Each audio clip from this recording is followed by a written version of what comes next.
All right. Hello, everyone, and welcome to the Global League podcast.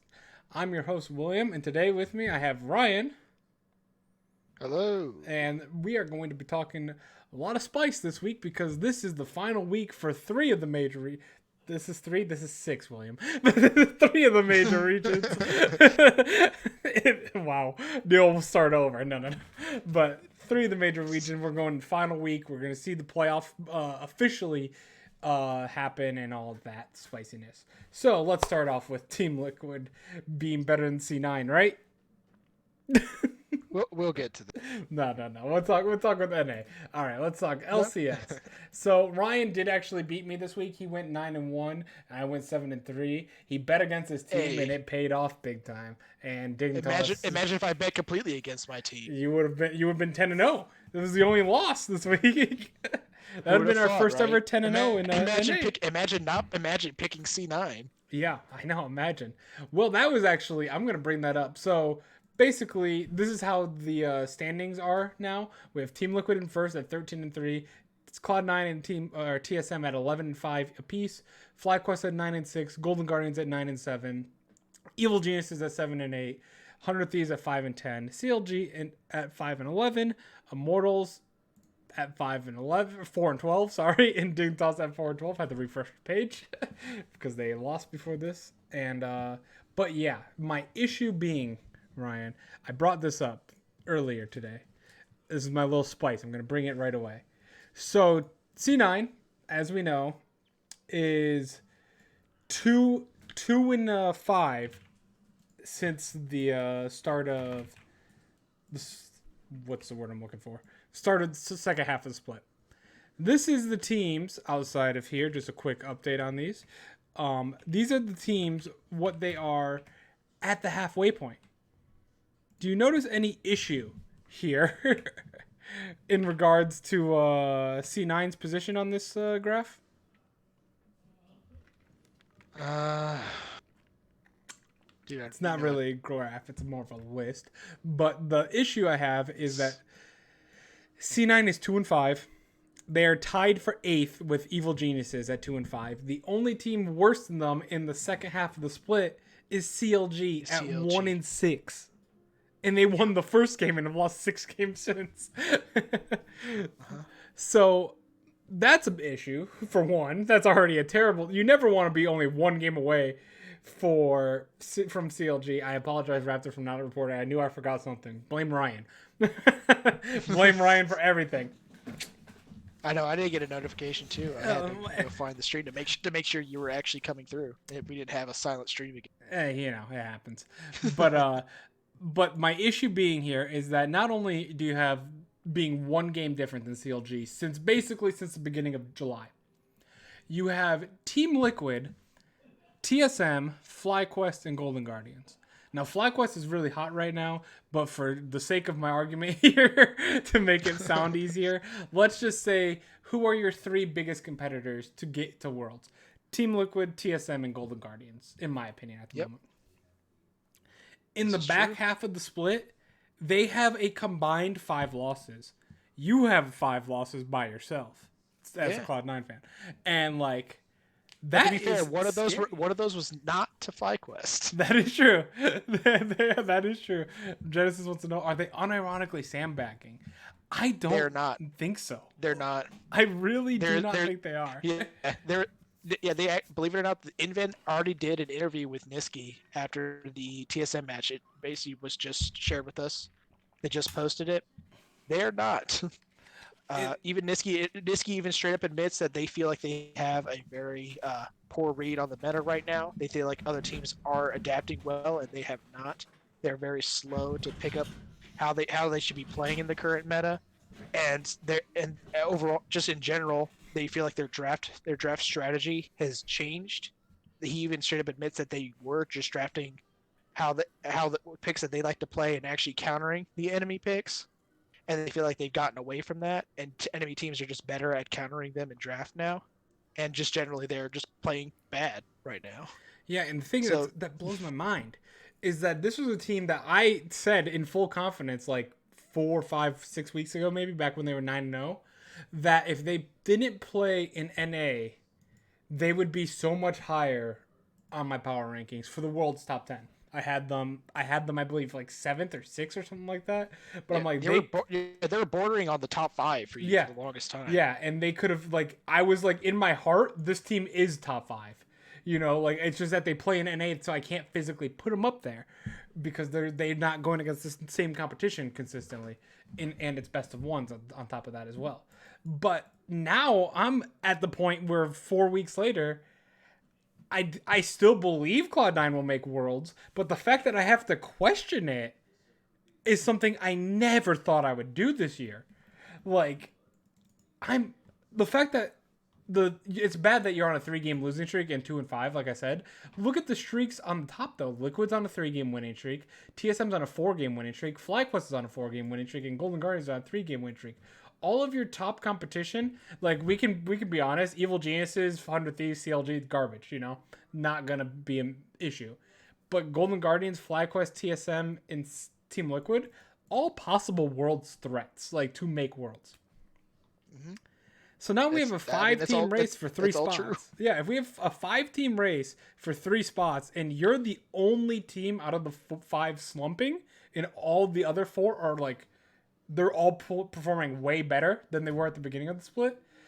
That's scary. Like I said, I still personally do believe when it comes down to best of 5s, C9 will get it together. But there are red flags all over the place. Oh, for sure. Like without question, it really feels like the other teams in North America, they found a very solid identity how they want to play the game, and especially in case of teams like TSM, they're actually starting to find draft strategies that work perfectly to how they want to play the game.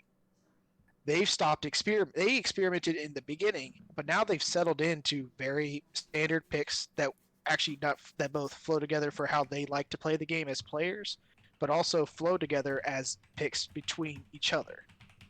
And we even saw that today versus C9 and how they picked. And again, we saw it even the day prior versus Evil Geniuses. And because they were able to set themselves up with a very strong draft, they basically were just able to out execute, and they just have it generally an easier to execute comp. They're not forcing themselves into pigeonholes. Yeah, it's just like because I know we're gonna be talking about Cloud9 a ton probably, but it's like at the same time we got to give props to teams like Golden Guard, like FlyQuest, since they've re-added Wild Turtle to the roster instead of Mash, have looked great. They've refound their step. It makes me curious if Wild Turtle's one of the main shot callers on the team, and maybe they took that taking that away when they added Mash, or Mash just in general is not very aggressive, which does not work with Ignar whatsoever. You know, well, he's aggressive when he doesn't need to be. Yeah, like Eing in as Ezreal. That's true. But like on the other side, he's so passive. And then Ignar looks like the feeder. Now with Wild Turtle always being aggressive, with Ignar always being aggressive, it's kind of working out again. And Solo's just been a beast this whole time as well. Not to mention, it is a stun. You guys are rude. Well, to be fair, I was toxic first. So I guess that's okay. But TSM's finding their stride. Like. Yeah, that's what I'm saying. Right now, it feels like teams. It's not even. It's because it is a combination of C9. It's possible that they got a little too ahead of themselves. They did try to branch out, experiment a little bit more. Possibly they even got in their heads a little bit more, just thinking that they were just better than everyone else. They were practicing a whole bunch in scrims. Scrims were just going really well, and they just assumed that based on how scrims were going, that it was just going to work out fine for them, and it's not. Because teams are actually learning from scrims. They're actually adapting from scrims. Whereas C9 is trying to force essentially scrim games against other teams and expecting it to work fine. And Niski even mentions this. He even mentions that they have what is essentially basically he estimates about a 90% win rate in scrims. But scrims have been going so differently compared to how they are on stage. Mostly just in terms of teams just fighting all the time. And if they're fighting all the time, and C9 is able to just out-execute early, they just get out to these early leads. And then the scrim just goes well for them. But they're not doing it on stage. And I also like to think that, like, you mentioned this before pre-podcast, the 30 minutes before pre-podcast that we're talking, is that the difference I'm noticing between first half Cloud9 and second half Cloud9 is you said they're just not doing the little things right, and that is what I praised them constantly for. That was something I never see from NA teams in general. Even in peak form for Team Liquid, we were just like kind of like just there winning games off people's mistakes, you know. But Cloud9 were doing things like the thing that always comes to my head is that Niski on TF ulted at, like he used the TF ult, flanked the team fight. So like they had three people on the front side of the team fight. Then you had the five. I don't remember what team it was, but five people in the middle, kind of up by second tier tower on red side, and Niski ulted in his TF and immediately placed a control ward down so Licorice can TP, and all of a sudden you have two people on your flank, and now you're completely sandwiched, and then they died and they lost the fight. And it was like just very small things like that that C9 was doing over and over in every game. You could just catch little things like this, and this, and like how much superior they are to every other team in the league because of just all those little things they were doing. Now they're not doing those anymore, and the other teams have improved and found their step, and they found their identity. Like I feel like Team Liquid's found their identity, TSM has found their identity, FlyQuest, Golden Guardians, all these teams are in lockstep and ready for playoffs. Where you're trying a new identity and you're kind of floundering. Yep. And like I says, it feels like they're trying not even so much a new identity, but then trying to like expand their play style. They feel like they have to be more flexible. They have to put themselves in these sort of situations. They have to feel like they need to prepare themselves for the world stage where they say, well, we may not necessarily get these advantages, but then it's like, but then you look at some of their draft strategies, it feels like they're trying to pull out cheese comps, but their pick order is so out of order, so then they end up just counterpicking themselves. So then the matchup just becomes disingenuous. So then it becomes a matter of just how much of this is on them, how much of it is not. It feels like maybe they're trying to practice this sort of style, but then they're still trying to play what's comfortable with them. They can't get rid of their old habits based on how they were playing with their old style. Like, oh, imagine if you had like a Galio mid, and then Blabber goes in and jumps into four people by himself. Then maybe a Galio ult can follow him up. Maybe a taunt comes in. Maybe something else. Maybe an Ornn ult comes in and just bounces up. But they're playing in such a way that made sense for how they used to play, but it doesn't make sense for how they need to play if they're playing this style. No. Like you're like the biggest one I'll say here was in the biggest example I have, and I think this is what it ends up coming down to, is that as good as Blabber is as a player, I feel like C9 has really trying to expand their style, and he is not adapted to it well at all. Yes, I feel like the rest of the team is okay with it, but I think the biggest example is just watching this game versus TSM, and they're at Ocean Drake. It's the first Ocean Drake. They already had two Drakes tied on one on each side. C9 goes in, and Blabber actually manages to steal the Drake. Full 5v5 engage. Licorice doesn't have flash, but he's off to the side. Blabber steals the Drake. I think he gets caught by a Morgana binding, and he's sort of just stuck. And then Broken Blade throws down Aurelia ultimate on him. But then Ash Arrow comes out from Sven, stuns Double Lift on the other side of the team fight. Blabber sees this and just jumps immediately on top of him. Even though the Caitlyn that Double Lift was playing has a black shield on him now and has I believe 3 or 4 people around him. Yep. And Blabber's team, meanwhile, Licorice is backing off. He's not even close. They're piecing out. Yeah, they're going away, and then of course you have Speak on the other side, just takes him as set, ults him into his own team, and because he's a Volibear, has a lot of health, does a lot of damage to the other 4 people on C9, and now they're stuck. Yeah, and then now they're stuck and they're forced to fight. To the fight, and then Niski tries to ultimate to force them back, but it's too late because they're already in it, and they can't fight. Licorice has to ult and go into the enemy team just to stun them, just to get Sven and Vulcan out so they don't lose. But now you've lost your jungler, you've lost your mid, you lost your cannon. All you have is an Ashe with no ultimate and a Karma, and the enemy team, no one died. Yeah. And Baron's up. Yep. It's literally like if you talk about it in a comp that works for that sort of style, that's fine. But Blabber apparently just saw the stun, saw it go in, and just jumped in anyway. He completely ignored what the enemy team could do. He completely ignored the state of the game since C9 were not at item spikes. Several of them were behind, and TSM were spiking. They're at 1 to 2 items. TSM's comp is just way better than C9's. Yeah. C9 actually need time. They need to scale, and especially the Kennen, who was put behind super early, with a good wave management from the Aurelia on top of just good post 6 TF rooms where they just camped him and just shut him down really hard. And in general, great Aurelia lanes. play by Broken Blade, by the way. Yeah. Today. It was fantastic on the Aurelia today. And of course, on top of all that, Blabber gets ulted back into the team as a set, but in time of him going forward, he opens up his entire backline to an Aurelia to go on top of them. Yep. So it's literally a matter of the rest of the team seems like they understood. Oh, we got this Drake steal. We stopped Drake stacking. We scale. Let's just back out. But he didn't. That's not Blabber's. And this makes even less sense because early on in the game, Blabber, he had 2 pushing lanes in mid and bot. He could have gone in. He never actually made any sort of aggressive move on any lane. No proactive move. He stayed to just basically doing basic counter jungling and wasn't even really ahead of the set by that much. Yeah, and I do want to point out that and he chooses now to go in. I do want to point out that, like, I mentioned this to Raptor earlier. Blabber kind of he reminds me a lot of MLXG on RNG and Ning.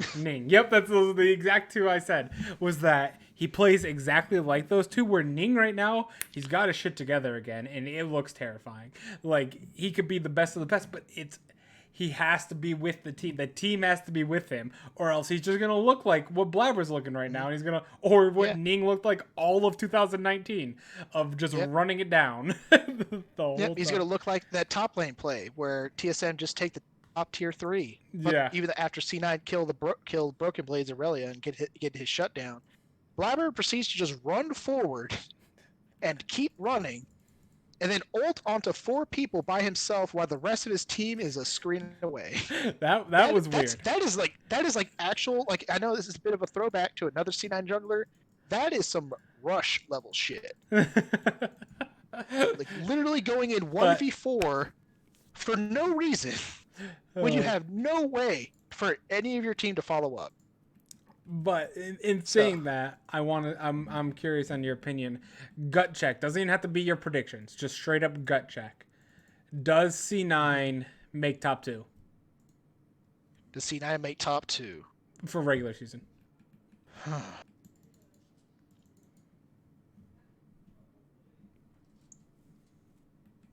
Yeah. Yes. Okay. I think they do.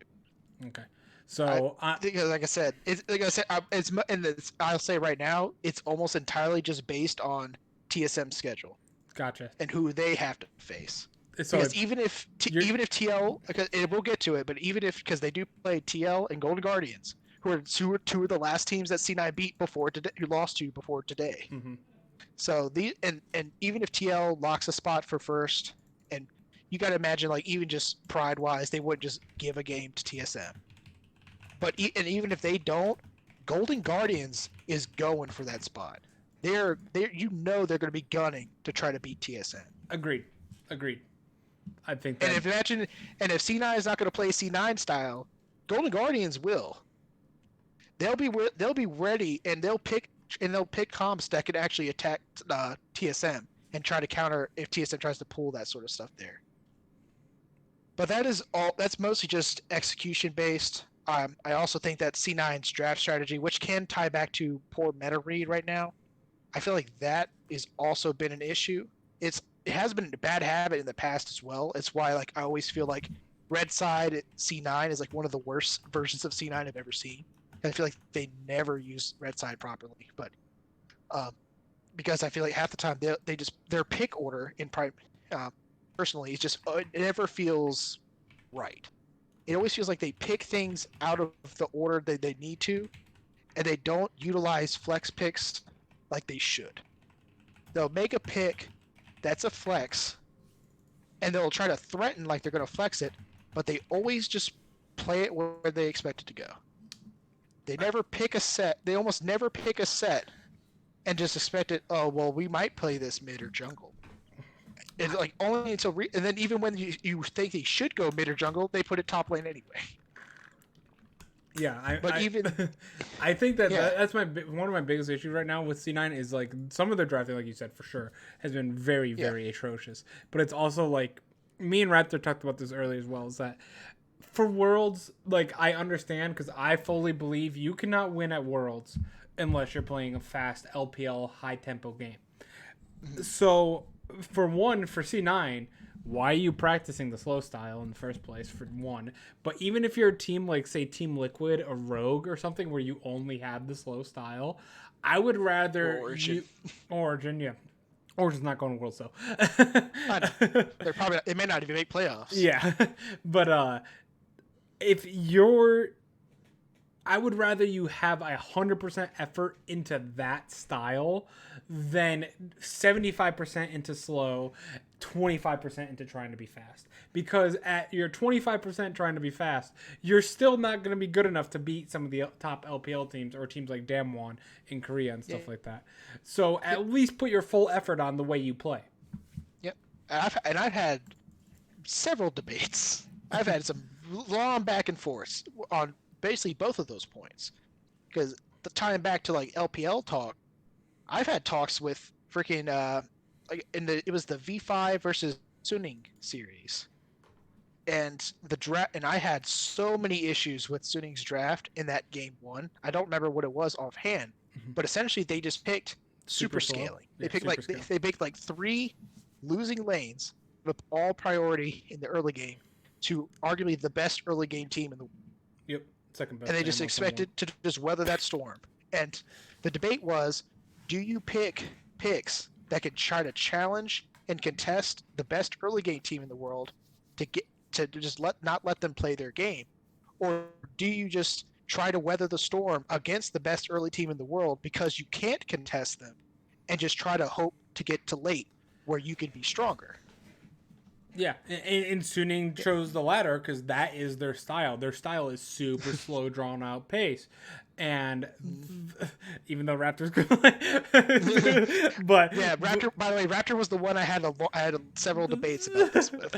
But like, they won the game off their style, even though that's rare in my opinion for the slow team to win off their style against a quick team. Like, but it's more possible for that to happen. Suning beating V5 is them by absorbing the pressure that V5 does, and then scaling to late game. Suning playing an unknown style of playing, maybe they put like Renekton Nidalee, on Suning. You'll lose that game 100% of the time. At least give yourself the 10 to 20% chance to win the game instead of a 0% chance. Is what I feel about it. And that's fair too. But my issue was that in that game one, they went like, they instead of just doing like the 80% scaling to give yourself some balance, they like gave up the early game completely. Just surrendered. They should have still lost. Whereas in later games, they were picking stuff like Zoe, where it's like that's not necessarily a scaling pick, but it gives you the ability to contest. It depends on the enemy to team. Fight. Yeah, and it got to the point, and it was the issue. The thing it came down to was balance. You don't pick all hyper scaling. Yeah, you don't pick because then you're literally banking on the enemy team to do nothing. Not playing well. That could work for some teams. Like you could pick. So you say, oh, let's do hyper. Like this is at the same time. It's like, would you pick hyper scaling against a team like Gen G? Would you pick a team like that into them when that's their style, or would you pick all early game to try to hard punish them? It's a good debate point. The idea of like, do you just try to smash the early game and then not let them get the late because that's what they want to do and that's what they're comfortable with, or do you just pick better hyper scaling to beat them in the late game, which is what they want to do anyway because you're going to get a free pass to the late game. That's fair. It's like I said, it goes both ways, and at the end of the day, what it comes down to is whatever's comfortable with you. Yeah, and that's what I think, and that's the tie back to C9, is that I don't think they're not playing what's comfortable to them. They're not playing what works to them. They're spreading themselves too thin with the styles they're trying to play. They're trying to force themselves square peg into a round hole It's not fitting. And their idea was, well, let's try to, instead of trying to angle it a certain way or maybe move it over to where it actually fits, they're just taking their hand, balling it up, and just smacking the peg to try to force it in there because it has to work. This is what's right. They're trying to create they're trying to create flexible width in terms of their play style, expanding it. By doing that, they're essentially spreading themselves too thin. They're making those have to cover several bases and essentially relearn the game to a certain extent.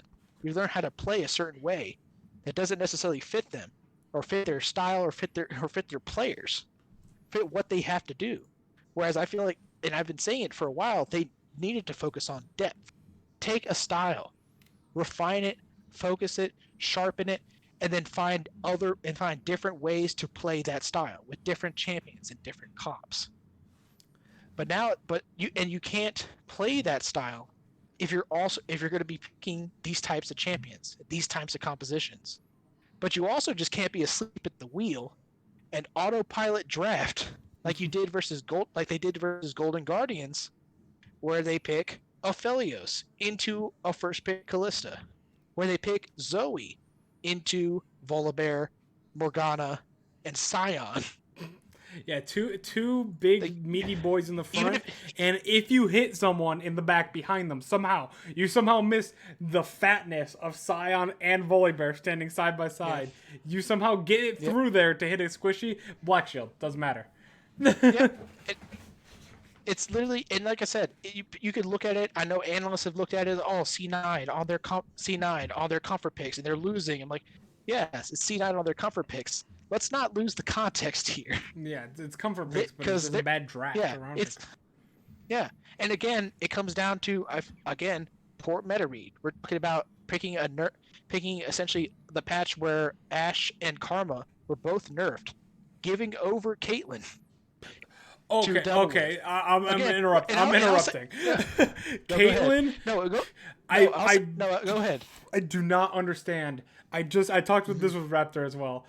Caitlyn, I do not. This is not just for C9. This is for NA, EU, any region. I see this in every single region. When a champion like Caitlyn gets mega buffed, like a 2AD mega buff, by the way, but for real, and like for Caitlyn, it is. Teams for whatever reason are like, it's good. It's clearly buffed. But we can pick into it. Let's see how it does on stage. No, ban it. It's just like Varus at the beginning of the split. Just permaban Caitlyn right now if you're on red side. There's no point to face her. Or here's the thought: if you're C9 and you basically pinch the draft so that the enemy team has a choice between first picking either Set, Volibear, or Caitlyn, and they pick the Set. You probably should take the Caitlyn and the Volibear. Yeah, to be fair, that's also a mistake made by the enemy team as well to not take Caitlyn first. Like, I know I was mentioning how Gangplank could be a first pick and should be a first pick for top lane right now. It should be very blindable. Caitlyn is the same way with bot lane at the moment. Yeah, I mean, we could talk all about that. Yeah, I mean, why not Caitlyn Volibear? And if they pick Ashe Karma, then you just take Morgana. Oh, it's fair. And then the second round, why are we focusing on Kennen? Why is Kennen here as a blind pick? It's a top lane. Where's the if you're gonna pick Azir and go for scaling, where's the Ornn? Where's GP? Where are these picks that can actually punish that can counter TSM style, that can give you even more scaling, more frontline, give you more options, rather than just painting a giant target on your top laner's back?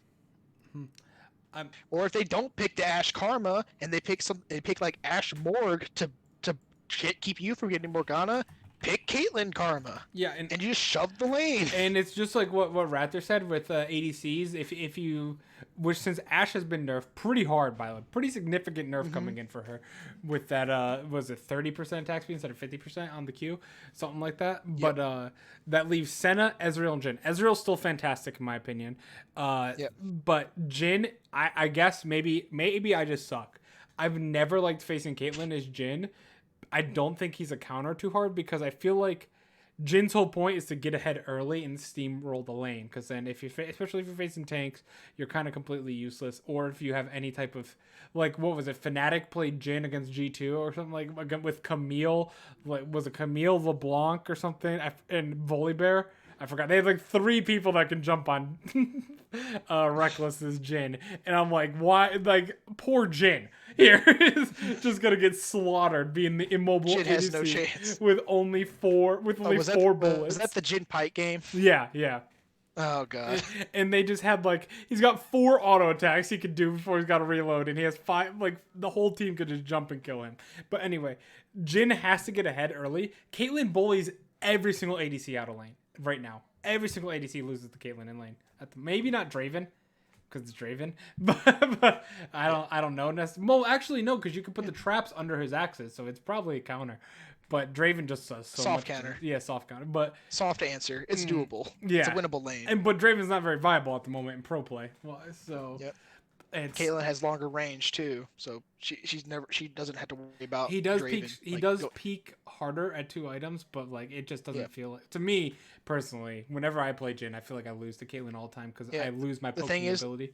Yeah, and the thing is though, with people moving away from like the standard like old style crit style build for Caitlyn, the new hotness with the iEdge Essence Reaver is just better. Yep. She hits so hard that it doesn't matter. Chunks so like, especially like I said, she's like a Jin 4th shot every shot. Every shot, especially if you add rapid fire cannon for the siege on top of it, like. Or even just going Storm Razor. Yeah, well, yeah, I would almost say rapid fire cannon 4th. If you put like IE Essence Reaver, Storm Razor, rapid fire cannon, that first shot, even if you're a tank, is gonna do a quarter of your HP pretty much. Yep. Like she's just way too good, and people are not respecting her. But nope. like I said, I'd say that's still not even the worst use that came out of the C9's draft versus TSM the year. That is, it's because because they literally telegraphed a Kennen R4. Yeah, because they banned Sylas. Yeah, I've talked enough about it. They wasted a ban on Sylas just to get Kennen. Worthless. As like even it's a double negative. Not to mention TSM literally telegraphed what they were going to do, because TF Galio were both up the entire draft. TSM banned Galio, and then they banned Renekton. Yeah, so that basically says we don't want you having a global comp. We're probably going to pick TF and Snowball top lane. We don't want you to have a strong top laner, and we don't want you to have a global to answer. So if you're not going to ban the TF yourself, after they ban Galio, pick TF. Pick TF or ban TF if you don't want to play it, because otherwise top lane is going to be completely incapable of playing the game. What about if they ban Sylas instead though? No. Well, but here's a draft that I thought, and it's something that you can literally use to turn it around on your enemy team. Because if you're literally afraid of TSM, where they might, if they're leaving TF open, if we pick it, they might counter it. But here's what I will say right now: you have a Volibear. Use it as a flex. Take TF, let them pick their counter. Then take Nocturne, and flex Volibear top. Nocturne. Now you have Nocturne TF. And that's a good very luck, good combo. by the way. Good luck. Good luck, top lane. Good luck, bot lane. When you're being shoved under turret. We're being shoved under turret by Ashe Karma. Even if you kept the Ashe Karma, you're shoving the Caitlyn Morg under turret. And now you have to fight a TF Nocturne. That's good. I like it. Yeah. In other words, you literally, and not to mention, it plays to C9 style. Yeah. These are champions that they can play. Licorice just put out a video on the C9 channel about how to play Volibear top. Oh, I love hearing the tilt come out.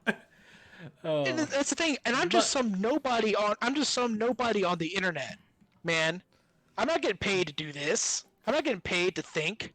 They are. This isn't hard. I don't pay you guys. And not to mention, this literally ties into what I said. It's literally playing your style in a different way with different picks. Expanding the depth of your style not spreading yourself thin with different styles. No. It's actually using it well. That's using your red side well too. I agree. I mean, that sounds like a much better draft. Just that little change to it sounds so much better to the Yeah, draft than. because you know what? At least it's winnable. At least it's winnable. It's winnable and it's pretty easy to execute. Yeah. It's You pretty press R. easy. You press R. Yeah. And look, here's Ash. Press R. Oh, Volabear's here. We could press R on the turret, and then TF and Nocturne could also press R. Yeah, no one's Oh, look, coming down. Ash is going to fire an arrow and burn a black shield. Now we press R and go bot lane. As much as I. Simple. Little things like this. Little things. They're so easy to do. And I'm pretty sure they buffed Nocturne, at least, if not on this patch, the last patch. Next they patch buffed his freaking jungle clear. He gets nerfed for mid Nocturne. Yeah. Medius in shambles. Now we press R, exactly. We press R. The only way it could have been more press R is if Orianna and Malphite were on this team. It's so easy. It's so easy.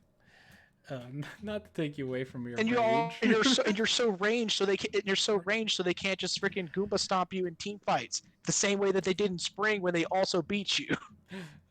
But I was gonna ask, there are other teams in the league. We have spent. No, they're not. Not to me, there aren't.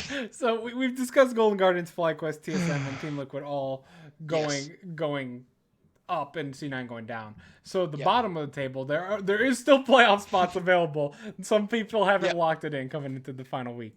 So we have Evil Geniuses locked officially today with Immortals loss. Do you see them making any splash in playoffs whatsoever? Or are they an easy drop? Wait, I forgot who locked today. That was a Evil Geniuses locked. Oh, Evil Geniuses did. That's right. That's right. Because they won. They locked off 100 Thieves win. Yeah, they dropped it down to. The bar got lowered to 7. Yep, exactly. Yeah, just like that was actually technically that was Golden Guardians yesterday.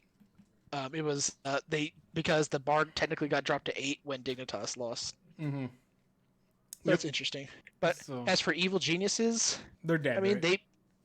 I don't think they're dead. They might take a couple of games, but they might stomp some teams in lower bracket. That's about it. So I don't think that. But I think that in terms of the top 4, unless they really start showing something we haven't seen before, I think they're just worse. To put in perspective, assuming they stay at 6th place, which is most likely the case, they will have to face either TSM or C9 for first round. Do you see them even winning a single game in a best of 5 against them? I mean, we saw Evil Geniuses beat C9 just a couple weeks ago. I think I doubt it. Before you go on your next C9 tangent. I mean, they lost to the Evil Geniuses in playoffs last year. They lost one game, and then they look worse now. Yeah. So, who knows? Sure, maybe, but I think, yeah. It's sex to doubt, but it's the chance is there. But then they would drop probably to the 8th seed. So that's who I want to talk about. The bottom 4 garbage tier teams still playoff. 100 Thieves really. I mean, out of these 4 is my favorite of the 4, but they really haven't. They haven't really gotten it together like I was hoping they would. Yeah, Immortals has kind of somehow become a close second for me in that regard. Like it's like 100 Thieves. Just I feel bad for them now. Yeah, where's my list? 100 Thieves have gone 3 and 4 since the second half of the split. Dignitas and Immortals have also gone 3 and 4, so they're all like okay. You know, technically they're all better than C9 since second half, which is weird to say. But Dignitas and Immortals. Hey, now C9 hasn't played Dignitas and CLG yet. Yeah, that is true. They have enough time to bump that win rate to almost 500. But the only team that's not is CLG, who is currently in the playoffs at 5-11. That 4-2 start is all they needed Oh my apparently to god. just hang in there. They're just It's literally holding. the opposite of Immortals. They are just holding that final spot with like the very Oh my edge of their god. fingers. They are about to Yeah. fall off, but they are still there. Okay. Genesis said that Dig games physically hurt him, and that or her, That's and none fair. of them That's a very were fair point. You're not alone post-season. there. Yeah, we Not don't have even to just watch him me. for long. but uh, but Here, here's something I Immortals. actually want to mention. Oh, go Who do ahead. you Go want ahead. in? Talk That talk about basically my thing is who do you of want those in of those of those of those four? Since there's only between a 1 game difference. 100 CLG, Dig, and Immortals. I mean, Yes. I kind of laid my hand out early, but though I don't think it's possible. The 100 Thieves, I think is the seventh. I think Yeah. that one's pretty clear for me. I think they're The locked. other one, I want it to be Immortals. Okay. I don't think it's going to be though. As dumb as it is, I think that I think it's going to be CLG. You think They just CLG? have the game. They're ahead. They have that They free just extra. So you don't see Dignitas or Immortals essentially, because CLG, by the way, faces FlyQuest and C9. Probably both going to Yep. be 2 losses. So you don't see Yep. Dignitas or Immortals winning a single game probably this upcoming week. I don't. Yeah, Yeah. because I think Dignitas also plays C9. Yeah, And C9 is, Dignitas has C9 I and would 100 hope that Thieves, C9 wins. I would hope C9 wins. and Immortals has And then 100 Team Thieves. Liquid and FlyQuest. Yep. And I said I feel like Immortals has a very comparable schedule to CLG, and they're a loss behind. Yeah. Where and Dignitas, I feel like, also have to play C9. And 100 Thieves, it's also it's an easier schedule technically for Dignitas, but 100 Thieves, I think it's just going to be looking for their win. Yeah, because 100 Thieves faces Dignitas and Evil Geniuses, so. But they only need Dignitas and Immortals to lose 1 game, and then they all automatically seal as the bar lowers to 6. But at the end of the day, if let me see, we might have to contact 911 to search for Ryan. Yep. And because of that, if you're talking about those 3 teams going 0-2, CLG just gets in because Yes. they're a game ahead. My defense is if it comes down to a playoff game, like a tiebreaker, is CLG automatically losing the playoff spot? Maybe. So, do you think Dig or Immortals could beat CLG? Well, here's the way. You know what? This is actually a good transition point, Will, because I'm bringing back an old favorite. It's something I've kind of been working on here and there all week. For anyone who may have been here for spring, and for those of you who you'll probably know this, but anyone else, I actually had a formula for spring for the North American LCS. Perfect. Go over this, and then we'll do our predictions. Yep, because spring North America was basically like Europe now. It was A shit show. impossible to make sense of this region. Everyone was losing. Like, the only one who was even remotely consistent was C9 because they just beat everybody. So I had to come up with this. And we were doing weekly regional power rankings. We did power rankings for every region every week. That was virtually impossible, and it was so much flip flop, and so many teams just everyone beating everyone, and C9 beats everybody. Whereas this year, it's more C9. It's like everyone. The LCS has now become like everyone beats everyone, and C9 beats FlyQuest twice. Yeah. This one, so I had to come up with a formula to spare myself a headache because I'd rather do math than try to make sense of this region. So I literally just took every team in the league, every win they had, every loss they had, and I scored them points. You got a point for a win, minus 1 point for a loss. If you stopped a team or basically just crushed them, and the enemy team just really couldn't do anything versus you, that's 2 points, double points.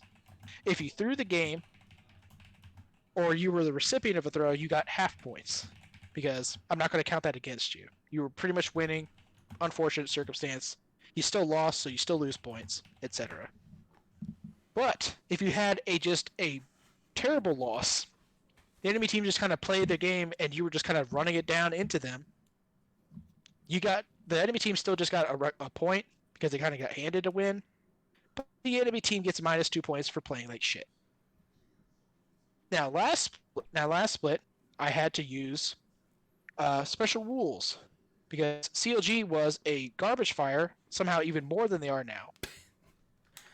So I literally took every loss that they essentially every loss that they had. I halved them because it wasn't fair. Again, this was around end of week 4, going into week 5. So this is after Pobelter joined the team, and they looked infinitely better. Yep. So for every team that beat them pre Pobelter, so in the Crown CLG, teams that beat them only got half points. So if they stomped them, which happened a lot, they would instead of getting 2, they just got 1. And in cases of teams like Immortals in spring, where they got throws from CLG, they got like half a point. I didn't give anyone a quarter of a point, but I was really close. So how does it work this year? Yeah, I would say the other exception in spring was C9 because I didn't count losses to any team because everyone lost to C9 until TSM beat them, and then everything went to shit. So many teams got tanked in their scores because they all had already lost to C9, and all of them lost badly.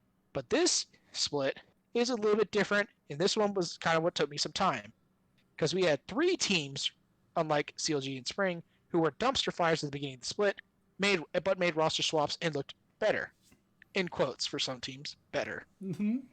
So anyone who lost to a pre-roster swap version of Immortals, that's with Soaz, Aka, and Potluck, and Gate and Altec.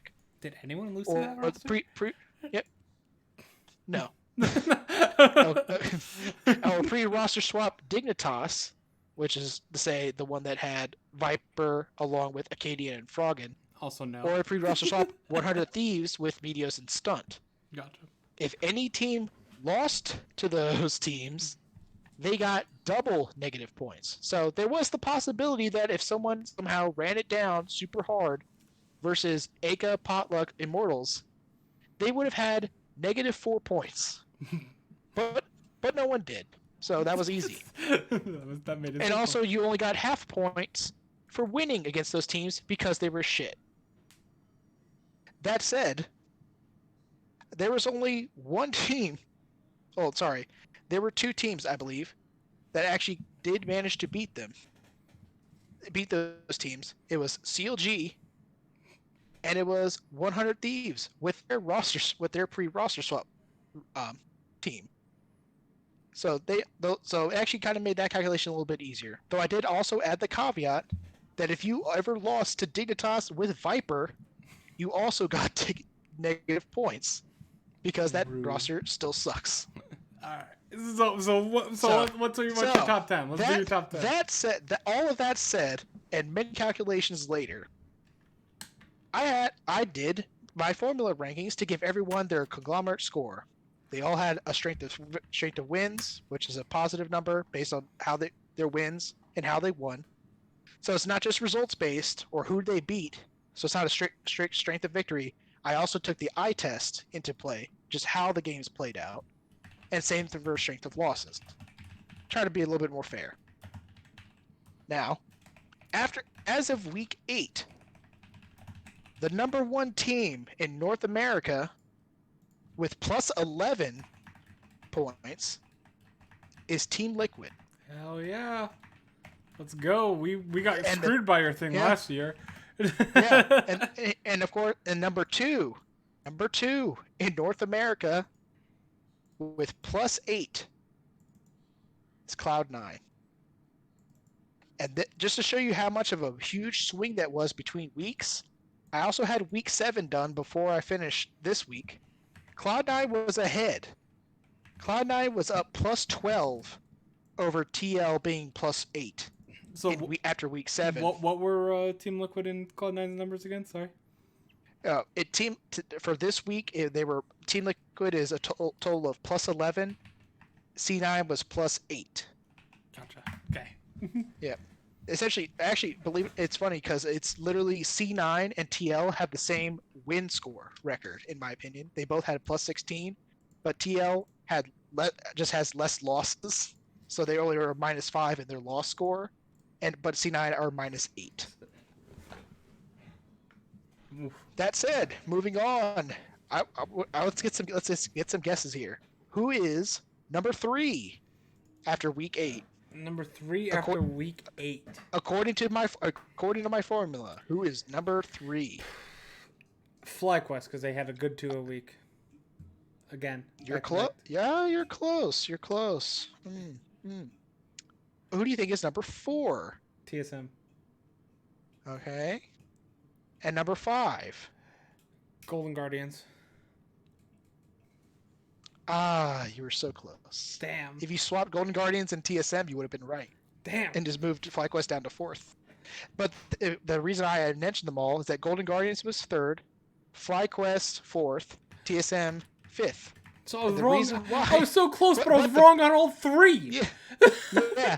Well, you were close because here's the thing. Their total point score was +5, +4.5, and +4. They're all within a point of each other. The teacher's like, "Oh, you got so close. Here's a 0%." Yes, but but you showed your work, so I'll give you some credit. Okay. But here's the name. here's the drop off. Again, here's TSM. They're +4 and they're number 5. 100 Thieves is number 6 in the rankings. Their score is -1.5. Oh my god. Here's an even bigger one. Number 7, Evil Geniuses. Their score -5.5. That's a big fall. Yes. Evil Geniuses, believe it or not, Evil Geniuses has the second largest loss score in the league. They are -15 in their losses. I mean, it makes sense because they're so hot and cold. When they lose, they end hard. Oh, sorry, I forgot. I had to count CLG as a team. They're 3rd in loss score. CLG, we make we'll that get mistake there. sometimes. We do make that mistake. We forgot that. And again, we're going deeper.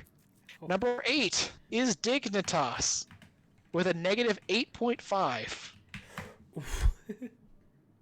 Yep. Immortals is not far behind though. They actually made up a little bit of room this week. Nice.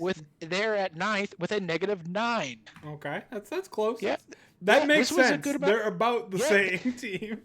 Yeah, they made difference. Last week, Dignitas was actually ahead, but they were at -5.5.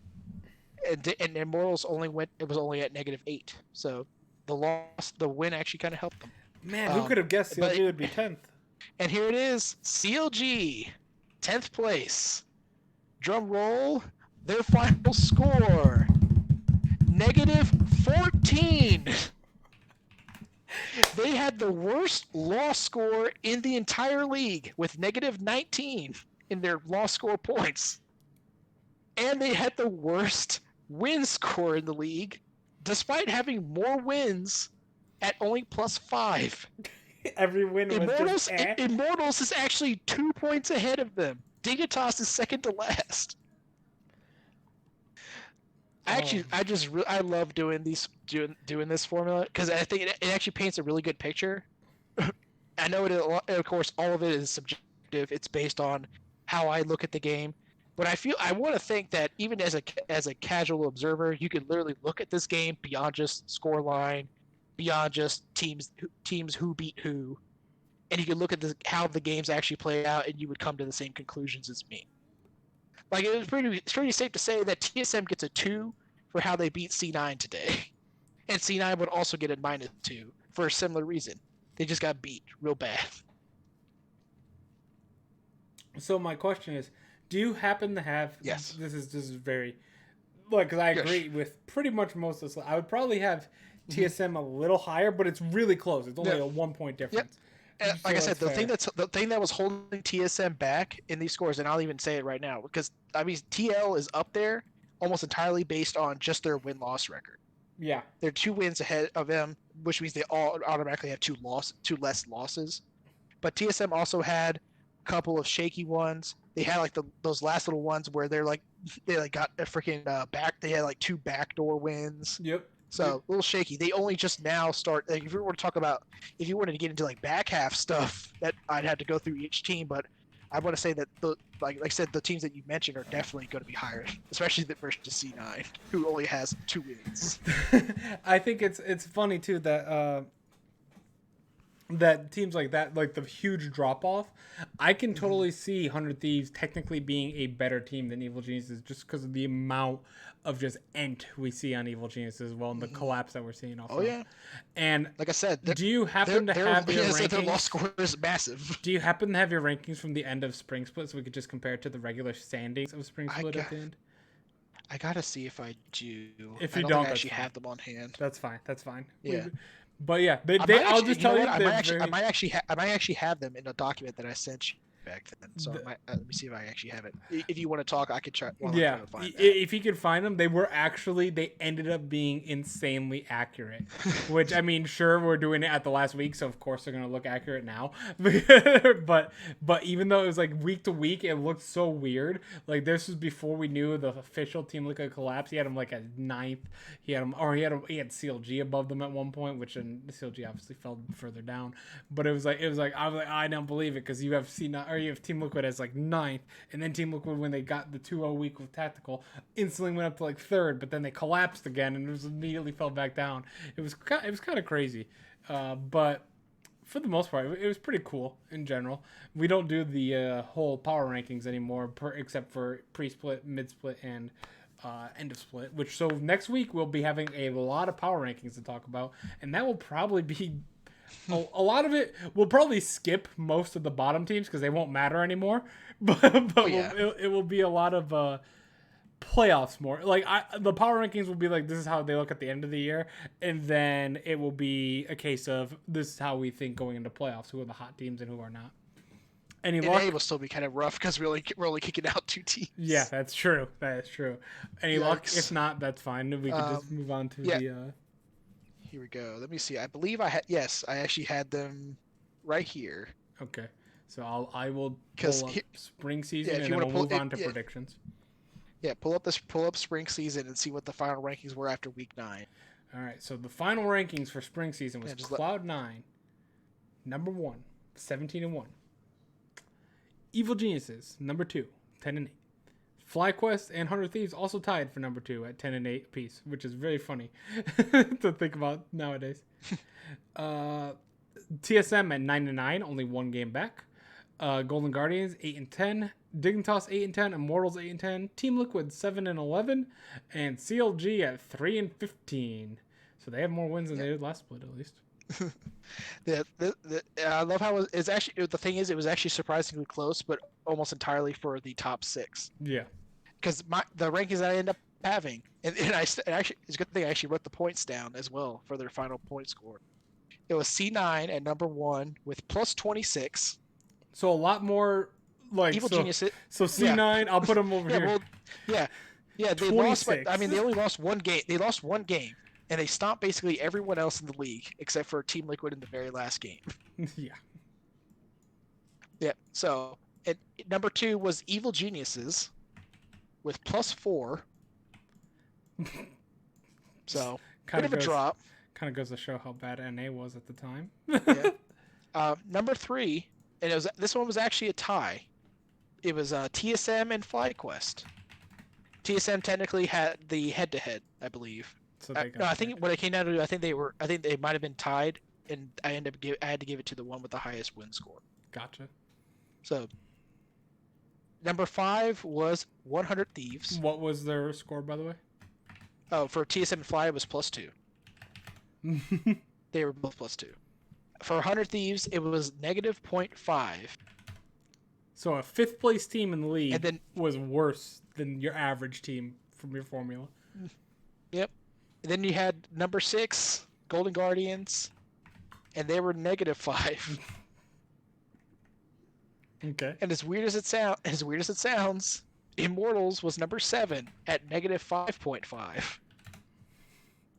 Hey, they almost made playoffs. Yep. Just behind them was Team Liquid at negative 6.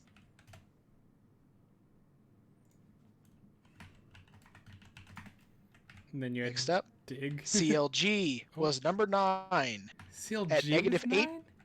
Yes, at negative 8.5. And finally, Dignitas at 10th with -9. Wow. You have to remember, Dignitas was basically the CLG of spring. They started off 4-0 and fell off a cliff. That's true. That is true. They may not have been last place in the standings in spring, just like CLG's not last place in the standings in summer. I mean, that's honestly, we're at the point, like imagine, go back to spring. Spring was terrible for NA. Like, really, really bad. Like, our second place team was barely above the formula for, like, good team. Our average team, I should say. Not even good. Average. Yep. Our second place team was compared to summer, where our second place team is the first place team, and they have doubled the points. Yeah, exactly.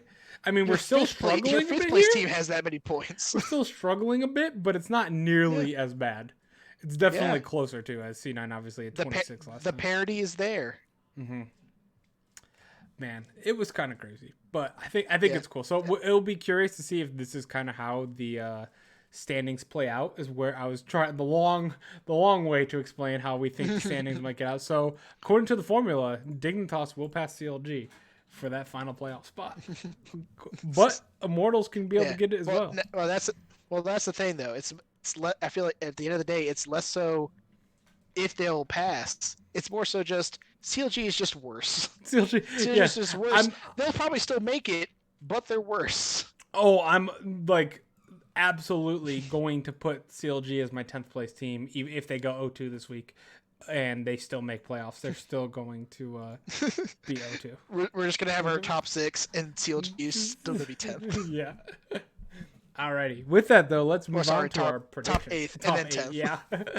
All right, let's move on to our predictions, though. We got. Let me pull up my predictions. This is important. You are 2 ahead of me, so I have to have at least 2 different predictions than you, or you automatically win NA, and you are the king of NA for this split. That'd be At least I could kind of represent Cloud9 by trying to win NA. All right. Maybe hopefully I don't blow it like Cloud9 might. 2 games up. Cloud9 2 games to play. LCS schedule. Will just needs to pick against C9. Okay, so all my picks are in. Every one of my picks is already in. So my picks are in as well. My picks have been in. I think I put my picks in even before the Immortals 100 Thieves game was finished. I didn't even watch it. And then I looked back and I was like, "Oh, wait a minute. The way 100 Thieves actually plays important games next week." Alrighty. But then it worked. And then it worked out though. So C9 versus Dignitas. Who you have? Cloud9. Me too. It's just if they lose this one, we rented on them for like 40 minutes. They can't possibly lose. Yeah, they can't possibly lose. They can't possibly lose this week. Even one game this week. If they lose one game, I'm literally talking them not going to Worlds. If they lose to either Dig or CLG. Like both unacceptable losses. Because it's not only that, it's not like okay, they locked a playoff spot and they're trolling or like that. They need to win both games to make sure they confirm their playoff or their bye. They need to get it together. They need to get it together, man. They really do.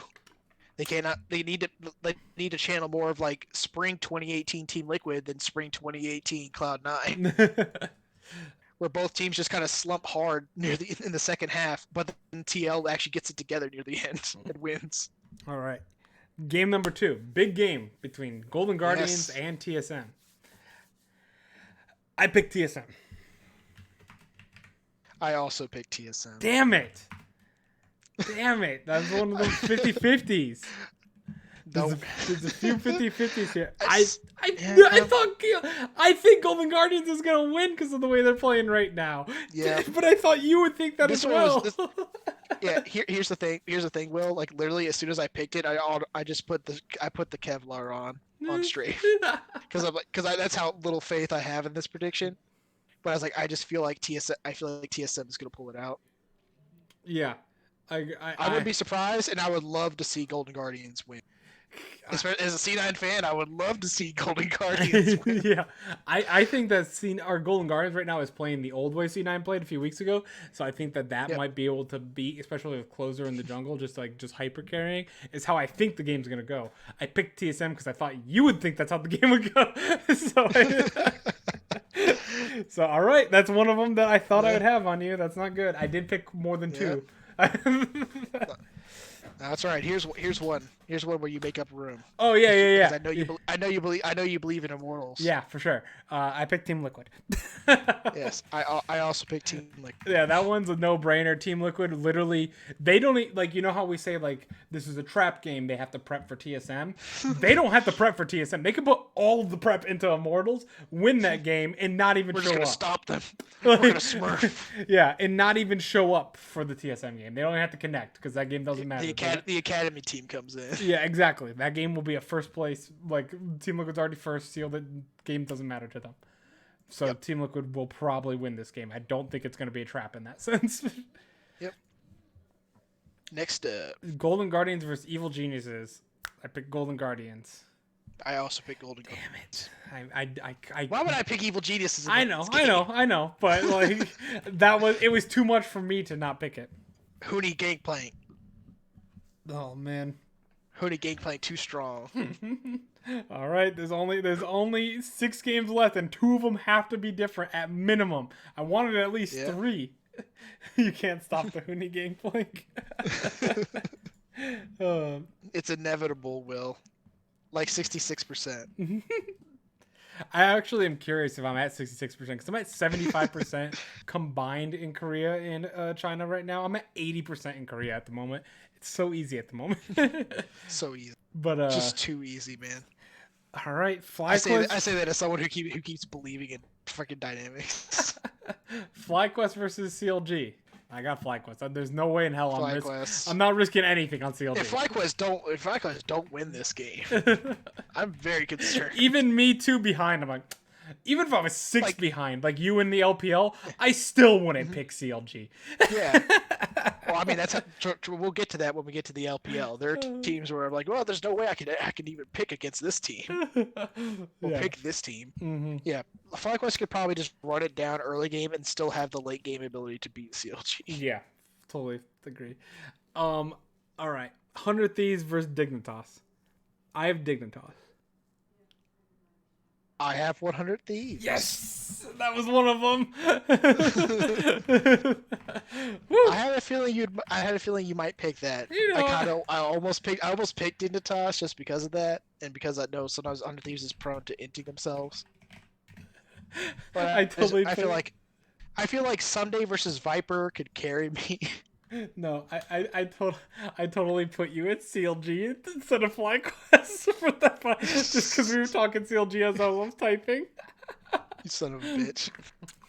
I have freaking screenshots on strafe. I'll just leave that one. No big deal. But yeah, I picked Dignitas.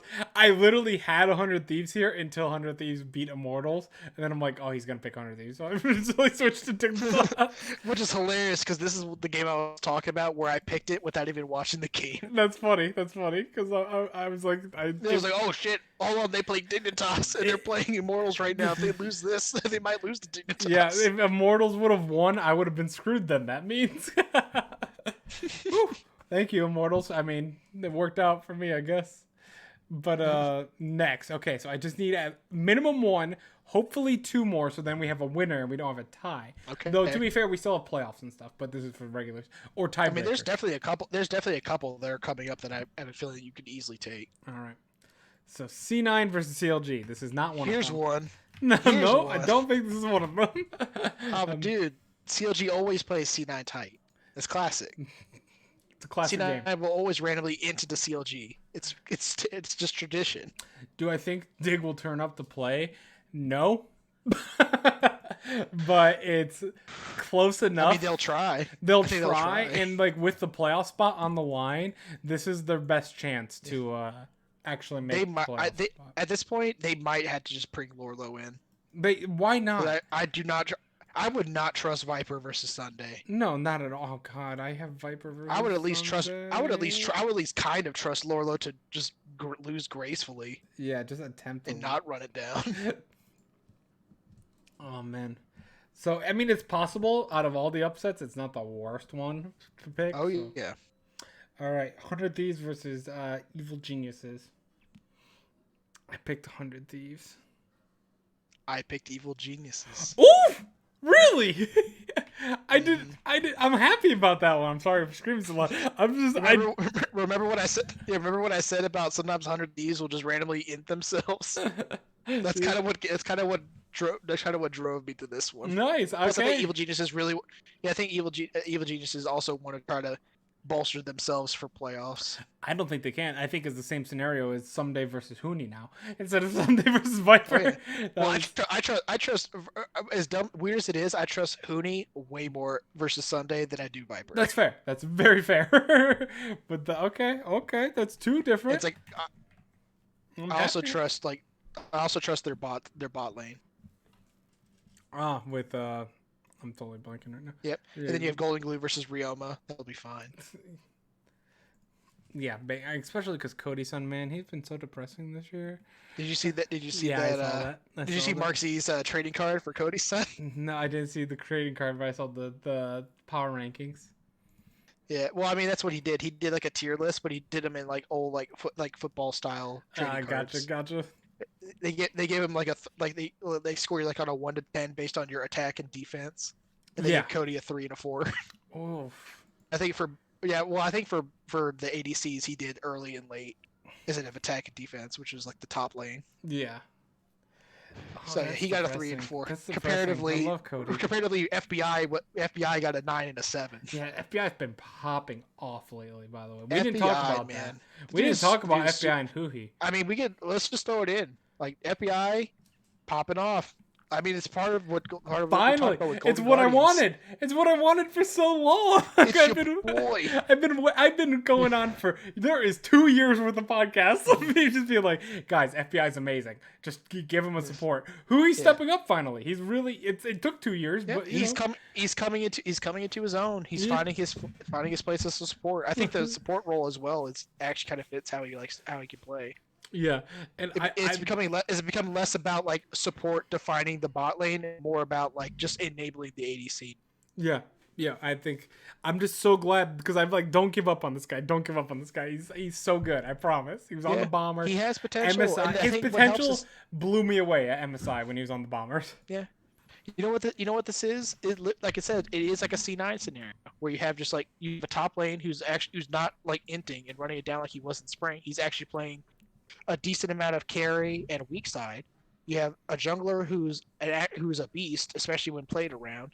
You have a mid who can carry, but also excels at just playing towards the team. And you just have a really strong ADC with a support who could flex between engage and support. This Golden Guardians team is significantly better than the spring one that made Worlds or made playoffs. They made Worlds in spring. I think the Demonte, we talked about it in week 1 where they signed Demonte like 2 days before we started that podcast, and I was like, this has changed this team in my opinion. Here's what I'll say as well. Just since we could talk a little bit more about Golden Guardians here, who do you think is actually better right now, Closer or Blubber? Closer for sure right now. Closer's hard to carry in games. I actually agree. Not to say that FBI he needs to, but he's just really popping off. I think the thing what I like about Closer is the fact that he could still do the play around him style, but he just has a genuinely better understanding of how to actually play the map and how to actually play towards his team. Whereas I feel like I feel like for Blabber it's an issue with him reciprocating the team playing towards him. Just gotta think about it. Like Golden Guardians are like my wild card team a little bit. They got Closer who I love, FBI that I love. They got the pieces that I'm like, give them a shot. It's like the only way you could love it even more is if they had Ole instead of Huhi. You would love, I love dude. Don't Ole. even lie. Ole. You would No, you would love if I Ole was love if Ole. Ole was the one down there with FBI and he was popping off. But Like, you Ole would love it. Ole's amazing. But like, I feel like, have you followed him on Twitter at all? Like, Ole's mental has, it seems very Yeah, fragile, fragile. or it's been shattered, and he's kind of trying to pick up the pieces. But yeah, yeah, I feel bad because I loved Ole. Ole was one of my favorite players along with Paul Yeah, Belter. yeah. I agree with Raptor. I think closer was really good, and he's only looked good in A.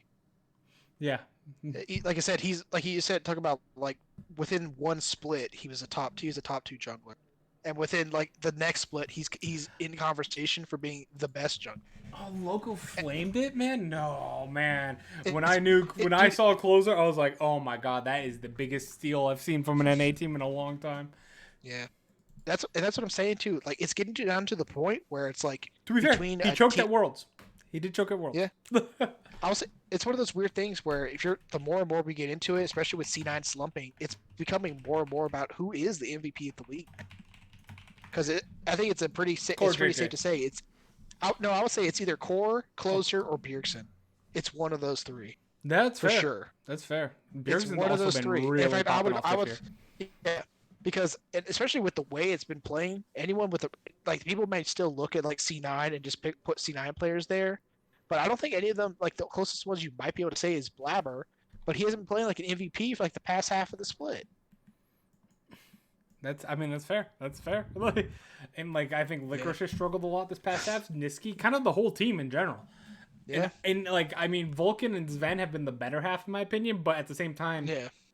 I Like would, they've tried, even with and even then they had bad games. even taking away my Team Liquid bias, I still pick Core JJ over Vulcan right now. You know what I mean? Like, and I mean, right now, yeah, that's yeah, fair. right now, and for this split, I should say, because Core JJ's been Yeah, fantastic. And then like, so that leaves Sven, and like that's really good. Like he could be in that conversation. But if when you compare him to Core JJ, Closer, Bjergsen, I don't know if he's done as much for the team as they have for their team. yeah. I mean, it's like I think like you have to say like your all pro team has to be is probably Licorice, Closer, Bjergsen, and then probably either Sven or FBI or Tactical and Core JJ. Mm-hmm. Like like it's one of the weird things where like, the only argument you can maybe make is ADC. All right. So, Yeah. actually, speaking about Anyway, that, yeah, speaking of we were tactical, talking about Evil Geniuses and Golden Guardians somehow. yeah. Speaking of that, who do you have in TSM versus Team Liquid? We're gonna have another difference. I have TSM. Damn it! I have TSM as well.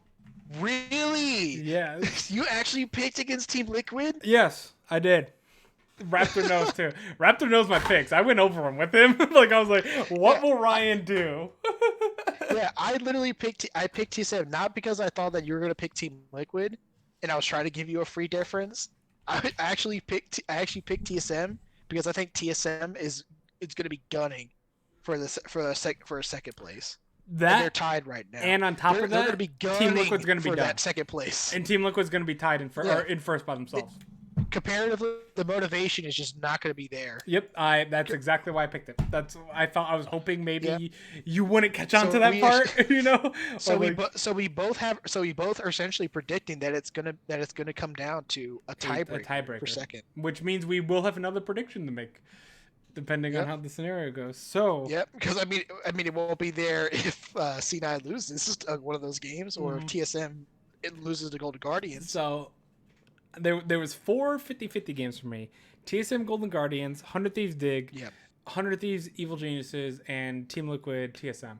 And those were the 4 50-50 games. We went 2-2 on those. Yep. I tried to Basically pick against you. both TSM games and both 100 Thieves games. I tried to pick against you in all 4 of them.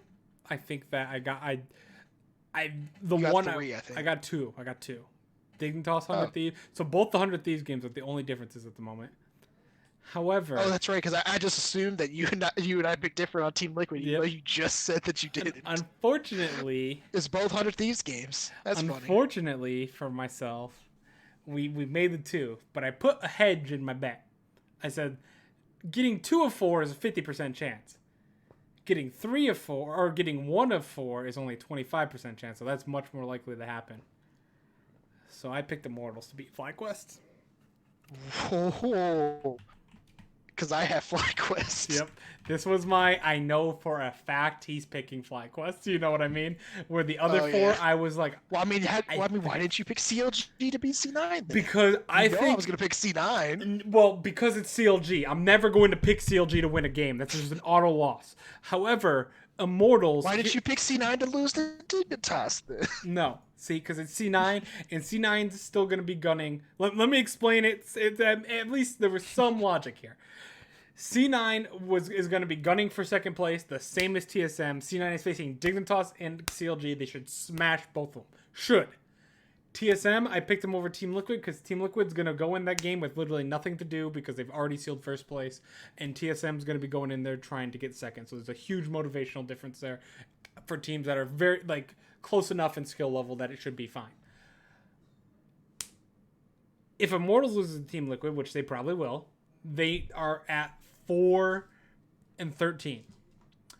I'm just assuming CLG loses both games against FlyQuest and against C9. C9. So they will be 5-12 at that. No, 5-13 at that point. While Immortals will be 4-13.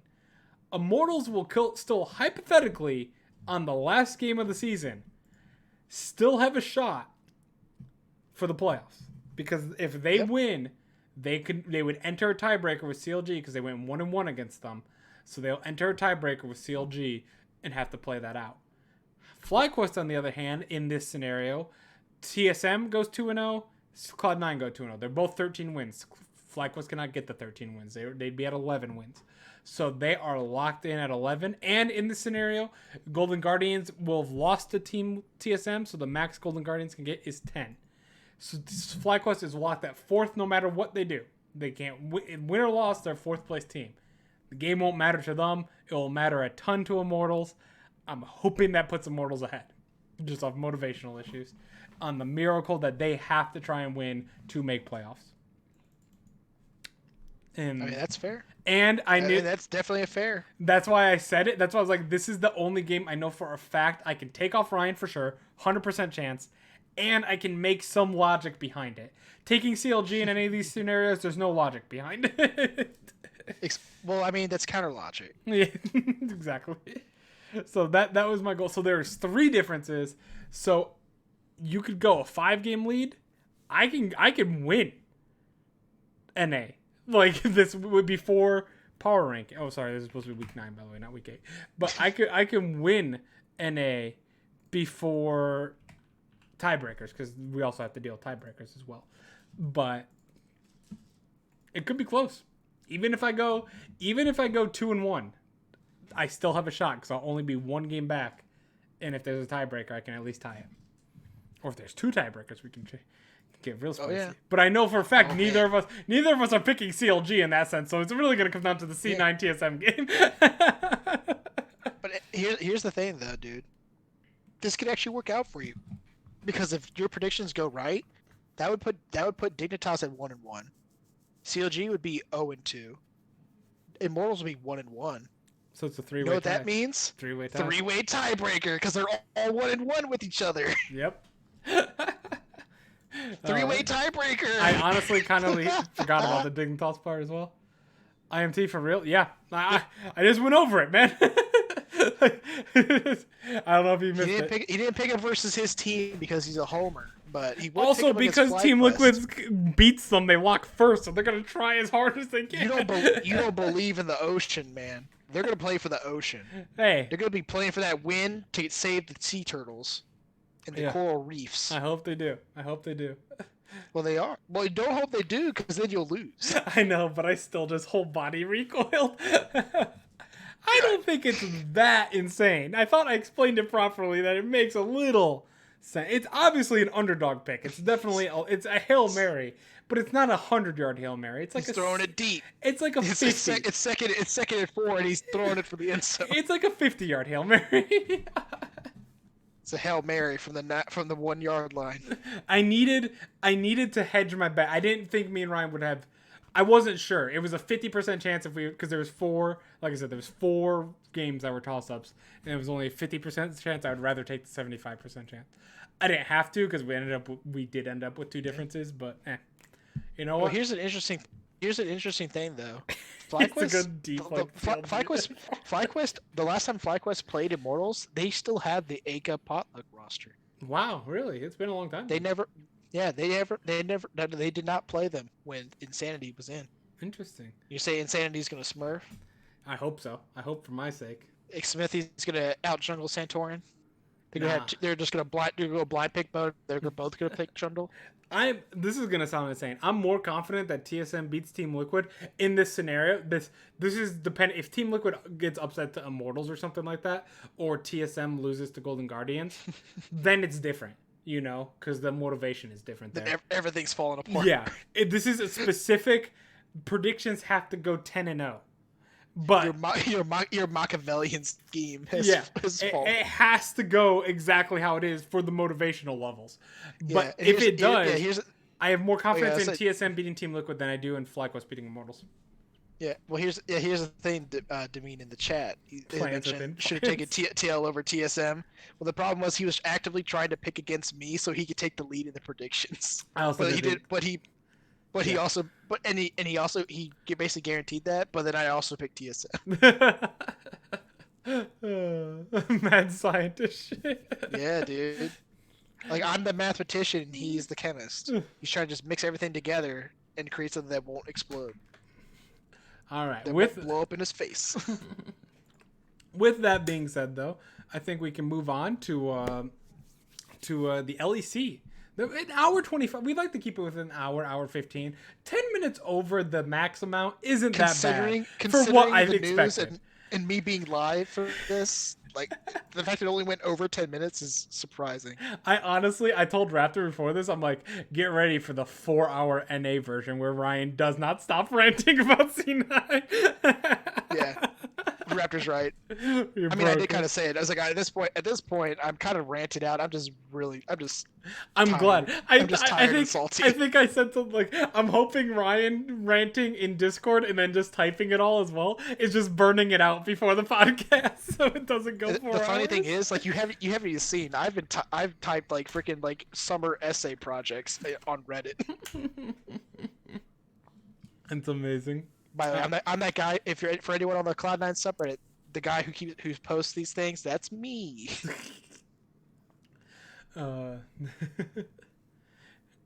If Ryan ranting doesn't give views, well, true, but it's gotta be tight packages. People don't like 6-hour rants. It's gotta be a good 20, 30, 40-minute rant at most.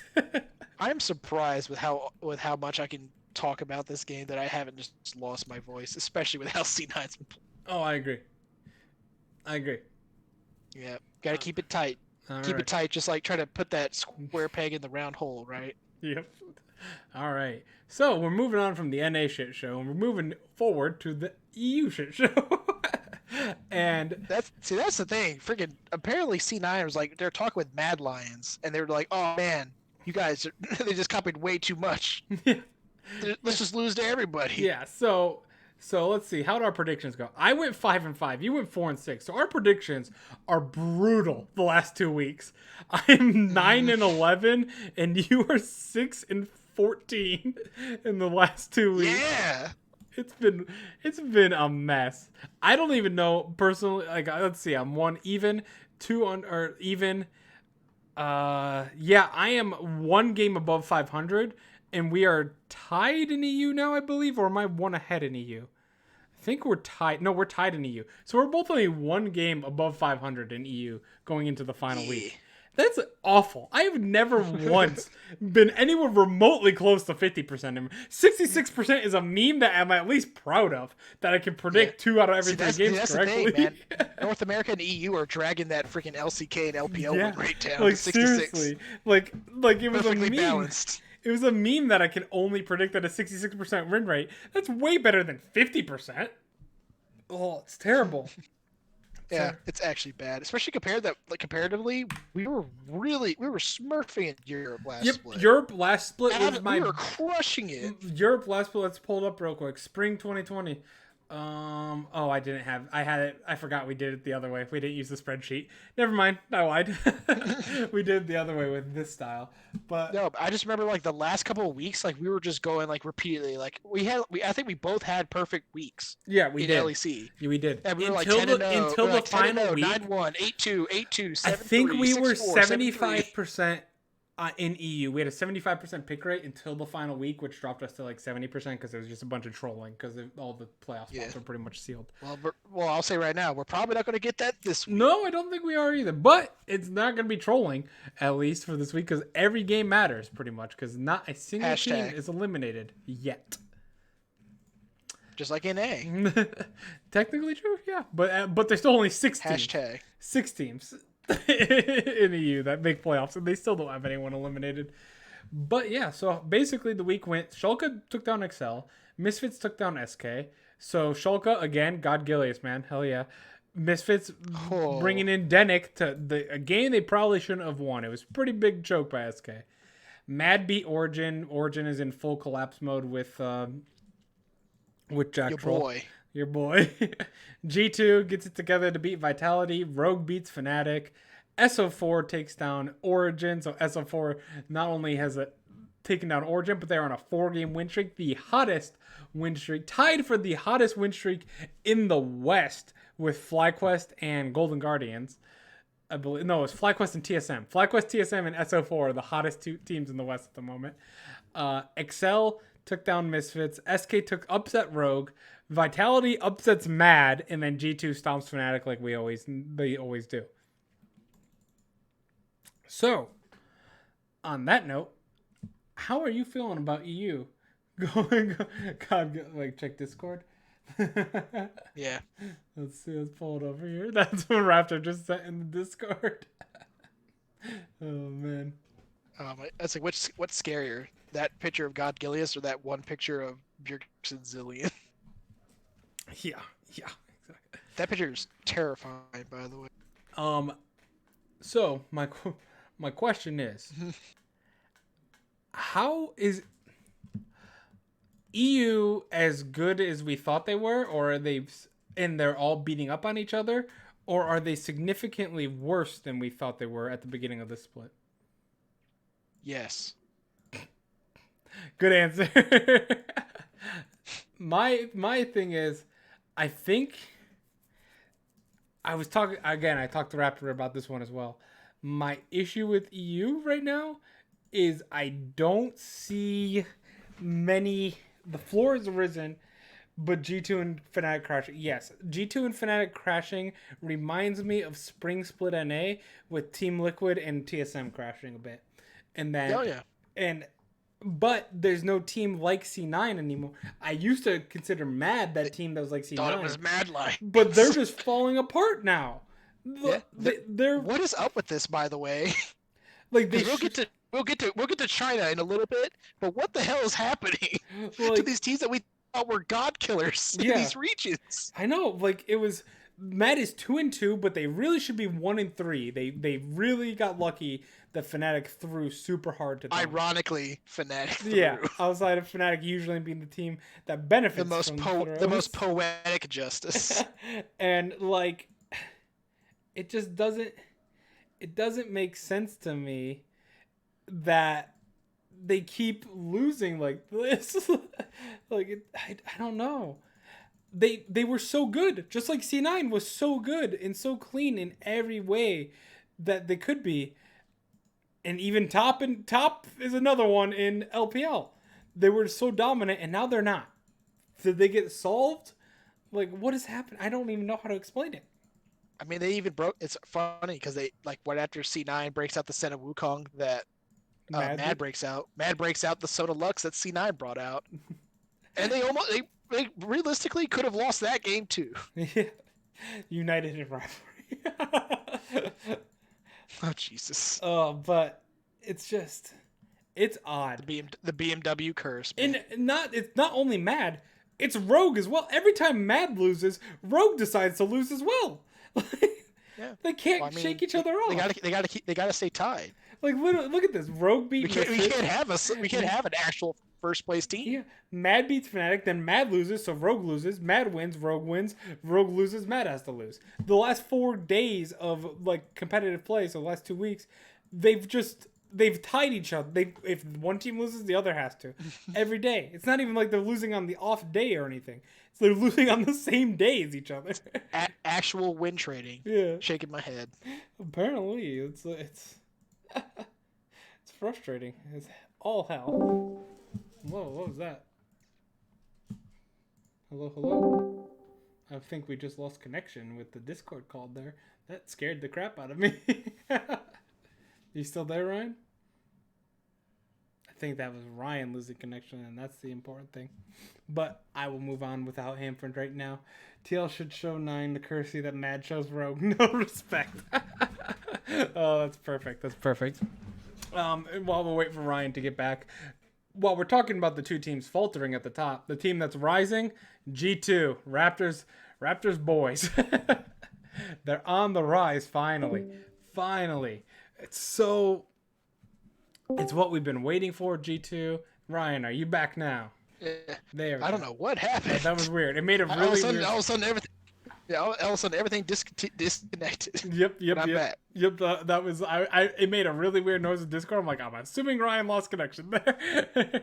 I guess. But I don't know what happened. But yeah, I think pretty convincing for G2 right now that they are a solid third with really good potential to be the top team in EU come playoff time again. Like this is the team that they are very similar to me. This is Raptor. I'm sinning for what I'm about to say. I don't mean in style or anything. I just mean in what they're doing at the moment. Similar to TSM. I was gonna say. I thought you were gonna say T1. No, they're getting it together. They're gonna sweep playoffs. And like T1 as well. But they're similar in those teams as they're stepping up in time for playoffs. Like teams that should have been good, they weren't. They were struggling a lot, and now they're improving. Or basically just reverse C9. Yeah, kind of. And where they were smurfing, and now they're struggling right before playoffs. And then if you take away G2, Mad, and Rogue, which I think are going to be like the 3 teams that make it to Worlds for EU and all that, I think that's safe to say at the moment. With the way it looks at the moment, I should say. Who else looks like a Worlds team? To be fair, a lot of them don't look like Worlds teams. To be fair, that is true. But like, at least I can say NA is much better, but Europe is kind of at a dearth. I can right at now. least see those 3 getting it together and making it for Worlds. But then we're talking SK, Fnatic, Excel at the moment. Misfits, Origin, Vitality, or SO4. Yeah. SO4 has very we hard had to believe they're running it all the way back. But like none of those teams excite me for that 4th spot whatsoever. Like those teams. Well, Schalke does. Well, Schalke does for sure.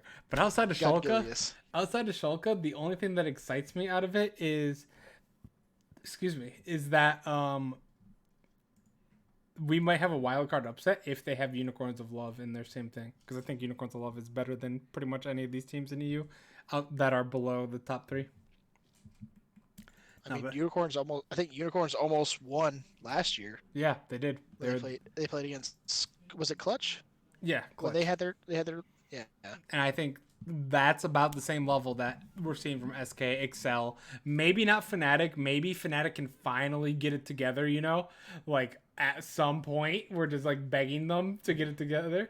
Yeah, that's the thing right now, kind of going back to the comparison between like the floor and the ceiling and everything like that when it comes to these teams, is that we as viewers and people who've been around it, we know that Fnatic's ceiling is high. Yes. We know it is because we've seen it. The finals level, pretty much. But now it's like their floor is crumbling beneath them, so now they're like trying to claw their way to get themselves back up to that ceiling, and we haven't seen them be up there anytime recently. This is essentially Whereas SK, we've seen that their floor is high enough to get them where they are, but we have no idea what their ceiling is. Yep. And they could just be hitting it right now. which isn't good. And it's also a thing with Fnatic where outside of jungle change of having instead of having Broxa, you have self-made, which could be argued as an upgrade at maybe not at the time that Broxa was. This is the same team oh no, sorry, never mind. I forgot about Nemesis as well in Caps. I was like, this is the team that went to World's Finals. Like, never mind. I totally forgot about Caps and Well, Nemesis. the majority of the team went to World's Finals. Yes, yeah. Just not their jungler or their mid laner. Yes, 60%. But it's not as powerful as a point as 80% was in my head until I completely blanked them up. 80% is greater than 60%. Yeah, we learn quick math. Quick maths. But I don't know, man. Like, outside, I'd love to see SO4, not only for the meme, just the fact that they're looking good right now as well. And to redeem us if they get, like, 6th or even 7th for me. I'm like, hell yeah, I wasn't a clown at the beginning of the year. It's literally making, like, we joke about this, but, like, in terms of their current form, like, we're talking about these teams that are spiking, finding themselves, drafting appropriately, and just executing based on that. Schalke is easily the team that is probably in the West that is probably hitting that stride harder than any other team. Yeah. And considering how dead in the water they were, it's the complete 180 swing is massive. Yeah. Right now. Quite. I mean, it's playoff wise, they probably have already been eliminated. They're not mathematically out, but they not only need to go 3-0, they need a lot of help on the way. Because one of Excel and Fnatic, they both can't go 0-3 because they face each other. So one's gonna get the 8 wins, and Schalke at best can get to 8 wins. And they went 1-1 against against Excel, and they're 1-0 currently against Fnatic.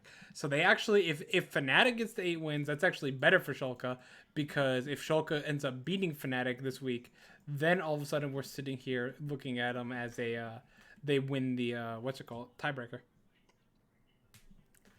Yep, that they would winning against Fnatic right before that break around week 5 be massive. It could be massive.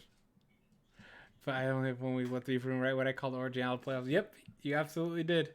Yeah, because that's the other thing I guess we could talk about if we're talking about one team that was dead in the water and now rising to potentially upset everybody into playoffs. Speaking of go to the other upset, we'll talk about Origin. Yeah, Origin. Upset. And his support and his team. The honeymoon period with Jack Troll is very much over. Oh yeah, they are 0-4 and not looking good whatsoever now. And Jack Troll himself is looking about as bad as we thought he was going to, and what he has cost us, in my opinion, in 5 wins for predictions wise, because we predicted him to go 0-2 because this is never going to work, and then they beat G2 in a rising Misfits at the time. That was before the Misfits collapsed, and wow. Well, I think it was the same. It was the same week as the Misfits collapse. Yeah, that was like the right beginning. after. It was right after the break. Yeah, that was the beginning of the Misfits collapse. We should say it was right after they beat Mad. They lost to Fnatic and Origin, and then they go ahead. So they beat G2 and Misfits, who at the time were still okay, decent enough. Then they have Vitality and a struggling Fnatic. And we're like, okay, this team can probably beat both of these teams easily. They lose both. And then we don't trust them anymore against Mad. They still lose. At least that was our one win. But then we picked them to beat SO4 like idiots. And they lost again. You're fools. Mm-hmm. You're fools. We didn't believe in God Gilius. Praise be. Yeah. Yeah, I think that for as much as I would love Schalke to win, I don't know if I can actually see it. But hell, I believed you. I absolutely believed you that Origin was trash once they got Jack Troll. I wasn't gonna say miss playoffs until Jack Troll came on the team. Then I absolutely was fully on board. Yeah, and here's the thing. We literally picked them to lose to Mad, and we were correct. And the other one was versus Schalke, who, and I'll put this in Will terms, we thought that they just had an LNG week. Yes. 2 things I preach all summer. Sunning is decent. Origin is absolutely trash. Oh man, it took me a while to warm up to Sunning because I've been burned by Sunning for 2 years now. Sooning. I apologize. Because we apparently have pronunciation. Wow. I'm just going to stop talking. I'm just going to stop talking. Who would have thought you need to talk for a podcast properly, and I can't do that. I could English. I can English real good. Muy, English muy, muy bien. English is totally my second language, guys. It's not. Don't ask me what my first language is. Meme. I can English a woo. All right. So that being said, who do we think? Not. I mean, just straight gut check. Doesn't have to be your predictions or anything like that. Oh yeah. Who do you think is going to be the teams in the playoffs for EU? Because it's going to be Mad and Rogue. Technically, I don't G2. know, but I don't know, but Schalke's gonna win. G2 technically has not sealed the playoff spot, but I'm putting them in. I think SK gets in. I think it is the top 6, honestly. I don't. Maybe the only one I can see different is Misfits sneaking in over Excel. So for spiciness sake, I'll say Misfits get in over Excel. I would love Schalke to make it, but they just need so much help. That's okay. They'll help them. So who do you have? Honestly, I actually was kind of the same. I think the top 6 are kind of there. We're just gonna solidify them, and a lot of them are just playing for. Can I take my Misfits pick back? I didn't realize they faced Mad and G2 game 1 and 2.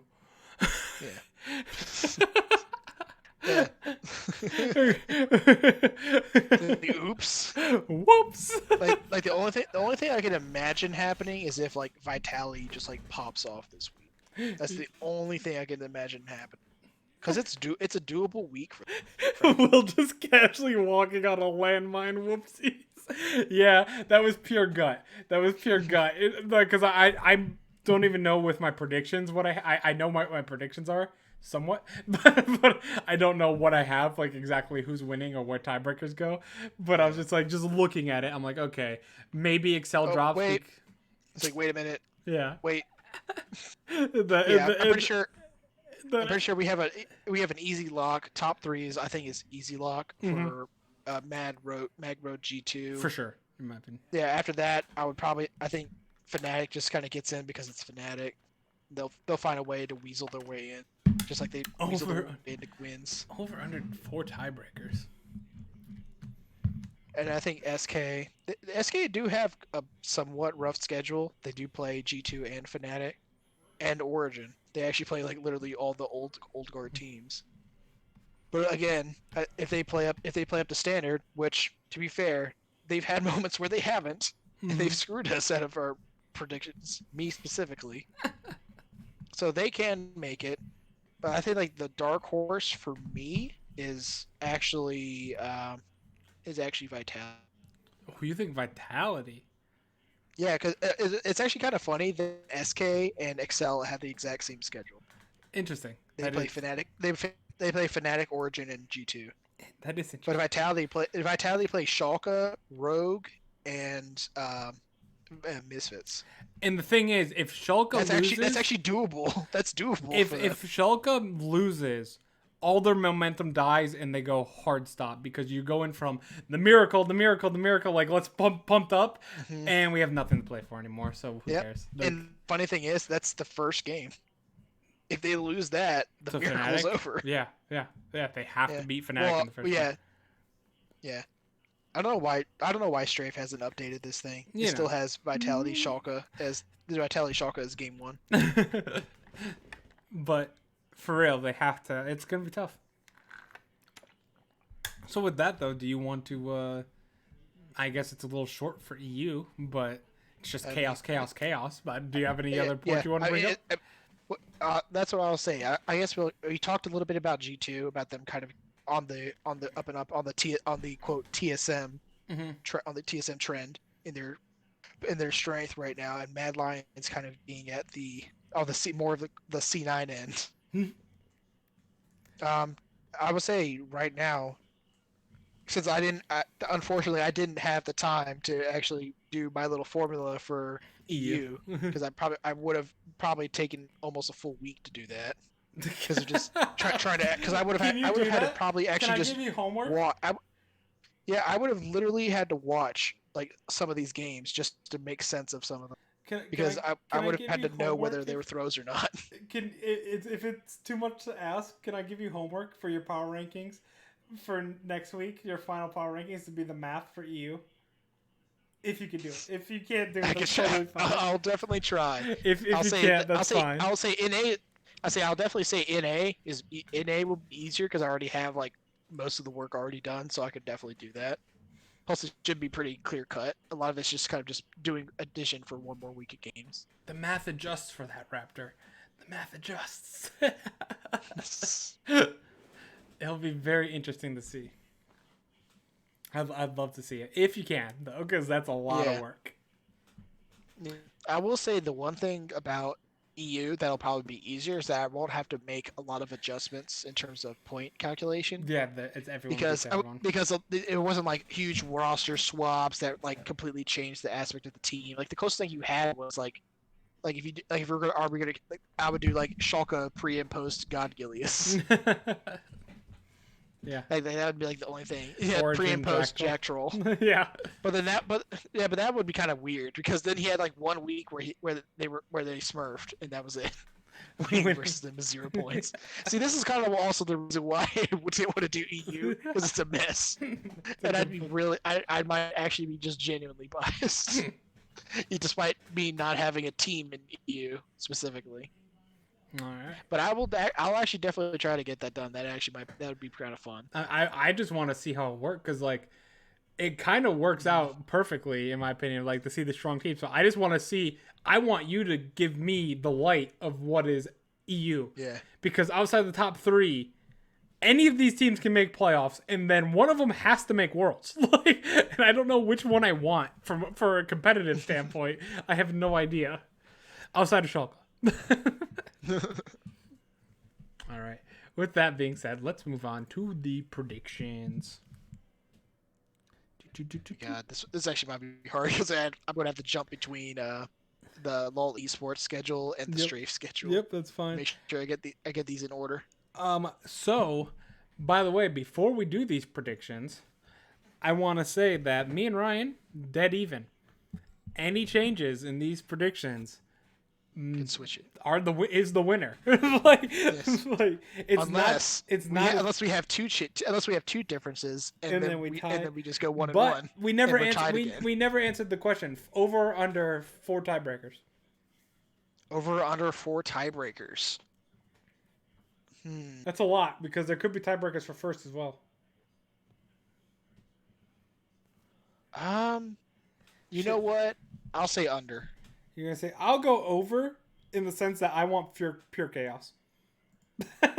I mean, it wouldn't surprise me. It's very possible we get like 6 tiebreakers. Obviously, we won't be doing our predictions on like live for the tiebreakers, but we always make sure to get the predictions in with each other before they happen, as well. Yeah. Oh yeah, that's right. They can't do a tiebreaker for first because Matt and Rogue play each other, so one of them is guaranteed to have first.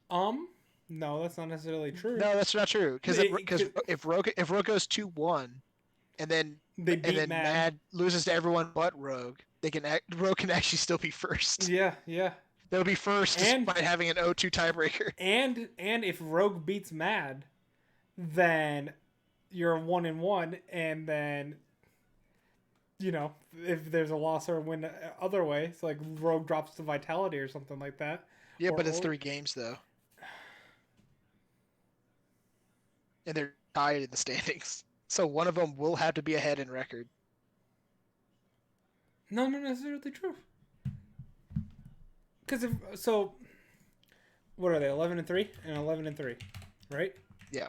Okay. Rogue loses or beats Vitality. No, loses to Vitality. They're 11-4.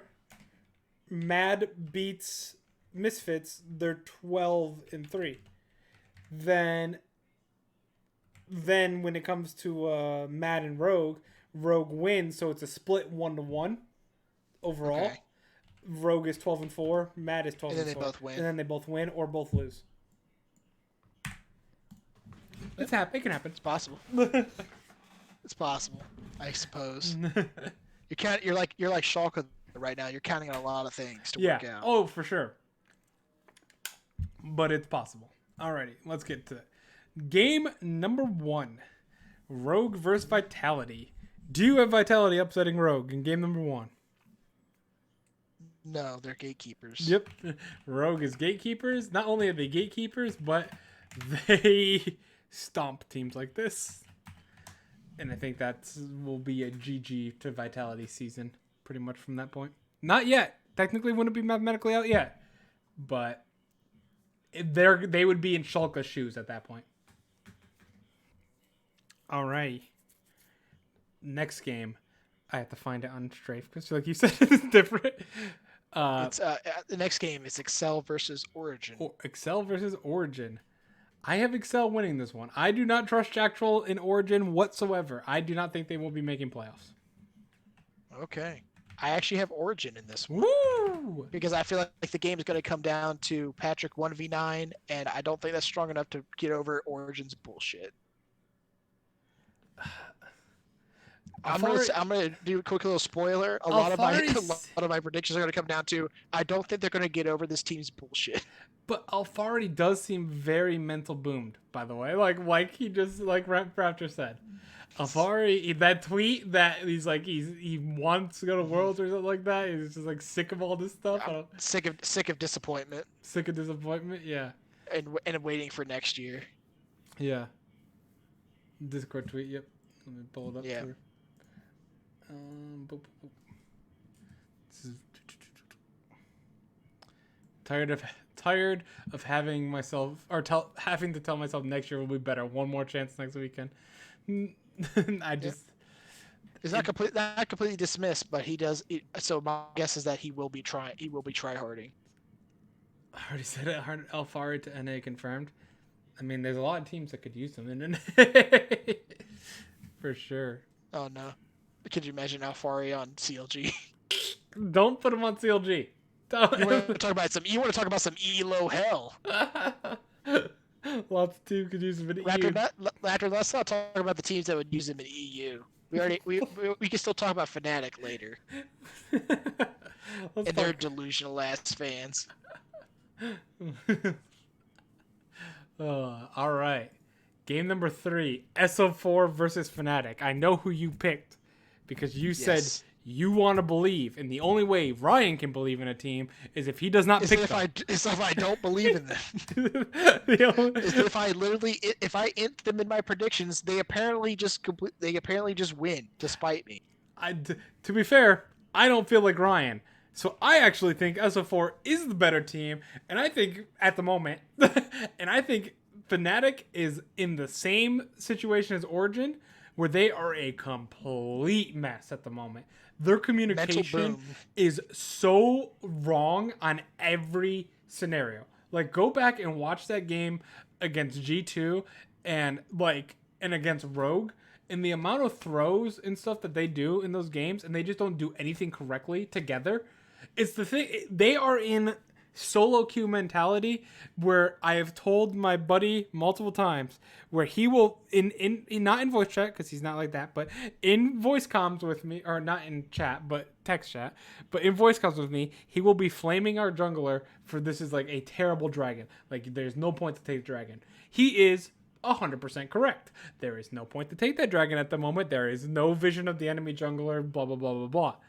You have to go help him anyway because 2 people to 3 people doing the dragon and getting collapsed on has a better chance, even if it's the wrong play, there's a better chance to make that be the right play than have it be the wrong play. Your jungler starts flaming you. He gives up for the rest of the game scenario like that. That is Fnatic right now. You know what that sounds like to me, though? Sounds like Blabber and C9. Yeah, well, right now, yes. But that is Fnatic at the moment, though, in the sense that... Shut up, Ryan. But that is like how Fnatic is playing right now. They're one person's making maybe a questionable play, but no one is backing them up whatsoever. So it turns into like, say, like this is a 35% chance to win to a 0% chance, and now you've lost the game. They're just running it down. Yeah, and now you're just now you have 2 people running it down, 3 people lost. Now, granted, there are situations like Hillsang's Bard situation where he was just there for absolutely no reason. Or Halo St. Pike. Hillsang Pike, or like Selfmade just running it down the tower scenario. Like those scenarios are okay. Don't follow you ? Being on. But there are other scenarios that I can't think of on the top of my head right now, sadly. But there are other scenarios where it's a risky play, and maybe Hillsang made it, and maybe it's a little over aggressive. But the team has to follow it because if you don't, it's going to be a loss no matter what. But what about the flanking AP Cho'Gath? AP Cho'Gath is an automatic loss. I don't care if you get wins with it. You've lost the game. Oh man, imagine if Shulker gets knocked out by AP Cho'Gath. Don't say that. No, AP Cho'Gath sucks. It is only semi-viable in mid lane. Outside of that, if you're playing AP Cho'Gath top, you are trolling. That's right. See, Demean knows what's up. I will give you it in mid lane. But none of this freaking glacial BS either. Thank you. I'm glad I've at least convinced you that glacial. You convinced me. I knew that. Glacial's actually trolling. It That's makes actually no just bad. sense on the champion. I don't get that part of it. Yeah, you skill his freaking auto attack reset, and you just use that. Your first attack is always it's a 2-second cooldown. Your first attack's always going to be the auto attack slow. There you go. Why not just do Comet? Mm-hmm. Yeah, thank you. Comet. There you go. Do Comet, and then you have GLP Comet, and just roll, and then just build full AP. No more Cho'Gath. No more Cho'Gath for one podcast. Leandries. Please. GLP Leandries. Void Staff. Mad. If you take me over in LPL, I'll play on stream AP Cho'Gath for you. How about that? No, you have to only play AP Cho'Gath forever. No. I have a 6-game deficit in the LPL, Will. I don't want that happen. If you take away my best top laner, though. I'll say right now, I had to pick DMO for one of these games. Ooh, it's a safe bet. Okay, to be fair, that's a DMO LNG game, by the way. It's not the hard... Unless you took him over FunPlus Phoenix, which I don't feel like... LNG just smurfed this week. Yeah. Against the surging Rogue Warriors. You're lucky. You're lucky I made a mistake, by the way. I'll tell you have a difference there. I was going to pick DMO just because they're my boys. And I messed up and picked LNG on strafe, so I'm sticking to it. You're lucky. Yeah. It was a misclick. I mean, you picked the smart choice. My heart says DMO, though. Anyway, we're not talking LPL yet. Mad versus Misfits. There. Mad versus Misfits. I got Mad. Even though they're falling apart, I don't... Misfits, they're just as bad at the moment for falling apart wise. Yeah. Everyone's in an equal state of disrepair. Mm-hmm. C9 would actually be okay here because everyone's just playing bad. Yeah, C9. Yeah, everyone's playing bad. Unlike in NA As where everyone's NA, rising. where everyone's just playing better. Yeah, it's the scary thing. It's like NA's actually playing pretty good. The top of their standings, at least, they're playing pretty good right now. Besides for C9. All right, yep. G2 versus SK. The end day one. I got G2. Like I said, I think they're gonna be really good. Yep, G2 over SK for me. I have full faith in G2 making a strong comeback. Yeah. They could still lose EU, but I think they'll be a very strong team come Worlds. Yeah, I just realized. I think LoL Esports has them as Friday. I think the issue is that Strafe had the Friday games as Saturday games. Yep. Origin colors, that's black. They used to be blue, but that's black. No, man. No, Demean. You have to continuously relive them. Hang on. I'm hearing a Cloud9 Cloud Alpha headset, wearing a Cloud9 t-shirt, wearing Cloud9 shorts. With a blue and black phone case. I will literally, for Raptor himself, I'll do a special thing. We will grab the Origin logo on HTML colors from image. Take this. It's black. 0 Hashtag 00000. That's exactly where I got it from. All of these colors, actually, I have the exact color that the logo is. We're not going by jersey color. We're going by actual colors. Mm-hmm. By logo color. Be like freaking Liquid from last split where they're wearing fucking X-Men yellow. Yep. I did not like those jerseys. I maybe because I'm not a big They look comic book weird. guy. Well, I mean, I like comic books, but I think they just looked weird. That too. They looked odd. uh, Like the Avengers ones weren't too bad because they looked like the Avengers suits they used. just like their win percentage with Jack Troll. Not true That's not because true, they got dude. They 2 had wins. 2 wins. They're 2-4. That's a 33%. Are you gonna say the win versus G2 literally didn't matter? Are you saying G2 was worthless? Shut up! It's funnier this way. Oh. Alrighty. Origin 2-0 versus G2. By the way, that's a big oop. Alrighty. Next game, SO4 versus Vitality. Who you got? I know who you got. Well, yeah, I mean, I picked Vitality obviously because I can't pick. I can't pick You Schalke. can't pick If I pick That's fair. Schalke, then I curse them to lose. That's And fair. I want them to go to playoffs. That's fair. I want them to at least try to fight for playoffs. I'm gonna grab SO4, man. I think they're gonna beat Vitality as well. I think they're gonna start 2-0 this week to go on a 6-game winning streak. Yeah. Ugh, it's awesome. That's awesome. Origin versus. Like I said, we're basically guaranteed to have differences because of these Schalke games. We already have 3. That's awesome. I love when we have differences. To be fair, it's hard to have differences. Like it's like, oh, you pick all you pick is like you don't pick any upsets. But if you pick 1 or 2 upsets, sometimes the other person picks that upset because it's the smart upset to pick. You know. See, now I'm living the meme. Now you're living the meme. Dude, want to become famous? Hell yeah! Look at this guy, Dragon. Hell yeah! Big follows. And I want to be famous. Don't go to that website right now, please. That will be a scam. We gotta buy followers. That's bullshit. Oh, I just want them. Just give them to me. All right. I don't want to be fucking sold nothing. SK versus Origin. I have SK because again, I can't trust if I pick Excel over Origin, I gotta pick SK over Origin, which I think SK is just slightly better than Excel. I mean, I pick SK over Origin. Nice. Because yeah. Don't tell my viewers that I trust SK because I trust XK more than I trust Excel. Mm-hmm. That's fair. Which is probably facetious and it's wrong. It's not much more though, is it? It's just a little bit. I mean, more. It's wrong because I trusted them before and they lost to Excel. Yeah, that is true. Yeah. Hang on one sec. Let me delete. There we go. Will is chained me in his basement and forcing me to interact. Feels better. Don't tell them the secrets.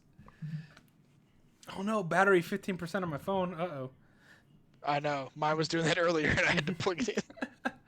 It's even worse because I'm on my phone. Yeah, that's worse than mine. Mine's just my predictions. Fnatic versus Excel. Here we go. Who you got? I think Strafe actually has these in order, but they're the Friday games. Yeah. I have Fnatic. Sorry. I have Fnatic. Yep. I have Fnatic because I feel like Excel will not be the ones to make them not get away with Fnatic's bullshit. That's fair. It seems like just like Origin. It feels like you're really Fnatic has the best chance of any Western team to win Worlds. Oh my god, don't even talk. Yeah.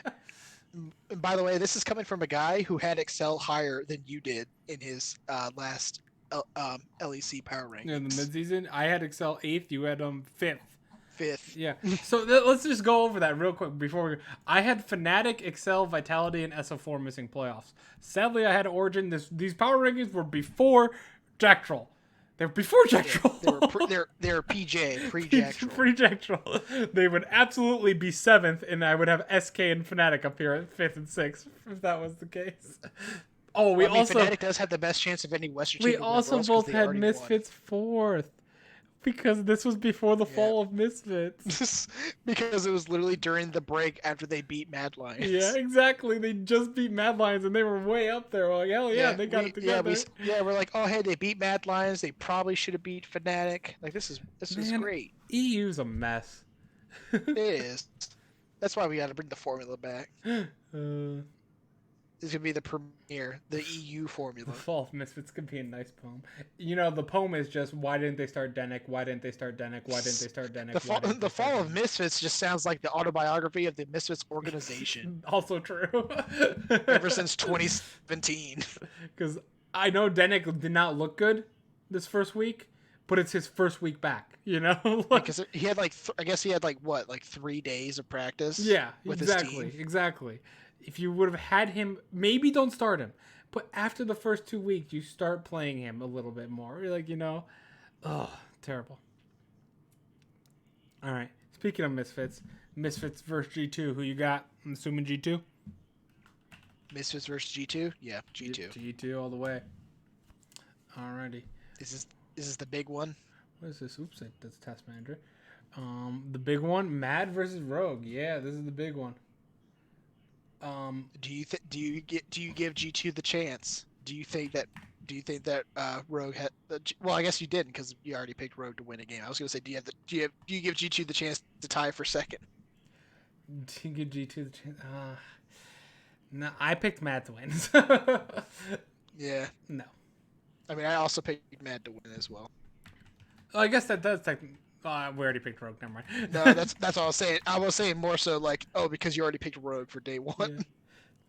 Because Mondays are the off day. That's what I'm saying, though. What I was saying, like Vitality can make playoffs. That schedule's doable. It would involve beating Rogue. It would. It would. If they beat Rogue, they could easily 3-0 the weekend and make playoffs. Vitality, yeah, I agree. That's their big test, basically. And here's the thing: if that happens, that's the best chance for G2 again to also make second. Mad Scientist William here. Rogue is going to crush Vitality Spirits, assume that they eliminate them from playoffs. SO4 going to beat Fnatic, they're still hype. Then Vitality versus SO4, SO4 is going to beat them because their spirits are more higher up. Telling you, it's going to work. It's going to work. Alrighty. Final game, final day. We have three differences, 5 games left. Who you got? Like one of the first. Yeah, we have EU on Sunday again. Yep. Misfits versus Vitality. First one. Misfits. I have. Oh, sorry. Oh, I have Misfits. Me too. I think Vitality's mental gets broken after. Oh no! I lost the key. my left arrow key just popped off. But I think that Vitality's mental breaks after they lose to Rogue and they lose out the rest of the season. I'm going 0-3. Okay. Mad versus SO4.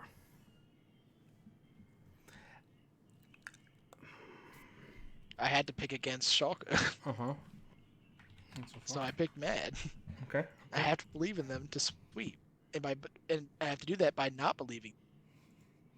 So we have Rogue losing to Mad. And then Mad would have the 2-0 over Rogue, correct? You said Mad G. You said the Mad. I'm sorry. Can you repeat that? I think you kind of cut out a little bit. Oh, sorry. I did also type SO4 for you. Oh yeah. But wait, why? but God damn it, Will. Don't type CLG in there either.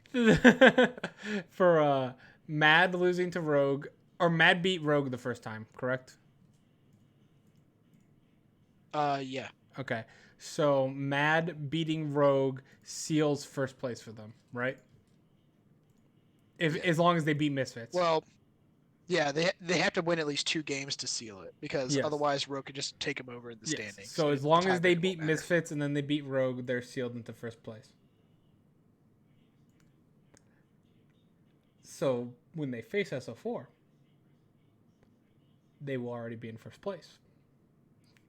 SO4 will be fighting on the Miracle Run with a lot of effort there. And I know I picked SO4 to go 3-0 in week 1, and they lost all 3 games. I picked them to beat Vitality, I picked them to beat Rogue, and I picked them to beat SK, and they lost all 3. But I'm picking them to beat Mad because I think that Mad as a team is going to troll because that's their style of character. You know what I mean? They're kind of a crazy, fun, exciting team. They're just gonna pick complete troll comp. SO4, if they beat Vitality and Fnatic, they will still be alive. Change back to it's gonna Raptor, you're back to green now, or like bright green. But like if SO4 and beats both of them, they're still alive. They're gonna be trying really, really hard. They might win. Am I crazy? Possibly. I mean, you're not. I mean, you're not wrong, but you're not necessarily correct. But you're not wrong. Like it's gonna be like a team of support. Don't use the word experiment. Whatever you do, Ryan will lose it over Cena. Like Mad will be the team with Teemo support, you know? Like they will be that type of troll. Like games don't matter because they've sealed first place. They're gonna have fun. SO4 on the other hand was gonna be trying their heart out because if they win, then hypothetically they'll be making playoffs. So I picked SO4 to beat Mad. Gotcha. So you're the opposite of me. You picked Schalke in every game, and I did not. I picked them to go 3-0 at the beginning of the year. They disappointed me, and now I'm picking them 3-0 to go at the end of the year. Time to get in your coffin so they can let you down one last time. Yep. Oh man, I'm a psychopath. Hey man, I respect the hustle. They both play fast, sure, but I'm just assuming that Mad's not going to even bother. They can win. Yeah, but they shouldn't. They shouldn't is the issue. There should be no world where SO4 technically gets caught or gets ahead of Mad. But the only way they could is if Mad doesn't care about the game because they've already sealed first place. All right. Final 3 games. Rogue versus Origin. I'll say Mad and Schalke is kind of like V5 and Invictus. A little bit, yeah. Like these two teams are just gonna run it at each other. You don't know what the hell's gonna happen, but what they're just gonna keep running. They're playing chicken and they will not stop. The issue is my SO4 pick crumbles if they lose to Fnatic in game 1. I don't see them beating Vitality or Mad if they lose to Fnatic in game 1. So it's very important that they win. Because we have differences on all 3, and that's gonna cost me EU. I am betting my EU crown on SO4 like an idiot. unless Mad secures first and Schalke is knocked out, and they both meme. There you go. In the last game for different reasons, and Schalke just wins. Maybe we'll see. Because those are 3 of our 4 differences are the SO4 games. Oh my god! I hope we have some other differences, so I have a little bit of bets to hedge. Rogue versus Origin. I'm assuming we don't have differences here. Rogue to seal second place. Yeah. Well, they will have already sealed second place actually with that Vitality win. So does Rogue? I don't see Rogue as a trolley team though, like I see with Mad Lions. I see Rogue as a very boring, keep it together for the whole season type team. Yeah. I mean, here's the thing though. If they lose to Vitality, then they're going to come out hard because that means that their second place spot is not secure. Yeah, agreed. So also, you have Rogue. do you think Origin just doubles down and just sticks with Jack Troll for the rest of the split? They might as well. Say, no, screw this. For as much as I want them to bring Destiny back, I'm assuming they're just going to stick with Jack Troll. That's boo. Rogue, I'm assuming. That's thumbs down. Yeah, I have Rogue. G2 versus Excel, I'm assuming is G2 since you're saying how much you cannot trust Excel. So you have Excel actually going 0-3 this week. Yep. Which means they could just pull a Schalke on me. And then Fnatic versus SK. I'm very curious of what you have here. I have Fnatic. Damn, me too. Why are we suckers? I have Fnatic because I literally looked at this team and I'm like, man, SK should win this game, but that's probably why Fnatic's gonna win. It's like I'm just suckers for that. It's like maybe it's like me going down with the ship like I did with Team Liquid, but it's like a team that like has the veteran players, has the experience. They have to get it together, right? I don't think they will actually. I'm the opposite. I don't think they're gonna get it together. I just think again, just like Origin versus XL, they're just gonna pull some bullshit. Maybe you're right. They're just gonna pull some bullshit on the day and just get a win. So with this being said, I'm kind of curious. We both have Mad winning So I have Mad going 2-1. I have Rogue going 2-1. So that means Mad wins over them. So we have Mad and Rogue at number 1. So we have Mad Rogue number 1 and 2. Okay. Come on. G2 will be third because they go 3-0. Yeah. G2 will be third. Pull it together here. There we go. Standing. Then we have Fnatic winning. You have Fnatic winning 3. I have Fnatic winning 2, and I have SK winning 1. So that would mean that Fnatic would be tied with SK, but them beating SK puts them over the tiebreaker. Correct? Because they already beat SK. So we have Fnatic 4th. Ugh, that doesn't sound good. SK 5th. And then 6 is a battle between Excel. I have Excel winning 1 game and Schalke winning 3. Misfits has to win 2. Did I pick Misfits to win 2? No, I didn't. I picked them to win 1. Origin has to win 2. I didn't pick them to win any. Vitality has to win 2. I didn't pick them. So I have So for me saying over on the 4 tiebreakers, my predictions only have 1 tiebreaker, and it's between. Yeah, that's why I went under, because you need a big tie. You need a lot of teams tied with each other in order to get more 2 tiebreakers. So games. I'm really only gonna have SO4 versus Excel in the finals, or like loser goes to the playoffs. The finals. Loser doesn't go to the playoffs. Winner goes to the playoffs. In the finals. And you want to know what's gonna suck? Excel wins that game. After all that, SO4 goes 7 wins. 7 wins to make it, to go all the way from 1-10 to 8-10, and they lose in the tiebreaker to miss playoffs. Yep. Sad as it is, that could happen. I absolutely see that happening. Brutal. But with that being said, I think that's good. We just nailed EU in about an hour. That's about an hour for EU. So that's. I think anything else you need to say about EU, Raptor especially. Like I think it's gonna be a very exciting week. Every game matters. And that's always fun. So essentially, it's just a playoff week, kind of, It's a best of 1 playoff week for a bunch of these teams. So I am looking forward to it, and especially with me and Ryan having 4 differences. SO4 Mad, SO4 Vitality. I'm looking forward to us going 2-2. SO4 Fnatic, and Excel Origin. So actually, yeah, if one of us wins the first day, if Excel beats Origin and SO4 beats Fnatic and I take a 2-0 on you, worst I can do is tie, and I'm okay with that. However, if Origin and Fnatic both win, all of a sudden the worst you could do is tie, and the best I can do is tie. So we'll see. It should be might come down to any tiebreakers that get played. That's true. It's gonna be quite a spicy. Yeah, which would be very interesting considering that I'll be at work. So I'll have to actually do my best to try to keep up with things, and try to figure out how. Or see what game when they'll actually be playing tiebreakers. Mm-hmm. Hopefully it's 4, so they just play the next day. Yeah. Well, even if they play the next day, I'll still be working. Well, you have time though. I can at least predict it. You're not making. True. I'm assuming you're not working 24 hours. Oh man. Alrighty. Let's move on to. You'll have to send in quick predictions if they do same day games. Yep. But next week, keep an eye out for Mad and G2 form. I agree with that. All right. LPL. Time for the LPL. I went 12-4, and I really blew it at the end. But today I lost 2 of those games. And Ryan went 11-5. Rogue Warriors really let us down. The games went. Sunning took down OMG 2-1. Vici Gaming took down DMO 2-0. Simple.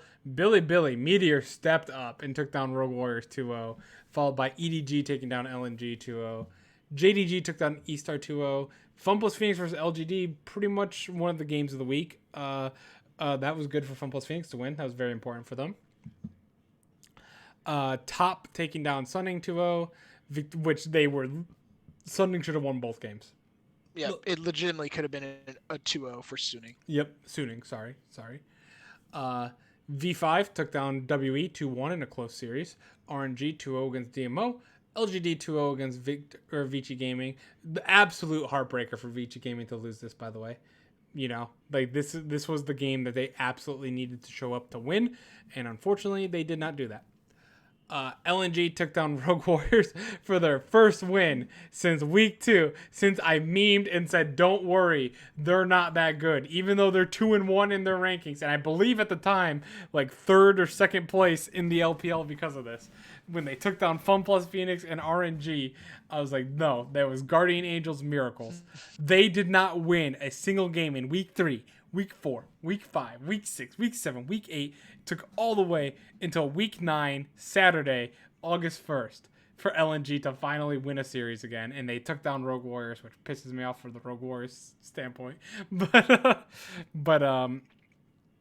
they finally got one. They finally got another one. EDG took down Billy 2-0. IG took down OMG 2-0. And then V5 beating JDG today. Exactly. Remember when we said this was a massive test for V5 last week, where if they lost to Team WE and JDG, so they have no chance at Worlds? Guess what? They beat them both. Took them to 3 games for both, but they beat them both. And that is crucial because that puts them at 3-4 against the other 7 teams in playoffs, which doesn't look great still, to be fair. It's still 3-4, but it looks so much better than 1-7 or 1-6. Like, and considering that they basically went 3 games against all of them. Mm-hmm. Yeah, did V5 actually get swept to any of them? No. They went 2-1 versus Suning. They went 2-1 versus JDG. They went 2-1 versus Top. They went 2-1 versus IG. They went 2-1 versus WE. They went 2-1 versus Fun Plus. They went 2-1 versus LGD. That's a fun fact. They never got 2-0 this year. Up until now. They still have to face 2 teams, but for right now, they have never been 2-0'd yet. That's pretty good. You want to know what's bad for EDG? Unless they 2-0 them, it's over. But yeah, that was good by Suning. Or by Suning, not Suning. Victory 5. First of all, Suning. Second of all, Victory 5. Yes. Team WE went and took down E-Star, and RNG, with the surprising upset, destroyed Top Esports. Yeah, they were like, "Oh man, V5 just took down JDG. Oh man, RNG, hold my beer." So the thing I want to talk about is Top is kind of Mad Lions in the sense that they didn't deserve to beat Suning, pretty much. Like similar to Mad and Fnatic. RNG smashed them. IG smashed them. DMO, V5 beat them that doesn't count. Vici Gaming, I'll give them that one. I'll give them the Vici Gaming. And then they lost to V5. So regular, like just basic wise, they are 3-3 in the last 3 weeks. They should be 2-4. They have not, and one of those 2 wins is against DMO. You want to talk about Victory 5 being 3-5 against playoff teams? Mm-hmm. How is Top right now? Top against playoff teams. Let's take a look. Top against the playoff teams is 1-0 because they beat JDG. Yep. And that was at the beginning of the season. 2-0. Whereas JDG is actually in much better form now. Yes, they did beat LGD as well, so they are 2-0. Top, where they not LNG is not a playoff team. They beat Fun Plus Phoenix, so they're 3-0. 3-1 once they lost to a Victory 5. 3-2. 4-2. They're 4-2. They lost to IG, but they beat Suning. So they're 4-2. So they're slightly. And realistically, they could be 3-3. Yep, they could because of the Suning series. Yep. They are struggling right now quite a bit. They're getting exposed on the bot lane, and I think it's Yuyanja especially that's been getting exposed early game. And I know you can say like, "Oh, you're a Jackie Love fanboy," but the early game is a very large majority of the support. And by teams, once Victory 5 solved that, if you just tower dive them or tower dive over and over and over and over and over on the bot lane, every team's been doing that pretty much, and just absolutely exposing. You get Jackie Love tilted in trolling, or like trying to overcompensate for Yuyanja enting type scenario, and then you get Karsa tilted as well on the jungle, and then 369's not playing at his peak anymore, and Knight, he's been here before, but he can't do it all. He's not able to do it all the time Yeah. anymore. You know. He's been here before, but it didn't work out well for him when he was. Yeah, exactly. And it's kind of scary to see. And for top, They're tied. I swear to God, Top Esports, Mad Lions, and C9 are like voodoo linked right now. They are. It's insane that they're literally all slumping at the same time. And the scary thing for top is that they don't play in NA or EU. They don't play in the dumpster. They play at the peak right now. So there's a lot of teams coming after those world spots. Hey, Raptor. It's true though, Raptor. It's true. Right now, EU is. Let's not be frank. Mad is going now, to a lot Worlds. Of the major regions, a lot of the major regions have a dumpsters, and some are just bigger than others. Mad is going to Worlds for sure. C9 probably, but there's a little bit of hesitation there. Top also hesitation now because they Even have to more. go JDG, IG, Victory 5, Sunning, even Team WE, LGD, Fun Plus Phoenix are all Worlds level teams. They have 8 people gunning for 4 spots. Like you have to step up. And if RNG keeps like actually popping off, like They this, could potentially make it. They're gonna have a shot. They can have a shot. That means that they're what we're saying. They're peaking at the right time. The math doesn't really work out, Ryan, but you know they can They do can. it. They can. They might. Well, just give me a second here. Me and Raptor talked about this before podcast. We went over the math of the LPL, and I was like, hell yeah, RNG could do. Maybe not. We'll find out real soon. Let's just say that. Yeah. So if they could 2-0 Top Esports, it's possible. Oh, I know. It's a shame that a team that can 2-0 Top Esports is not going to make playoffs. I'm telling you that. It's kind of hilarious that RNG 2-0s Top Esports and V5 all 2-0 RNG and then also be Top Esports. Yeah. That's consistency. It's insane. So what I'll bring it up because I want to bring up with China is that it's unfortunate you have teams like RNG and V. I won't add EDG because they just had a terrible split in general. But I think VG and RNG are very good teams compared to worldwide, aren't going to make playoffs. And here's why. And that's stunning to me. Like, these teams are probably at least It's not stunning. It's not stunning. It's stooning. I hate you. I know.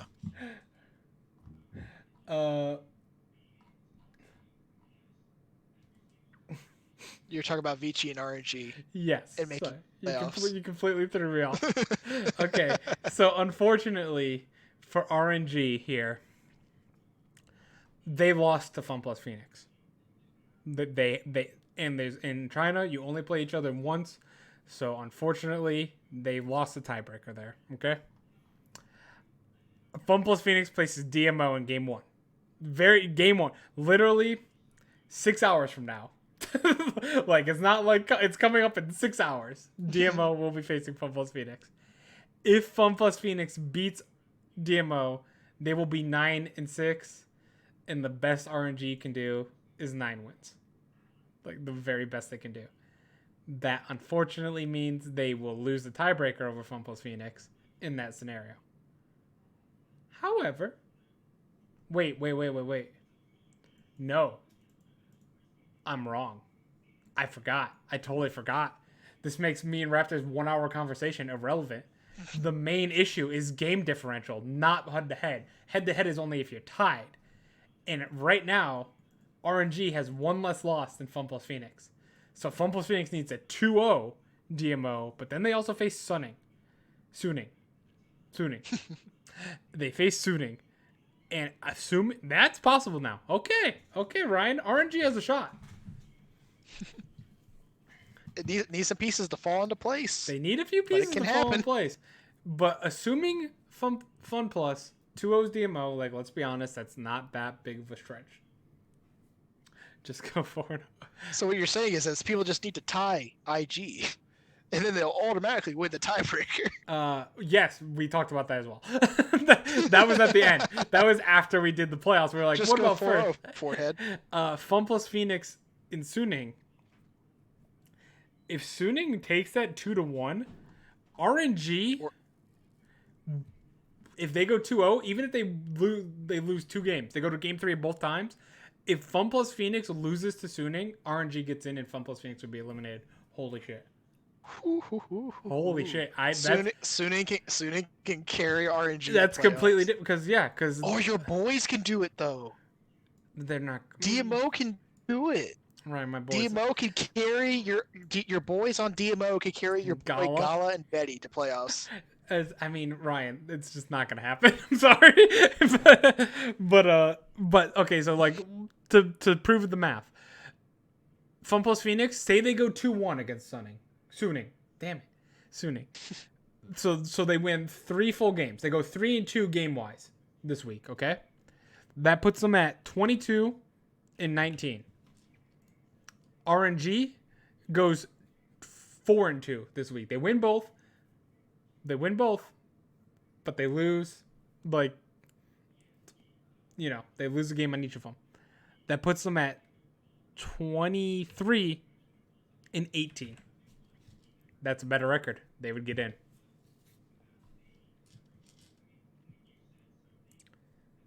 Top giving RNG. It's possible. That's possible. That's awesome. Yeah. If RNG lost to Top Esports like everyone expected them to, they'd be out. We wouldn't be having this conversation. Yeah. That's actually kind of funny. I actually love that so much more. Even though I love Fun Plus Phoenix, and I think that without Khan, they're much like when they have Kim Goonan, they're a superior worlds level team. This just makes so much more spice, so much more excitement. Because the way I was thinking, like the head-to-head would be the most important part. Fun Plus Phoenix beats DMO, it's over. It's over literally 6 hours from now. It'll be over.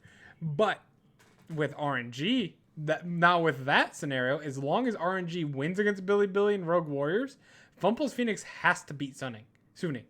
If they lose to Suning, they are out. It will be out. So that final day, if RNG, as long as they don't lose to Billy and Fun Plus Phoenix doesn't lose to DMO, which both should probably happen. RNG beats Rogue Warriors. That game, winner, Fun Plus Phoenix is going to win. It's a win or go home. That's awesome.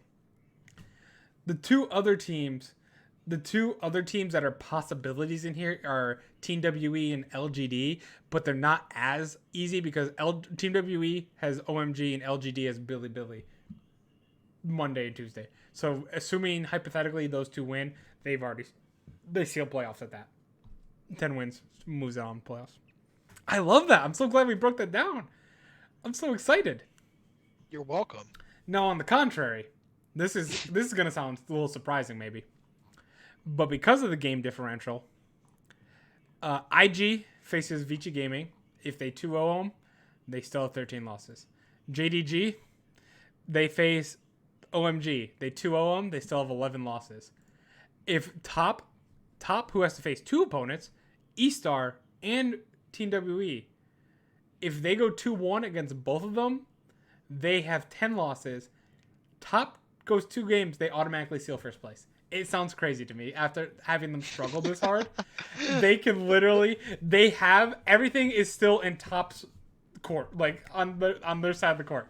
They just have to go 2-0 or like series wise. They can go 3 games. They actually both have times. to just win the series. Yep, they can't drop a series. They can go game 3, both of them. Doesn't matter. They would still beat JDG by 1 game, and even if they had an additional game, they beat JDG. So then at that point, because this happened actually because we were going through tiebreakers, and what we found funny was Top 2-0 JDG, but got 2-0'd by Invictus Gaming. Invictus Gaming 2-0'd Top, but got 2-0'd by JDG. And this JDG 2-0'd Invictus Gaming, but got 2-0'd by Top. They went 2-2 against each other. None of them went to a game 3. It was pretty. That's why I like. And then V5 2-1 to everybody. Yeah, 2-1 or 1-2. 2-1, 1-2, 2-1. 3 games. 1-2. Yeah.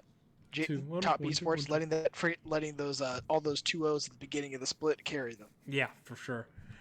That was the funny thing to me is when I found out that about. I never went back and did it with RNG and FunPlus, but Top, when I realized that they literally can go to 3 game against WE and E-Star of all teams and still be fine and still be the first seed, I was like, wow. kind of sad. But that's the other thing too, is that it's funny that it's like even more so than in Europe, where we kind of meme that every game matters. It literally in LPL, literally every game matters. Yeah, not even series. Just every series, game every game. is important. IG being inconsistent as shit at the beginning of the split, Burn kind of gonna bite them. Yeah. Might bite them. Yep. Come playoffs. Because they can't. But like I said, they can't pass depends on JDG. Yeah. Again, it does come down to current form at the end of the day, and if your current form is just better, then it shouldn't matter come playoffs. But it shouldn't matter. But the issue is, for IG's sake, they're gonna miss the bye week probably, most likely, because unless JDG lose to whoever they play, I think it's OMG. Yeah, unless they lose to OMG, probably not gonna happen. Unless Top lose to eStar, probably not gonna happen. The only hope IG has is if Team WE upsets Top Esports. That's the only hope they have. And I don't think Team WE is fast enough to do that, personally. But they could. They could. But that's the one shot, because if that doesn't happen, IG loses the tiebreaker because of their shaky start with the 13 losses here. Like, Victory 5 has the same amount of losses as IG. Suning and Team WE and LGD only have 2 extra losses than IG. They have less series win, but they only have 2 extra game losses than them. It's crazy. But yeah, so even though IG might be the best in the world at the moment, they're probably not even going to get a bye week in LPL, which kind of also at the same time goes to show the strength of the LPL, where we're like, this team's the best in the world. They weren't good enough to get a bye week in the regular season, but they're the best in the world. Yeah.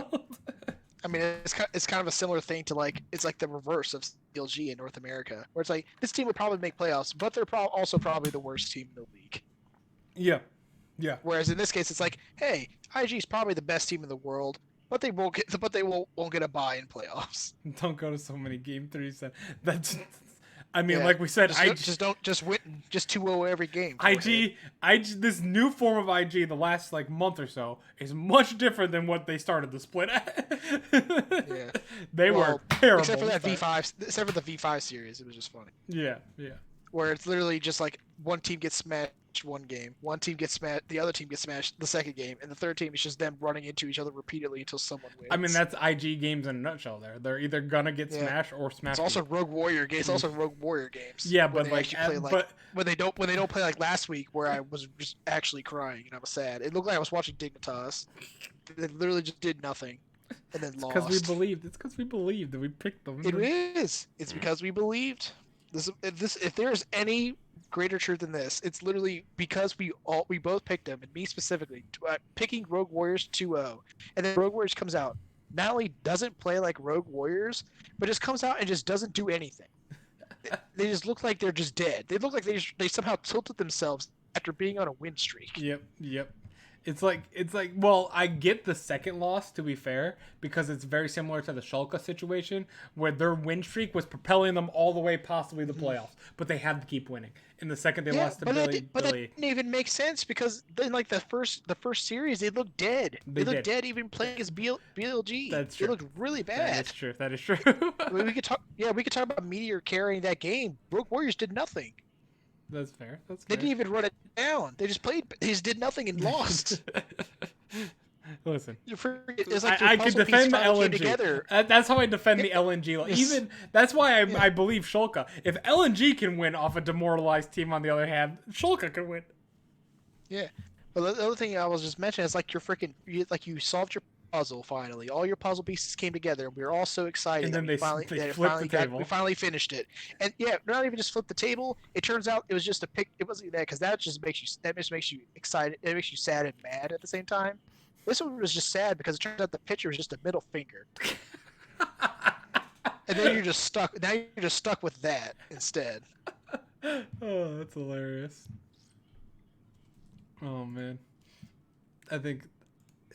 I think we might want to go to. We can go to predictions. I believe we kind of talked about a couple teams. Just the playoff situation is very interesting, and we have a lot of games to pick, and there's a lot of differences between you and I. There's definitely gonna be some. Because here's the thing, I will go down. I don't give a shit. That's how I feel. I remember. I'm already losing, so why not? Was it last? It was 2 years ago, or like last year maybe, when Brian had a 9-game lead on me, and I told him, "Can I just see your predictions, so then I can make my prediction? You can pick whatever you want. I don't care what you predict. Let me see them." You picked opposite of him, and I think you like almost won. I won 5 of them at the Yes. beginning. I won 5 in a row, and then I lost the last 4. It was like, oh, so I only gained 1. So close. I only gained 1. Yeah, but you almost did it. But it almost pulled off. So yeah, that's if you were conservative, if you were conservative with the last ones, you would have almost won. I still would have been down. Yeah, but it would have been closer. It would have been closer. You're right.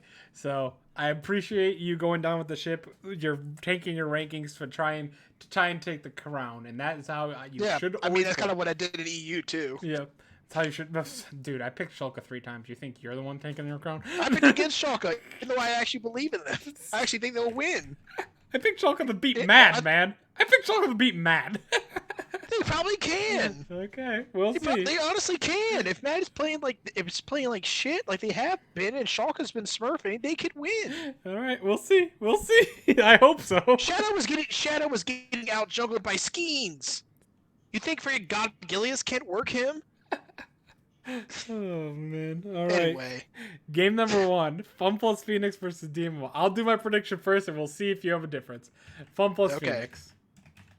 Fun plus Phoenix. Yeah, that's the CLG level one. Yeah, I can't realistically pick DMO to win this game, no. Especially when Fun Plus has playoffs on the line. Yeah, exactly. I fully agree. LGD versus Billy Billy. I took LGD. I'm gonna let me down one more time. I have BLG. Oh, what a bold pick! I love it. Hey, not even bold. It's a pick of a necessity. it's a pick with depression. I fully expect to be down. I think at least 8 games after this split. Hey, you go down fighting though, and that's what I want to see. I don't want to see any Dignitas crap or Rogue Warriors crap from you, where you just give up. You go down fighting. You sacrifice your percentage to try and get the crown. Just keep running it down until you win. The LPL way. Yeah. All right. V5 versus EDG. I got V5. Oopsies. And I have EDG.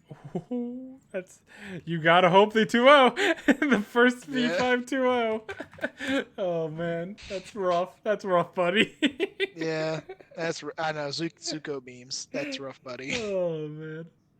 OMG versus. I mean, it could happen. EDG looks okay. They look okay right now, but they're playoff. We didn't even talk about them or. They did.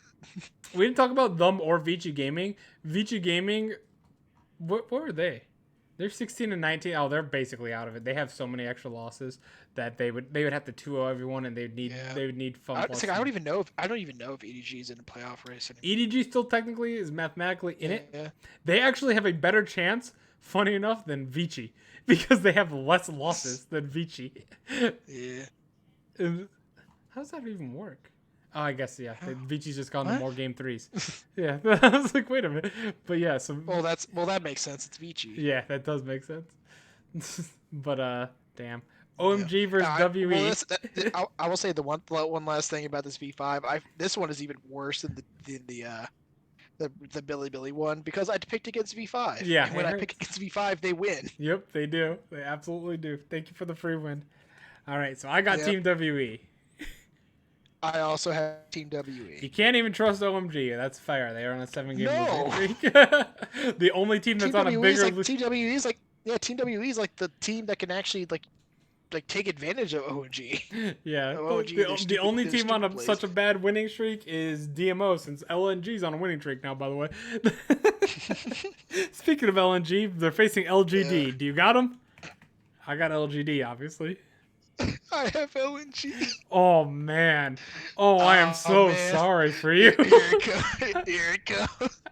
We're going for. I just gotta praise the Guardian Angels. The Guardian Angels show up one more time, please. Yeah.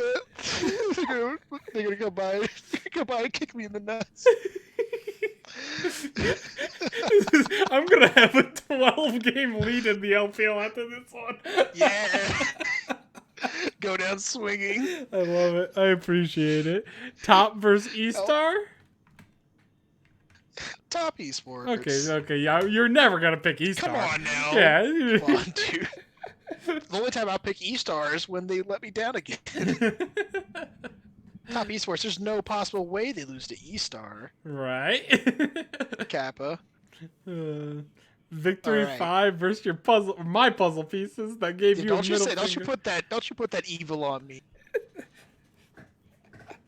I have V5. You can't even trust the puzzle pieces. No, trust LNG who beat the puzzle pieces more than V5. Ooh. Sometimes I was gonna hope for Peanut to run it down. Hmm. I don't think Victory 5 will. RNG versus Billy. I'm taking RNG to try and fight now, especially that I know that they have a playoff spot still. Oh man, they're fighting hard. Yep. This is also why I picked RNG. Ooh. Not even taking the Billy twice. No. I mean, I fully expected to Billy to lose the first game and then win this one. I was about to say I'm absolutely expecting That's exactly what they did. They're gonna That's what they do to me. They're just gonna absolutely ruin you. Yeah, just ruin everything. All right. RNG's out of playoffs. Freaking ruined my predictions. Yeah, I really just want to see this come down. That final day is gonna be so spicy. I want no spoilers in the Discord. I want to watch without knowing. Sunning versus Here you go. Vici, your two most lovely teams that never disappoint. Suning. You picked Smug Suning? Lions. No. No. Big Vici. Yeah, I was gonna say. I was like, wow. The two teams that are masters of going to 3 games. Yep. Besides V5. I mean, Vici. This is also desperation for them too. They gotta win it as well to make it. Because if they win and then if they upset IG, it's a 3-way tie at that point. Yep. Then it gets spicy, even more spicy. Vici must win. I mean, that one's not bad. This is gonna be a very exciting week of LPL and exciting week of LPL, LEC, and LCS. Exciting week of predictions. Yeah, it's gonna be spicy. You just see just how far down I could go. So far, the worst one is definitely LGD versus LNG. You taking that as whew. Oh yeah. Oh yeah. Makes my Immortals pick look smart. Well, trust me, none of these are smart. JDG versus OMG. I have JDG. Okay, you can't. If I'm picking WE to beat OMG, I'm picking JDG. Yeah, for sure. LNG versus DMO. I took not my boys, unfortunately. I took LNG, but I was gonna take my boys, but I accidentally misclicked it. So you're welcome. Yeah, remember I told you that I was gonna pick your boys to try to carry me. I'll root for that one. I'll root for you to win that one. Don't root for them. I will. That means you're putting your faith in. That means you're putting your faith in them, and that means we're cursing them. What is there to curse? They're 6-26. Exactly. They don't need any help to hit. Oh man, my boys are depressing. Alrighty. E-Star versus EDG. That's what D stands for. Depressing. Oh.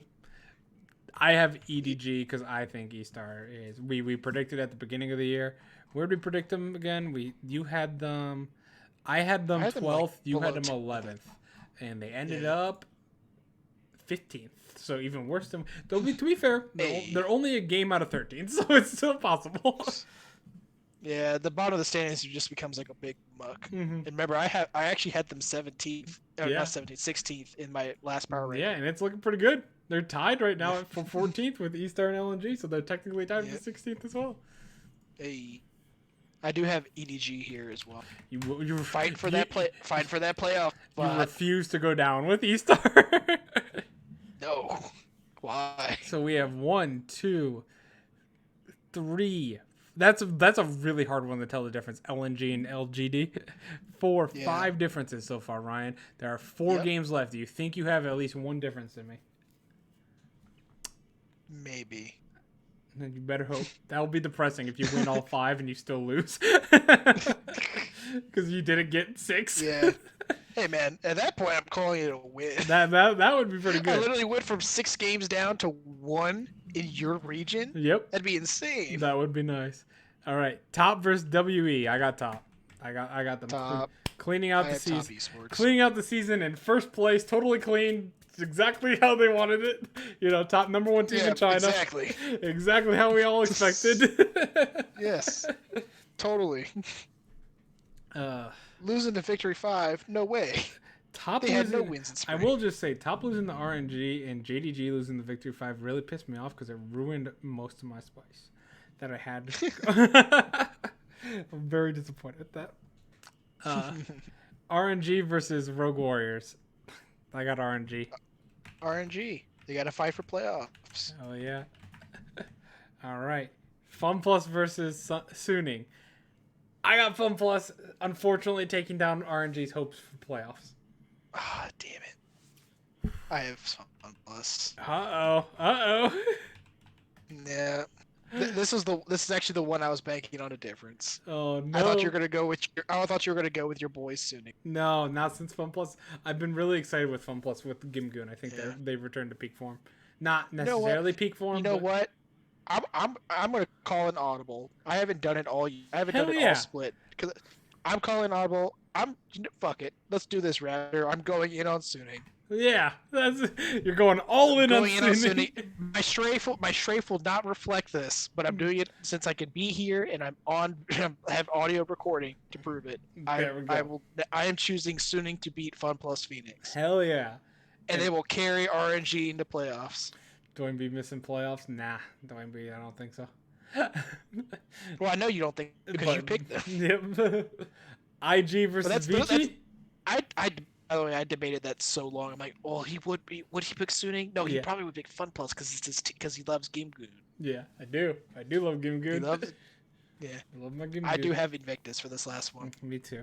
Damn, If Ryan. they lose to Vici, man, what the Ryan, it could be a scenario for IG that doesn't matter. If top goes 2-0 and JDG goes 1-0, then don't even get me started. They're started. If Vici Gaming beat Invictus Gaming, And they force a even three-way if tie. Invictus is actively trolling, there's no way. Then they would force a three-way tie between FunPlus, RNG, and Vici. And unfortunately, the Wikipedia does not have a three-way tie scenario, which kind of annoys me. Which, for as obvious as it should be. It might go head-to-head then. I don't know how. And then if it'd probably go combined game score. Depending on how things go. Okay.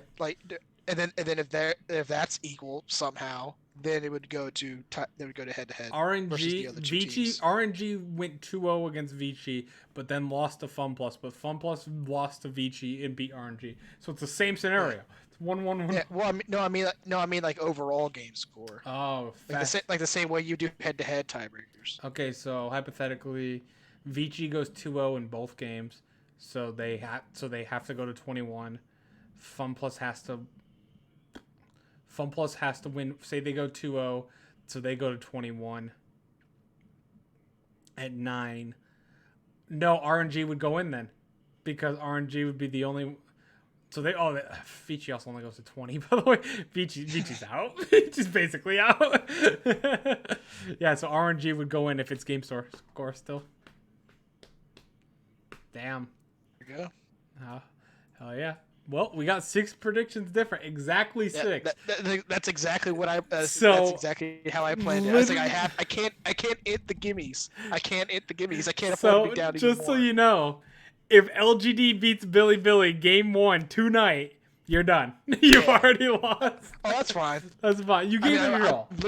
I'm literally expecting it. Yeah. But then if it comes down to if I get everything else right and Billy was the reason I lost, then it's understandable. It's understandable. That's how you expect it to go down. If it comes down to everything else was right, including LNG beating LGD, despite literally having no stake in the game, and it was literally only Billy Gaming that kept me from somehow tying you in the LPL, then I don't care. You're fine with that's fair. I appreciate That's fair. That's understandable because it literally just means that Billy Gaming is a hateful piece of shit organization, and my hate is justified. Well, hopefully we see a little bit of spice. I'm okay dropping a few if it keeps us excited. If we get down to this FunPlus Phoenix Suning game, oh man, that game is riding on everything. That thing's riding on everything. Then that's super. Imagine if you end up tied with me. My first time picking in the LPL. Don't be disappointed. I've been carrying the LPL this year too. This has been one of my best. Like look at Ah. look at this. 12-4, 10-4, 10-4, 10-4, 10-4, Yeah. 9-5, 12-2, 11-3, And then when it 11 comes and down to the 3. last week, 2-4. last week, and I smurf. I did go 2-4 in the first week, unfortunately, because DMO let me down, OMG let me down, Team WE let me down, and Billy let me down. That sounds outside of Team WE losing to Suning, who we didn't expect to be as good as they are now. Like outside of that, that kind of makes sense for the whole year. Yeah. Alrighty. With that though, that should be the end of the LPL. 3 hours almost exactly. Let's go, Ryan. Sick. We're going. We're on that 1 hour. Like I like that 1 hour per thing for the most part. It's a little different because NA was an hour 20, but you know. Yeah. It makes. Don't worry. This will probably only last about 30 seconds. The LCK. Well, the LCK needs to learn to get some interesting upsets. I went 8-0 again this week. Ryan went 7-1. I am now on a 17-game winning streak since I lost 3 in a row. The best winning streak in league. Yeah. Outside of these 3 straight games I lost after starting the week 6-0, by the way, I lost 3 straight because I picked Sandbox to beat KT. That was wrong. I picked T1 to beat Gen G. That was wrong. And I picked Prince to beat Humble Life. That was wrong. Outside since then, as soon as you got a feel for that, it was done. Yep. Nothing has changed. Since then, I had DRX beat Team Dynamics, and then I had every game last week 8-0, and I have an 8-0 this week as well. Like mine is literally a case of me and Sandbox and Dynamics just having this weird issue with each other. I was actually even telling someone since week 1 where we didn't really know we had Sandbox, we didn't know Yamato Cannon was in what you call it? Was Not route. in He was on the plane. He was on route. He was on the plane. Yeah, exactly. We didn't realize T1 was going to choke. We for some strange reason assumed KT was going to beat a team like Team Dynamics. We had faith in Humble Life. That ended right after that game, actually. Like literally after that game. And then we had faith in Gen G to beat DRX because we didn't have faith in DRX yet. They hadn't overcome that hurdle. Outside of that, I've had 8 losses and you've had 10. From week 2 to week 7. I'm in single digit losses. Like, and my losses are all because of Dynamics. Dynamics, Gen G. To be fair, that one's not Dynamics. Prince, Humble Life, Sandbox, T1 versus Dynamics, DRX. But yeah, you're right. Like half of your losses are Dynamics. And I nailed you. I nailed you on the Gen G predictions. You did both times versus T1. You did. Yeah. So like, and I almost had you against DRX too. This is where we get like we flame Korea a lot, but because it's so predictable. I have an 80% pick rate right now. I have never been at 80%. I do not deserve to be at 80%. I'm not good enough for 80% predictions. No. I mean you're not good enough, but you're good enough for. But that's what I'm saying. Like, thanks, by the way. but like, no one should be good enough to be able to predict a professional league 80% of the time correctly, easily. In just having one shaky week, like since before that first week, you get rid of that first week at 5-5. We're probably at like 85%, honestly. Yep. Like it's almost like a 9 out of 10 games. Who keeps getting inted by Team Dynamics. Now, in saying this, I fully understand that I'm cursing myself, and this week is all gonna fall apart. But this is the EU week. This is the EU week where for Korea finally gets interesting and gets spicy. Which I'm okay sacrificing a week to give me some spiciness, please. Yeah. I will say that at least freaking Korea gives you very, very clear power rankings. Yes, for sure. I mean, just look at their game score from this past week. Yep. Literally every single set was a 2-0 except for Sandbox versus Team Dynamics. I mean, I made that point before. Outside of this one right here, look at all these 2-0s here. There was only 2 1s, and they were both Prince, by the way. Then this one was bottom tiers. This one was 3. The bottom tiers playing each other. This one was 1. And this one, and then it was 3. So outside of week 1, 2, 3, 4, outside of week 6, there's only 3 or less game 3s. The 7 or more were always 2-0s, 2-0, 2-0, 2-0. It's blowouts every week. They're trying to balance out for freaking LPL, where almost every series goes to 3 games. Yeah, where it's just a cluster. I mean, Uh, can you begrudge me for picking Dynamics to beat Sandbox no, when they no, beat T1, who then also beats who then went on to beat Sandbox? no, it was fair. It was a 50-50 game. God, Okay, so Xavier coin this is how the flips. games went though. Afrika took down Humble Life and stomped them 2-0. Damwon Expected. stomped DRX, and it's exactly how we both predicted it. That Yep. they just, I'm telling you, this Damwon team is so good. It was top. It was top esports versus JDG. Yes, they from the beginning of yep, LPL. they literally are just so much superior, so much more superior to DRX. They choked their hearts out last time they faced them. If they didn't choke that series, they would be 2-0 in both of them, and we'd be talking about a 26 or a 26 and 2 Damwon team.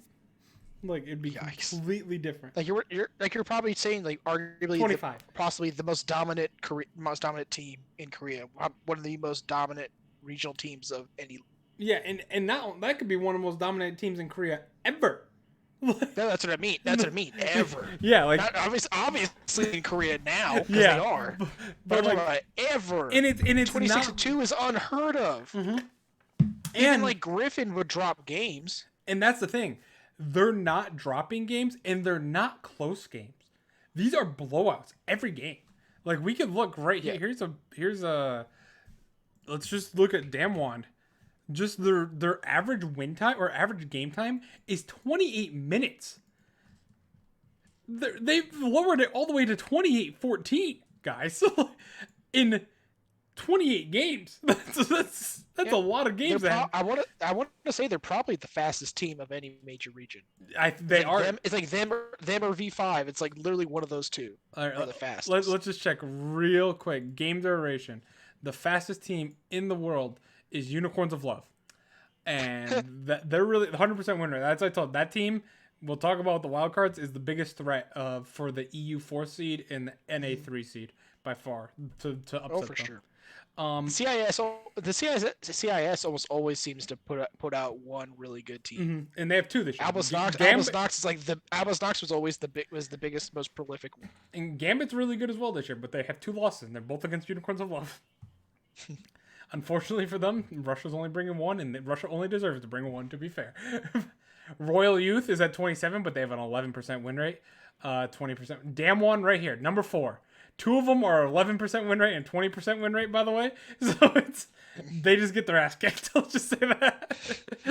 Damwon right here at 28 minutes and 14 seconds. The next highest team is Cloud9 at 29-22. Wow, what the fuck? Yeah. How are we still here? Unfortunately, you guys are getting your ass kicked. Yeah, we're probably still getting our ass beat within 30 minutes. Yeah.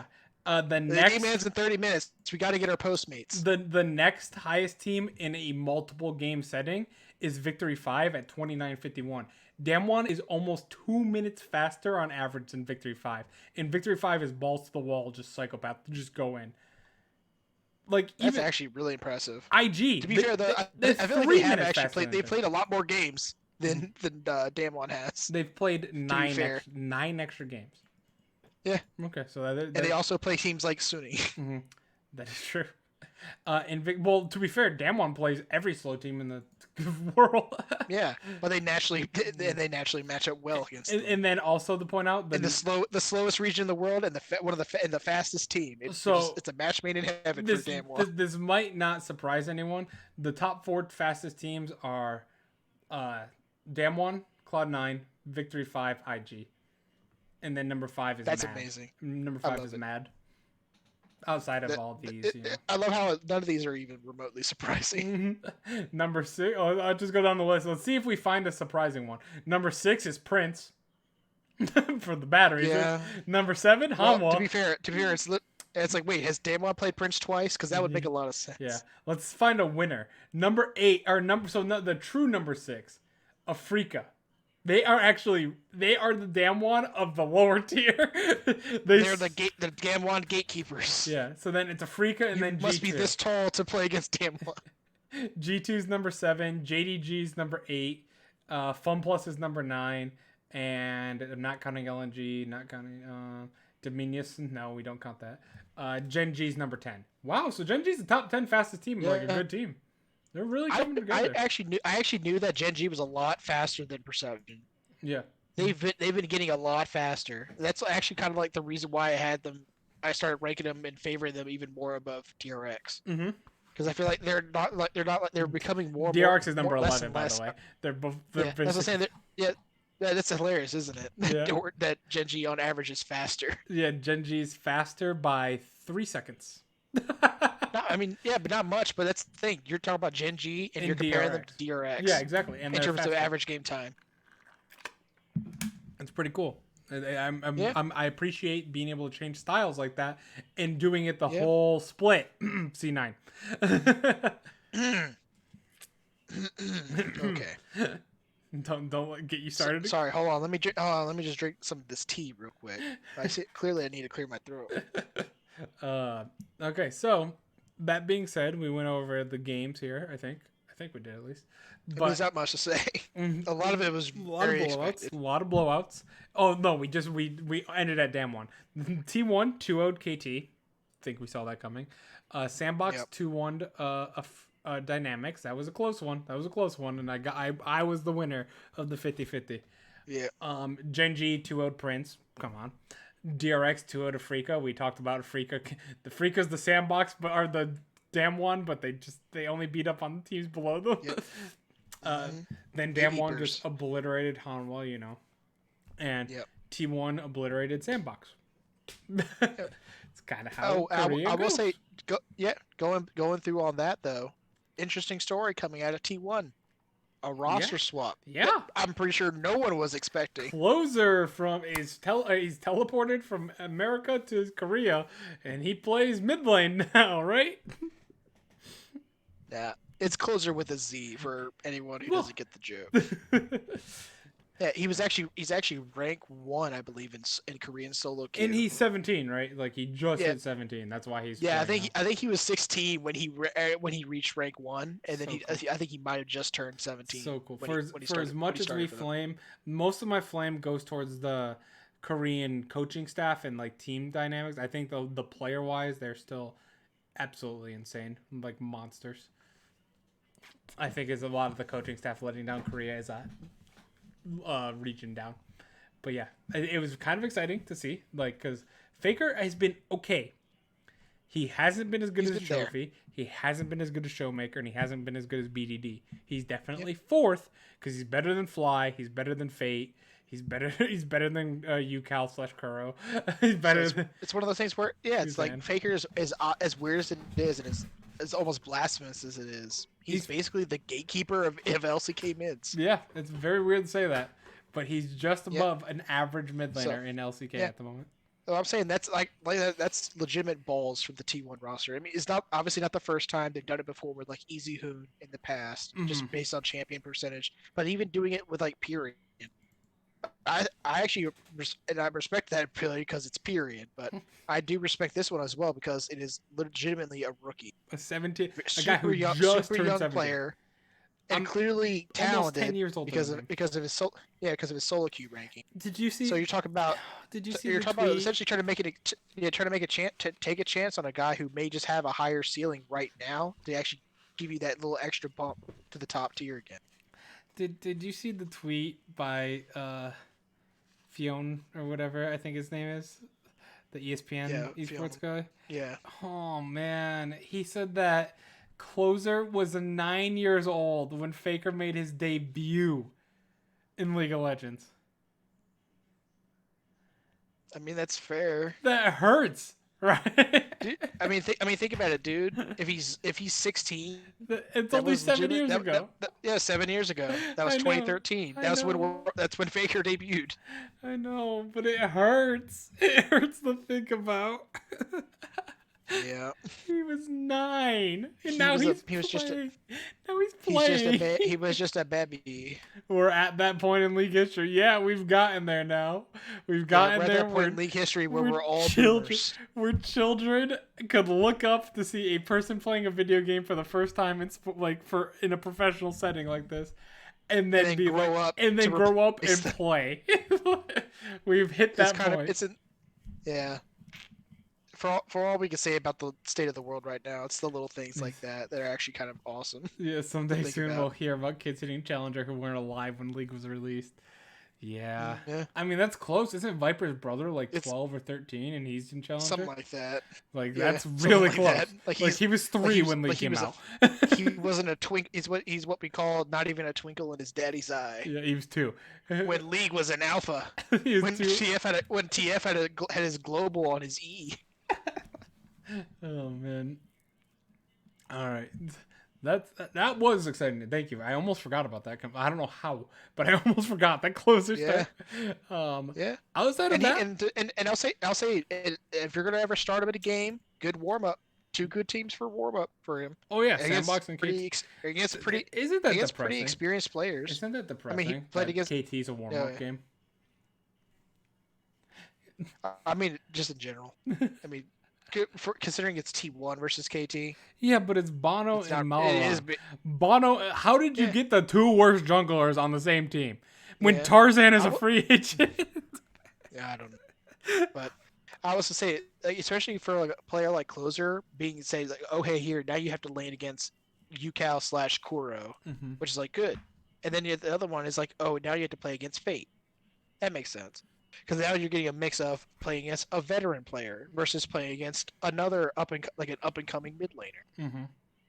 It was fair. and just seeing how you play. And And he honestly, acquitted himself well. I thought he honestly, was fine. they could. I think they could play him again this week. Yeah. Prince and Dynamics are not threats. Though Dynamics did beat them. They haven't Hey won man, since. they didn't play him with Closer last time. Because he couldn't Maybe play. He wasn't old Yeah, enough.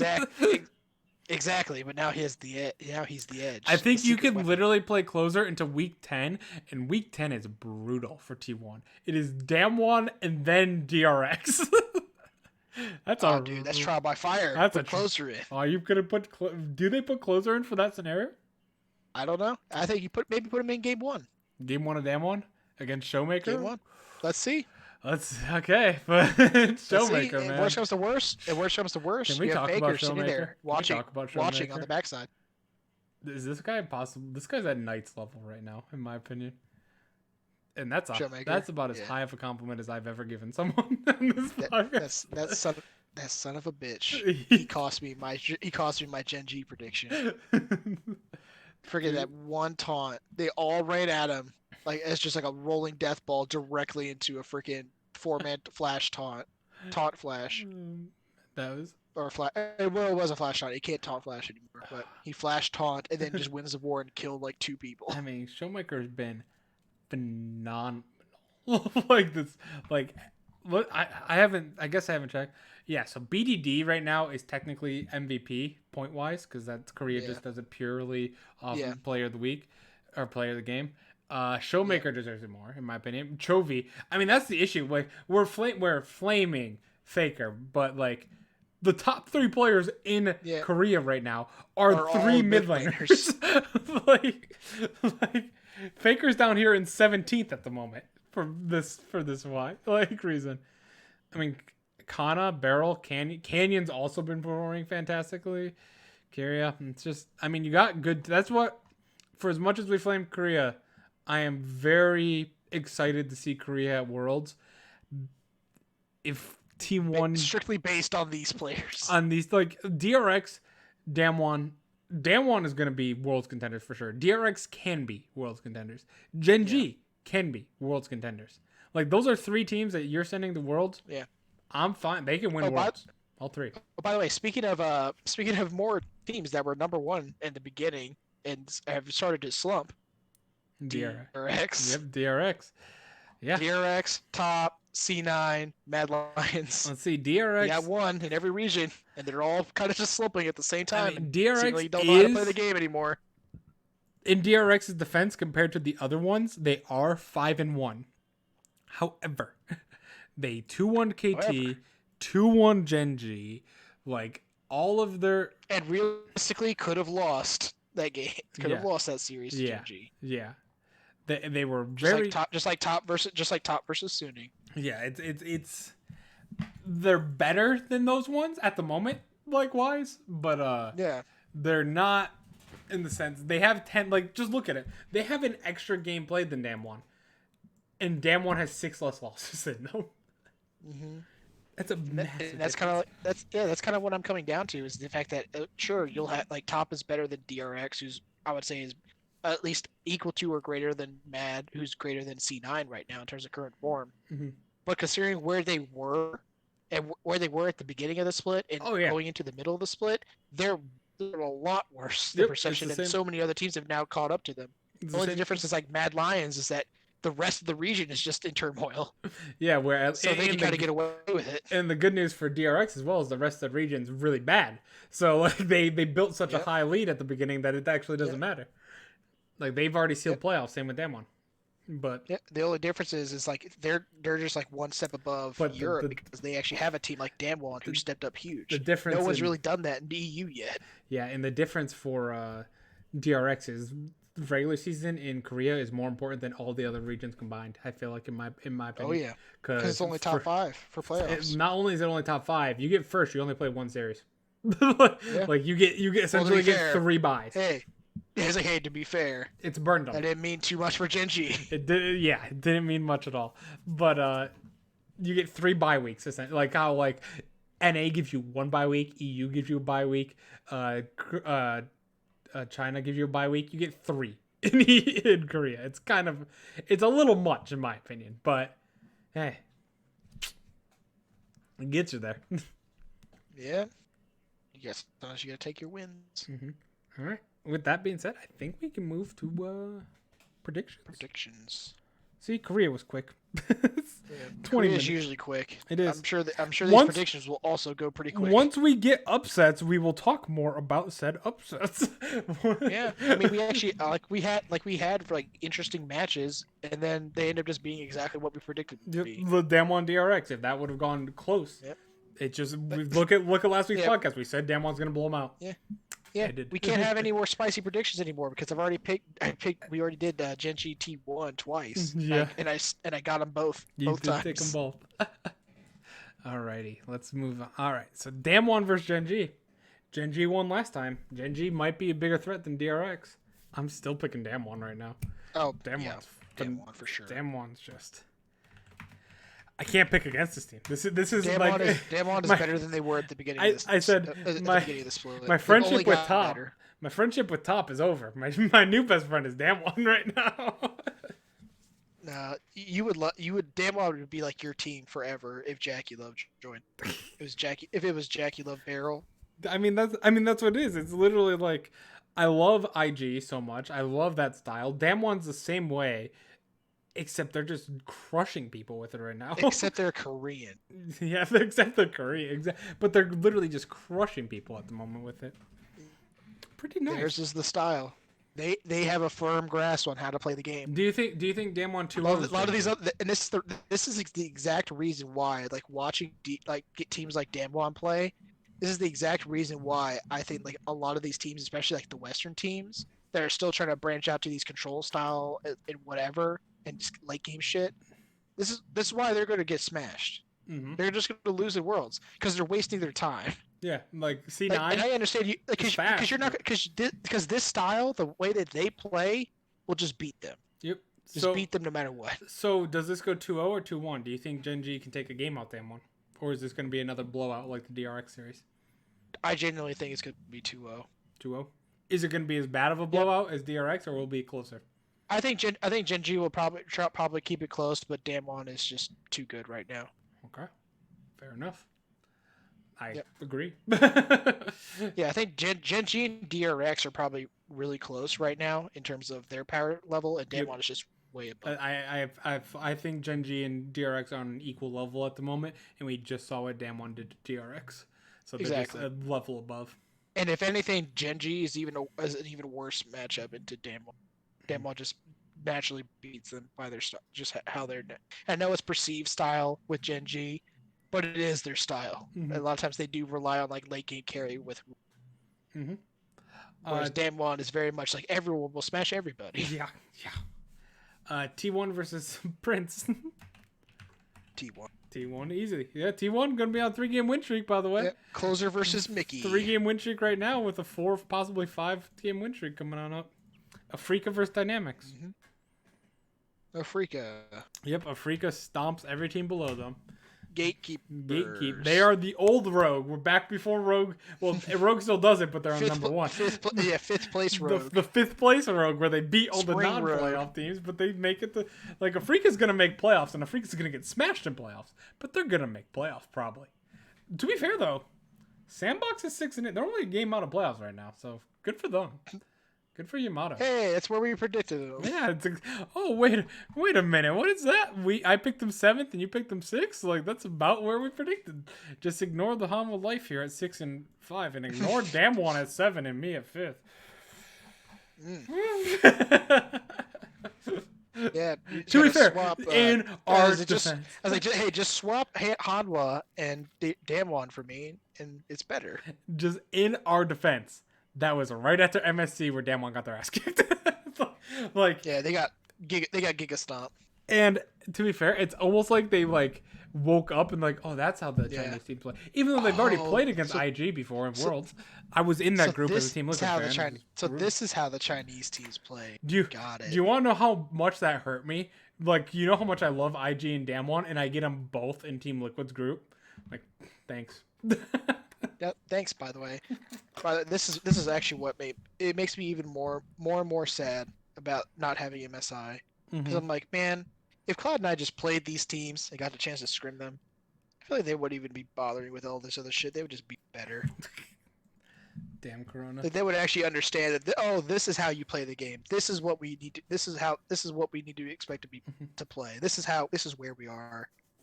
And now they're just kind of like just trying to play Shadowbox and figure it out. Yeah, we gotta bring it back to C9. I'm the C9 fan. Will literally just brought up Team Liquid. He did it before me. I did bring up Team Liquid. That was people made fun of that group because we had what was their name? I forgot the LMS team we had in there. Was it Hong Kong Attitude or G-Rex? No, we didn't have G-Rex. Shoot. G-Rex. It's gonna bother me, so I'm literally gonna look it up. I think it was Hong Kong Attitude. I want to say. No, it wasn't Hong Kong Attitude. Come on. It was HQ, the other red one. Yeah, you guys played Hong Kong Attitude. That was right. But it was HQ. Yeah. Those are the wins we got. Yeah. Yep. So just having them in there was free, but like, man, having IG and Damwon, that was so annoying. That was such a tough group. It was underrated because they're like, oh, it's the 3rd seed from Korea and the 3rd seed from China. I'm like, yes, but yeah, but look at C9 had fucking Griffin, who was like who was peaking but also on the verge of collapse, and then G2. Yeah, I remember making the argument all the time, like, well, if you can't beat the 3rd seed from China and or Korea, you can't beat them. Like, Damwon and IG both have potential to be the number 1 seeds, like if they're on, and we have them both in the same group. It sucked. It sucked so much. Oh man, I'm sorry. That's just that's all right. PTSD. I remember having to argue that all the time last World. Yeah. I don't remember what game we were on. I think we just said Afrika Dynamics. Yeah, so we're on KT Home of Life, the more exciting thing than Worlds. Yeah. KT, because Home of Life is this might be the most disappointing team of all regions for me. Forever. Of all 4 major regions, Home of Life might be my most disappointing team. I had so much faith. You had more, but I had a lot of faith too in Viper Lehens. And we were right. They're really good together. That's the monkey's paw. We were right about Viper Lehens, but not about Hanwha. The rest of the team is like, they went from average players to the worst players I've ever seen. Oh my god! Like Lava wasn't bad. They should be this bad. Lava was not that bad last year. He was very average. Like Kuve? And like Kuve is literally or freaking he was on the verge of being world class top lane. Haru? Like what the Like, come on, these like are he's not that bad either. Like what these, the hell? these are There's no all reason. very. That's what the whole point was. You have an Yeah. average top side, but you have a godlike bot lane. You can probably make playoffs or like compete for play. That's where we didn't have them winning or anything. We Yeah. didn't have them going to worlds, but they were Yeah. Like like challenging for playoffs. yeah. But Is that so hard? then you had the bench Kuve for Dudu. You had the bench Haru for the Canadian dollar. You had the bench Lava for Miru, and none of them are good either. like, Oh my god. like it's like dude.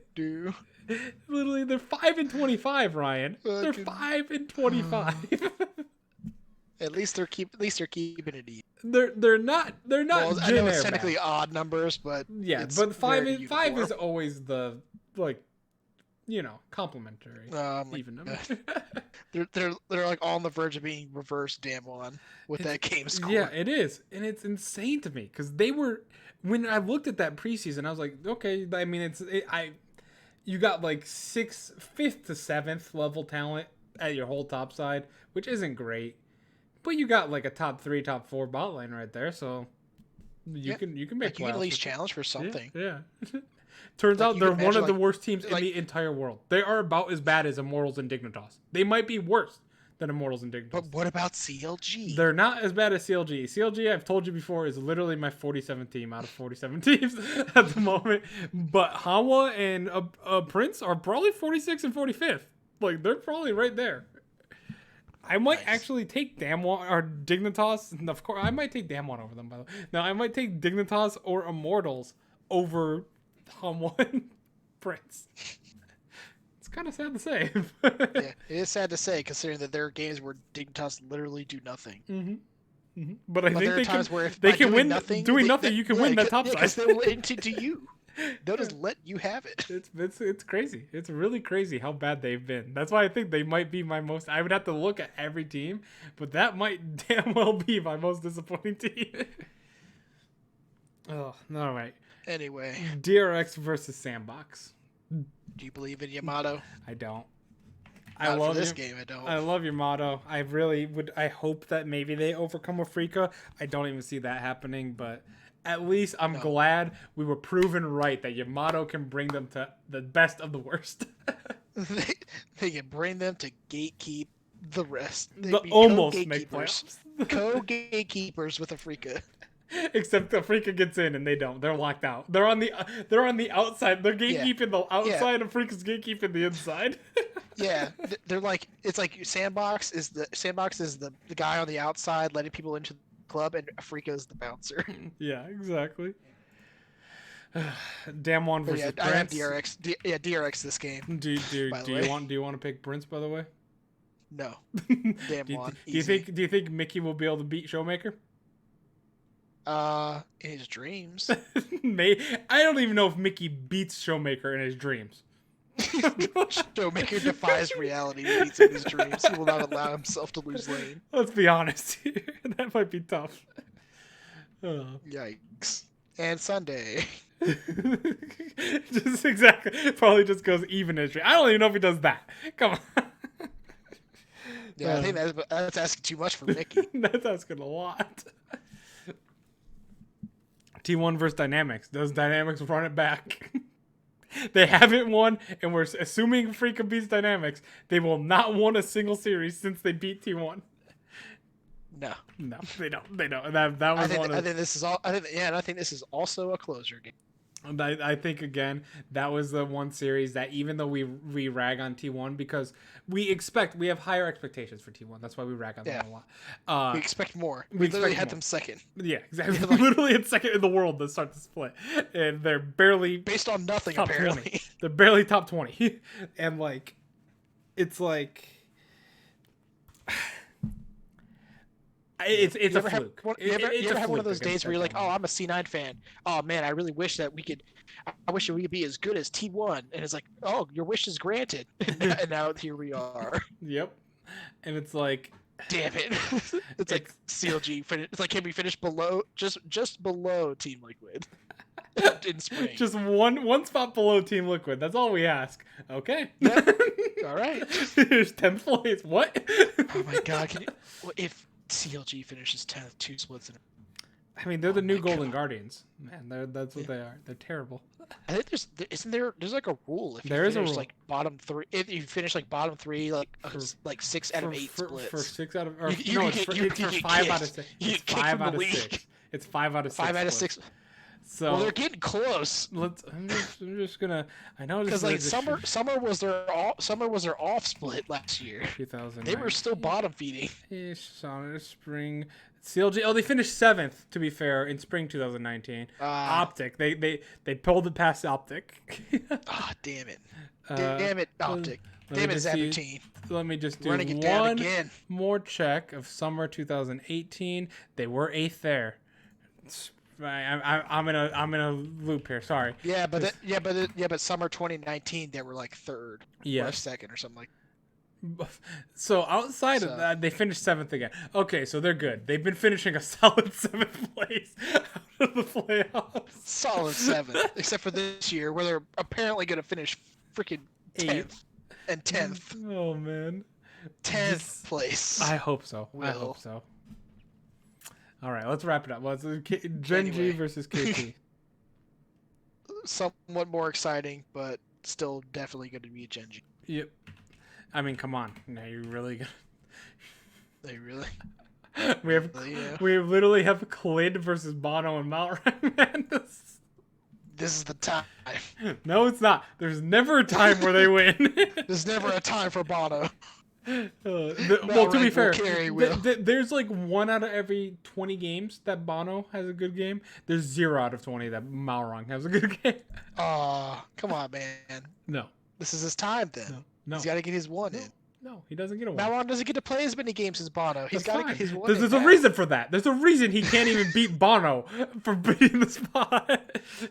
I'm literally Malrang was the worst jungler I've ever seen when he was on Janair. I'm telling he's permanently scarred. I will never forgive him for getting back when you could interrupt Rift Herald, 4 to 5 Rift Heralds in 1 split interrupted as a professional jungler. Never heard of before. Hey man, you just need to get him on Dynamics, reunite him with Kuzan. No. And then get Teddy over there. No, don't bring Teddy back to that. By the way, I do actually kind of like if this is the direction that T1's going. If they're going to try to do like a youth roster and then have like Teddy as like the pseudo veteran of the team. Sure. That actually might be interesting if that's the way they want to go. And they'll always have Faker. Mm-hmm. They will.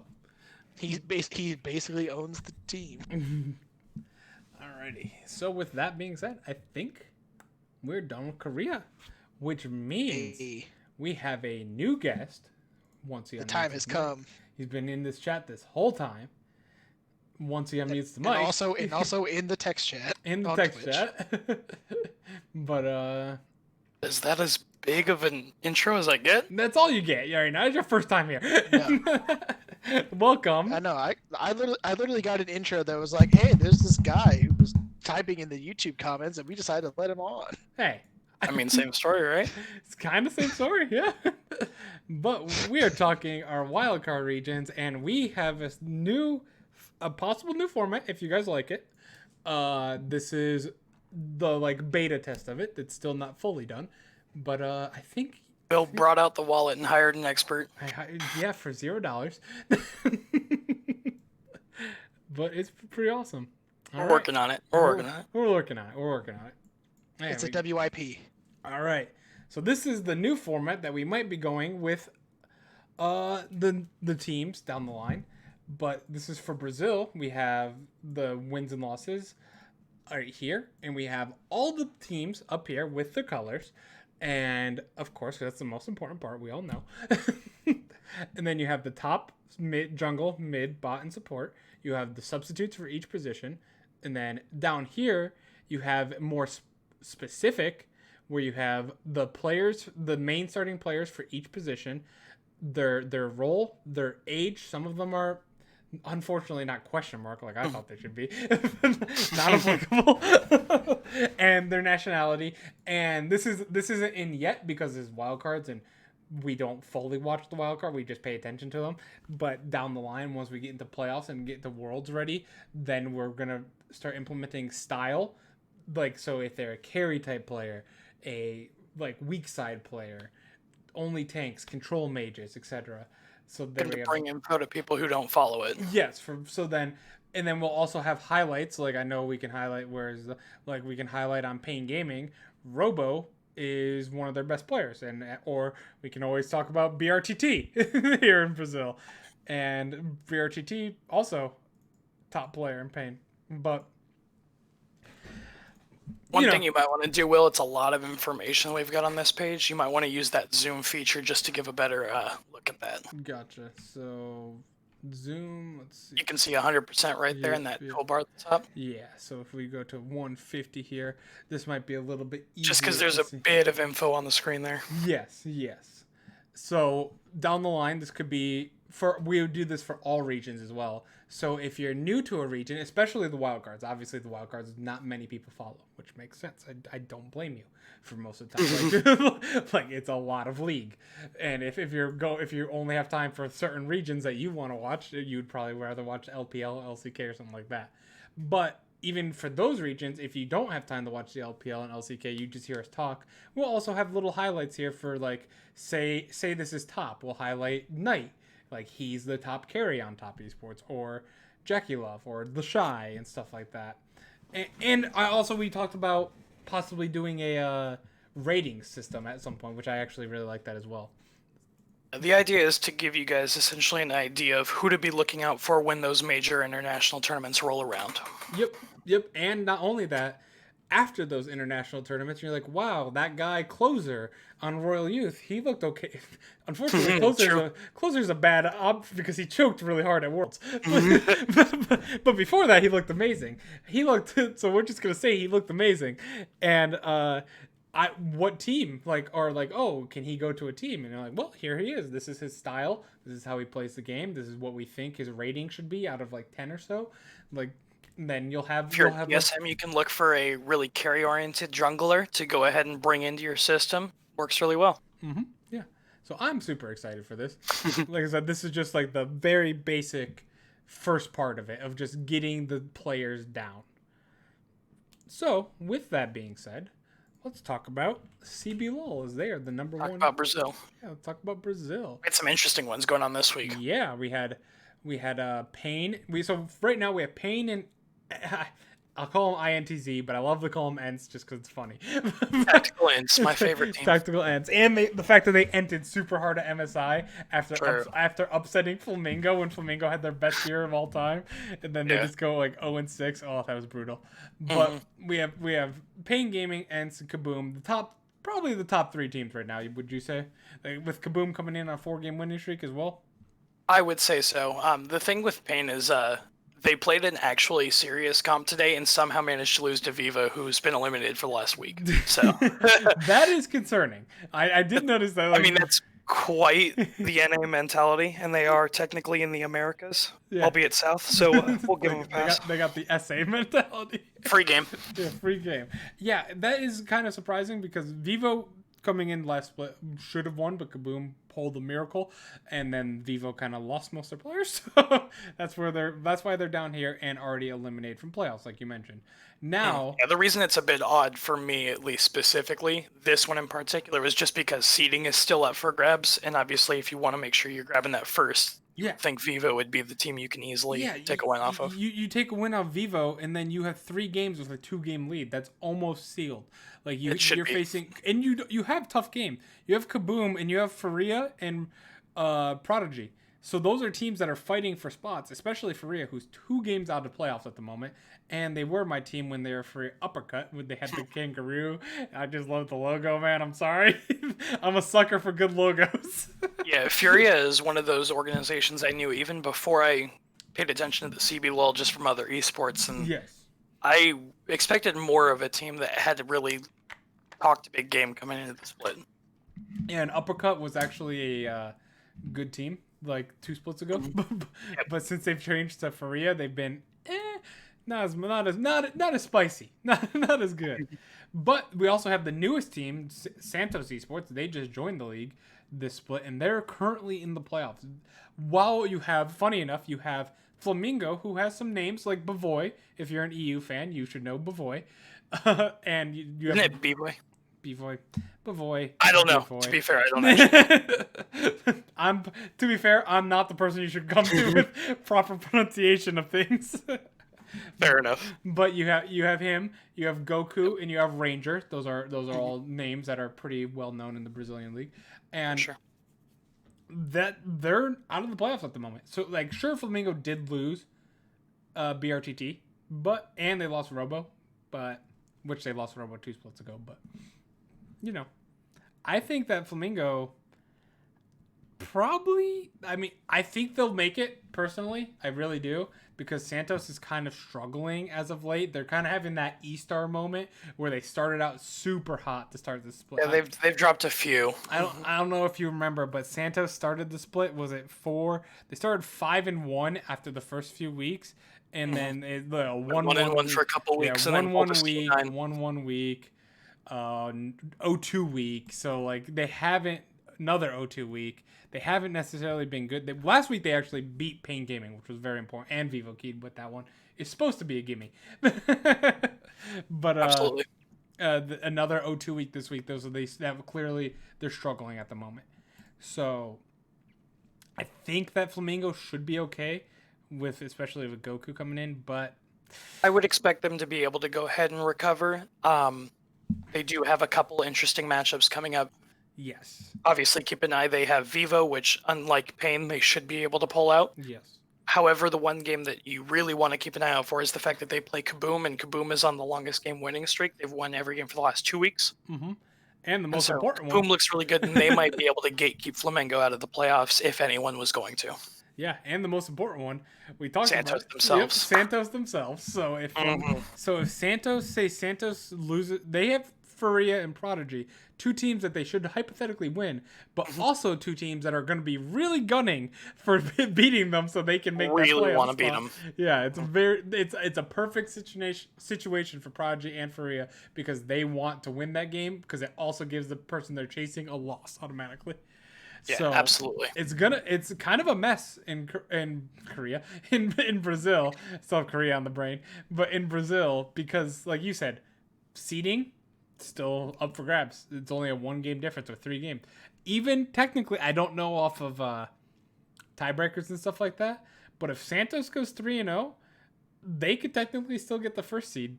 12 games, I mean, depending you're asking for a lot. You are essentially be looking at Pain to drop all of their remaining games. Yes. That would. I would expect Kaboom to give a good game, but I would expect Pain to be able to beat both Furia and Prodigy. Or at least one. At least one is all they technically need. Mm-hmm. Yeah. So. Well, to be fair, Inns could still obviously jump them, but if we're talking Santos specifically. Yes. So it's like we're talking about Santos probably missing, but at the same time they can still hypothetically. The chances are low, but hypothetically they can still get the first seed as well. You can't say no. I would give you that. Yes. So this would be if you want to see some excitement. Brazil, I've always been a fan of, because their fans insanely passionate. Sure. A little too much sometimes on Twitter, but they are very passionate fans, and that's what you need. I've talked about this before many weeks ago. That's what you need to build a foundation in a wildcard region. Is you need the fans to buy into it. They have the fans. They have more viewers, I believe, in Brazil than NA at the moment, and wouldn't be surprising on the individual streams. Yes, I think it was on the YouTube stream or the Twitch stream that Brazil actually gets higher ratings. But at the same time, by doing that, you get more people inspired to play. Essentially, sure. Pro League is just a big ad for League of Legends at the end of the day.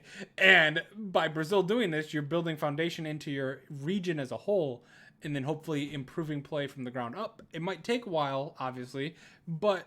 Yeah, just look at someone like Closer. Eventually, someone like that might come in having seen Faker make his debut and deciding to pick up that game. Yep, exactly. You got AD carries out there who want to be the next BRTT, and they might show up and eventually make a name on the world stage. As much as we like to laugh about it a bit, and the fact that he's 29, he's one of the only players that's older than me. He is very old. All of League of Legends. He's a legend in Brazilian League, like for sure. He's going down as probably the best. Never really did make that step, but it's hard to say a wildcard region player who had. Yeah, exactly. Yeah, he's like me, a 29-year-old legend. Absolutely. Never did anything on an international level either. Yeah, so check out CBLOL this week. It's actually Pain Gaming is 3-5 in the past few weeks, not looking too hot. That is also true. That's why, especially dropping that Vivo key today. Oh my God, that's unexpected. That they take that, at least they're 4-4. You know, at least they're 500. But the fact that they're under 500, I would expect a very tight playoff race, and the seeding is all important in that region with only 4 teams making the playoffs and only 1 making it to Worlds. Everyone's going to be gunning for the highest possible seed. Yep, and the fact that you have like a team like Kaboom who started off spring super bad and then actually came up towards the very end of the season and then just won every game at the end, including all the way through the finals. You got to watch out for Kaboom making back at the Worlds. And if you want to talk names that people might know internationally, Revolta, their jungler, leader for player of the games. He's leader for MVP race as of right now, and he is absolutely one of those people who used to play with BRTT. He's the one to look out for on Kaboom. On a non-serious note, look out for Duds the Boy, because that's always been always been one of my favorite names. Up there with Pancake. Yep, up there with Pancake. All right, I think that's good for. Go watch Brazil. Go watch Brazil. Absolutely. It's gonna be exciting. Some of the other ones might not be as exciting, or they're done already, but Brazil's gonna be spicy. LCL. Do they end today, or do they still have another? I believe they have one more week. No, they have one more week. That is right. The LCL, Unicorns of Love, 12-0. This is a team, if we want to talk about wildcard team, here, let me pull up the wildcard thing here for this. But if we want to talk, I forgot. For that. You're better than me. You put a nice little playoff thing in here as well, which is nice and fancy. I took that little extra step just to display. Took the extra step. Let's zoom in on it right there. You got Unicorns of Love as the 1 seed. Seed 3 and 4 has not been confirmed yet. Gambit's the number 2 seed. They're already locked in. And 3 and 4 seed, obviously, the other one goes there. So after today, UOL beating Gambit for the second time meant that even if they drop their next 2 and Gambit wins out, they would still hold the record over Gambit. Yep. And right now, the teams... Actually, yeah, the playoffs has already been sealed in LCL. The teams participating were decided today. Dragon Army lost their match and were unable to catch up at this point. I love Dragon Army, just logo alone. But the one thing the issue I have with Dragon Army, where is it? I've talked about this every week. They have a Crow Crowd's jungler, Mighty Dragon. Why is he not on Dragon Army? It's very frustrating. But no, you have a team like Crow Crowd here, which I like their symbol. Most tongue-tying of all League of Legends teams. They have a very young bot laner. Yes, they do. They have a old... I would say once you hit 25, you're in the old section for League of Legends. This is what we call the Johnson Afro move. Yeah. You got the young ADC with the old... Are they actually around the same age? I'd be curious. Probably close, but I wouldn't say for sure. I think Johnson might be 19. Afro was probably around 25, though. It's probably pretty close. Gotcha. But yeah, you have Crow Crowd, and where was the standings here? They're 8-4. One Breath Gaming's 8-4. So let's look actually at the games coming up. Crow Crowd has Rocks and One Breath Gaming. Perfect. There's an exciting game to watch if you want to creating hype. If you want to watch LCL.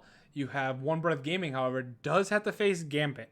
Yes. So let's see. Did Crow Crowd beat One Breath Gaming already? So. And my thing with the LCL in its entirety is that both UOL and Gambit look clearly a step above and have so for a while. Yes. So despite the fact that we're looking at a 4-team playoff and technically Gambit is the 2nd seed, it will be a very tough task for OBG to be able to pull off that upset. It'll be interesting to watch. Absolutely. The only reason why Gambit, and I mentioned this before, like Gambit is actually a pretty decent team. And they have Diamond Prox on the team, which pretty much talking about older players. How old is Diamond Prox? We have it on 27. 27. That makes me hurt because I'm 26, so I'm only 1 year younger. You're both boomers. It's all right, bud. But Gambit. My young 24-year-old self is still in prime years. Yeah, we got Ryan over here as the real boomer of 29. But we have the issue with Gambit is unfortunately the LCL. They don't deserve a second seed yet, obviously. No, they do not. But the issue is Unicorns of Love is in the league, and Gambit's probably, barring an upset, because I think we're both assuming that Gambit and Unicorns of Love is going to be the finals. It most definitely will be. I would put my house that I don't own on it. Gotcha. Oh, that's really bold. My mortgage on it. Like, so the exciting part of LCL this week is Crow Crowd versus One Breath Gaming, so you can see who's the third and fourth seed. Unfortunately, who gets to avoid Unicorns of Love? Is what it is. Gambit is like the. Yeah, they got absolutely destroyed today. Game was actually a bit boring. That's the issue. That is the issue. With No Man's playing Ezreal mid, and they had their bot laner playing Sona Lux. Yeah. Duo of terror. It's like, you want to be the third seed, so you have the, do we say 5% chance for either Crow Crowd or One So Breath? the thing is, with Unicorns of Love, like I said, Unicorns of Love and Gambit are both clearly top 2 in this region, but UOL is still somehow a tier above Gambit in that sense. They've won the last 2 splits, and their core of their top side of the map being Boss, Ananasic, and No Man's, won as Vega Squadron going to MSI back in 2019 as well. So they're 3-peat champions at this point. Wasn't Gadget on Vega Squadron as well? Or... To my knowledge, it was just the top half. I might be wrong, but you can double check. It was the Vega Squadron team that went to MSI. Yes, Gadget was also on Vega Squadron, because I remember There you go. So 4 players. Was Santos though?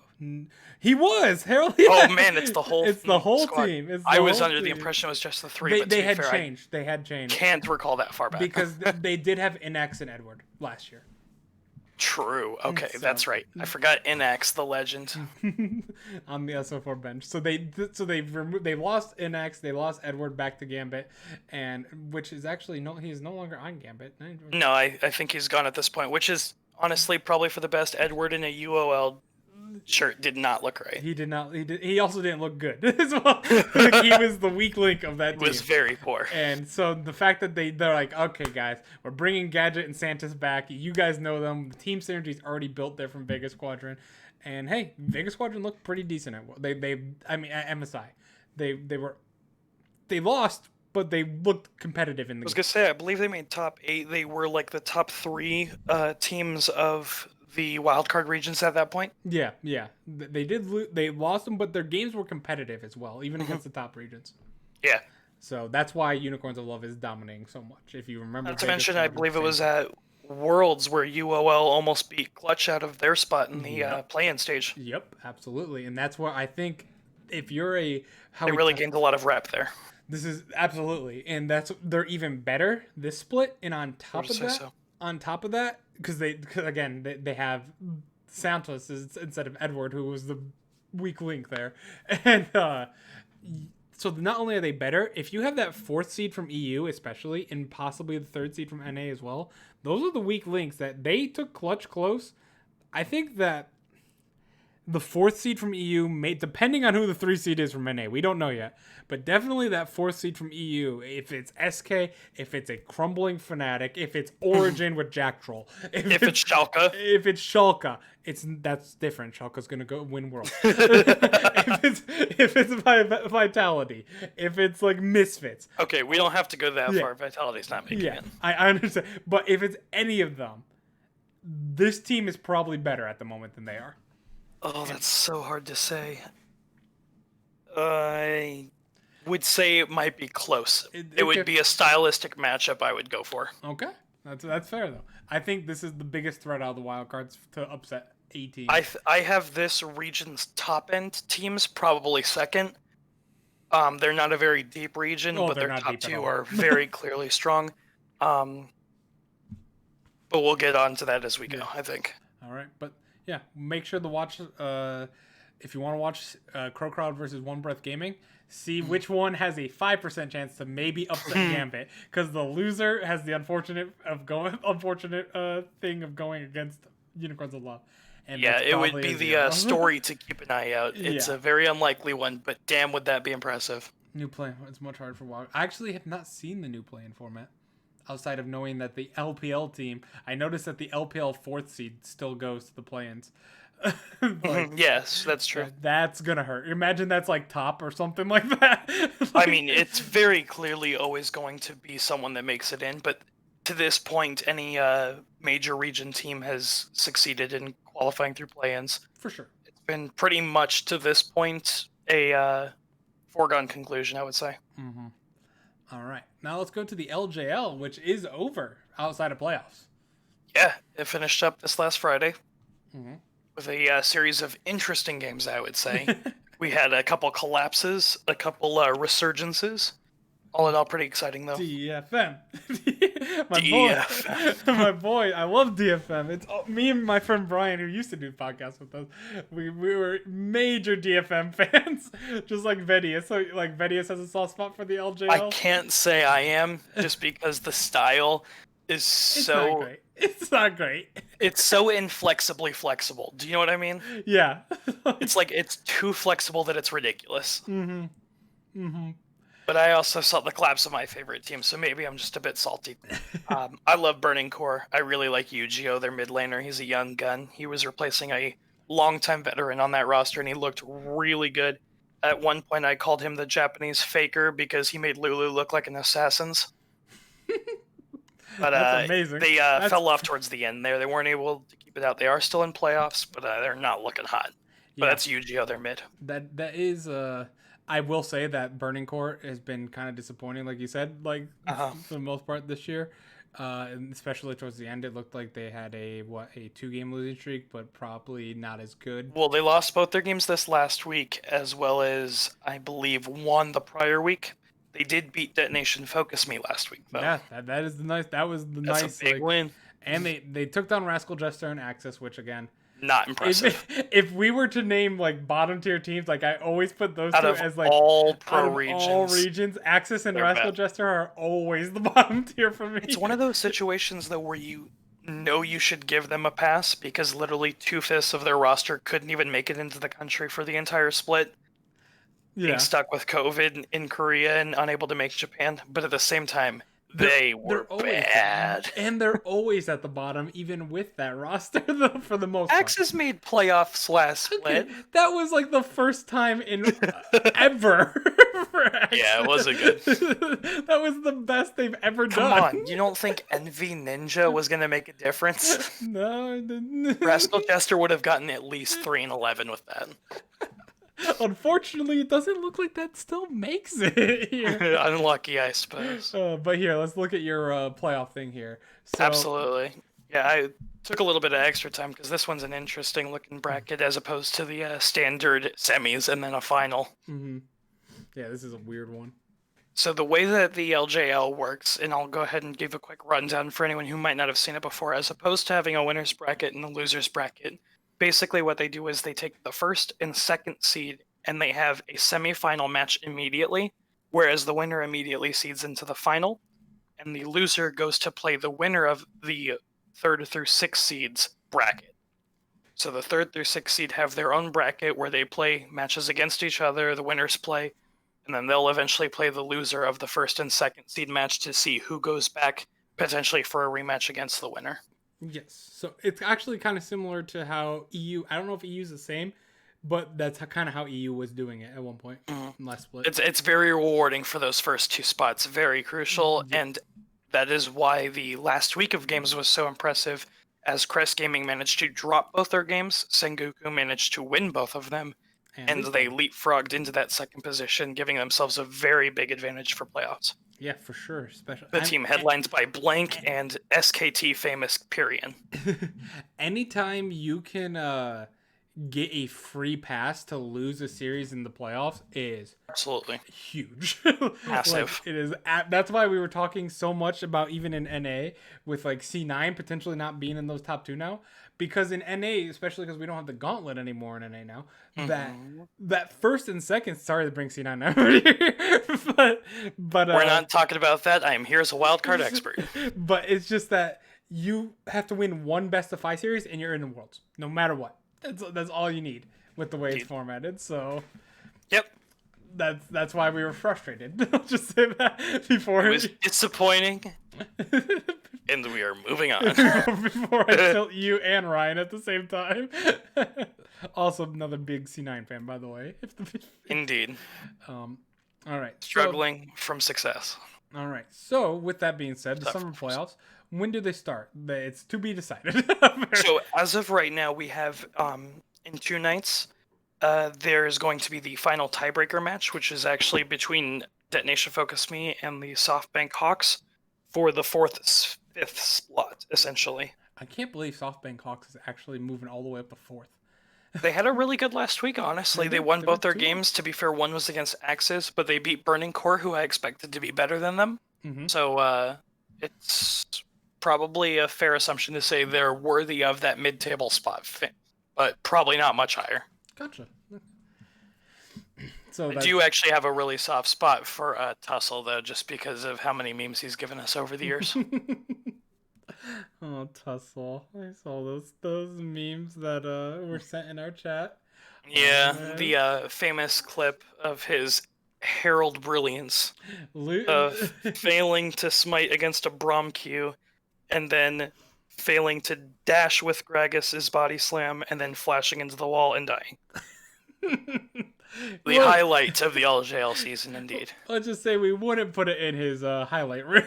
It goes in anybody's highlight reel of legacy-defining moments.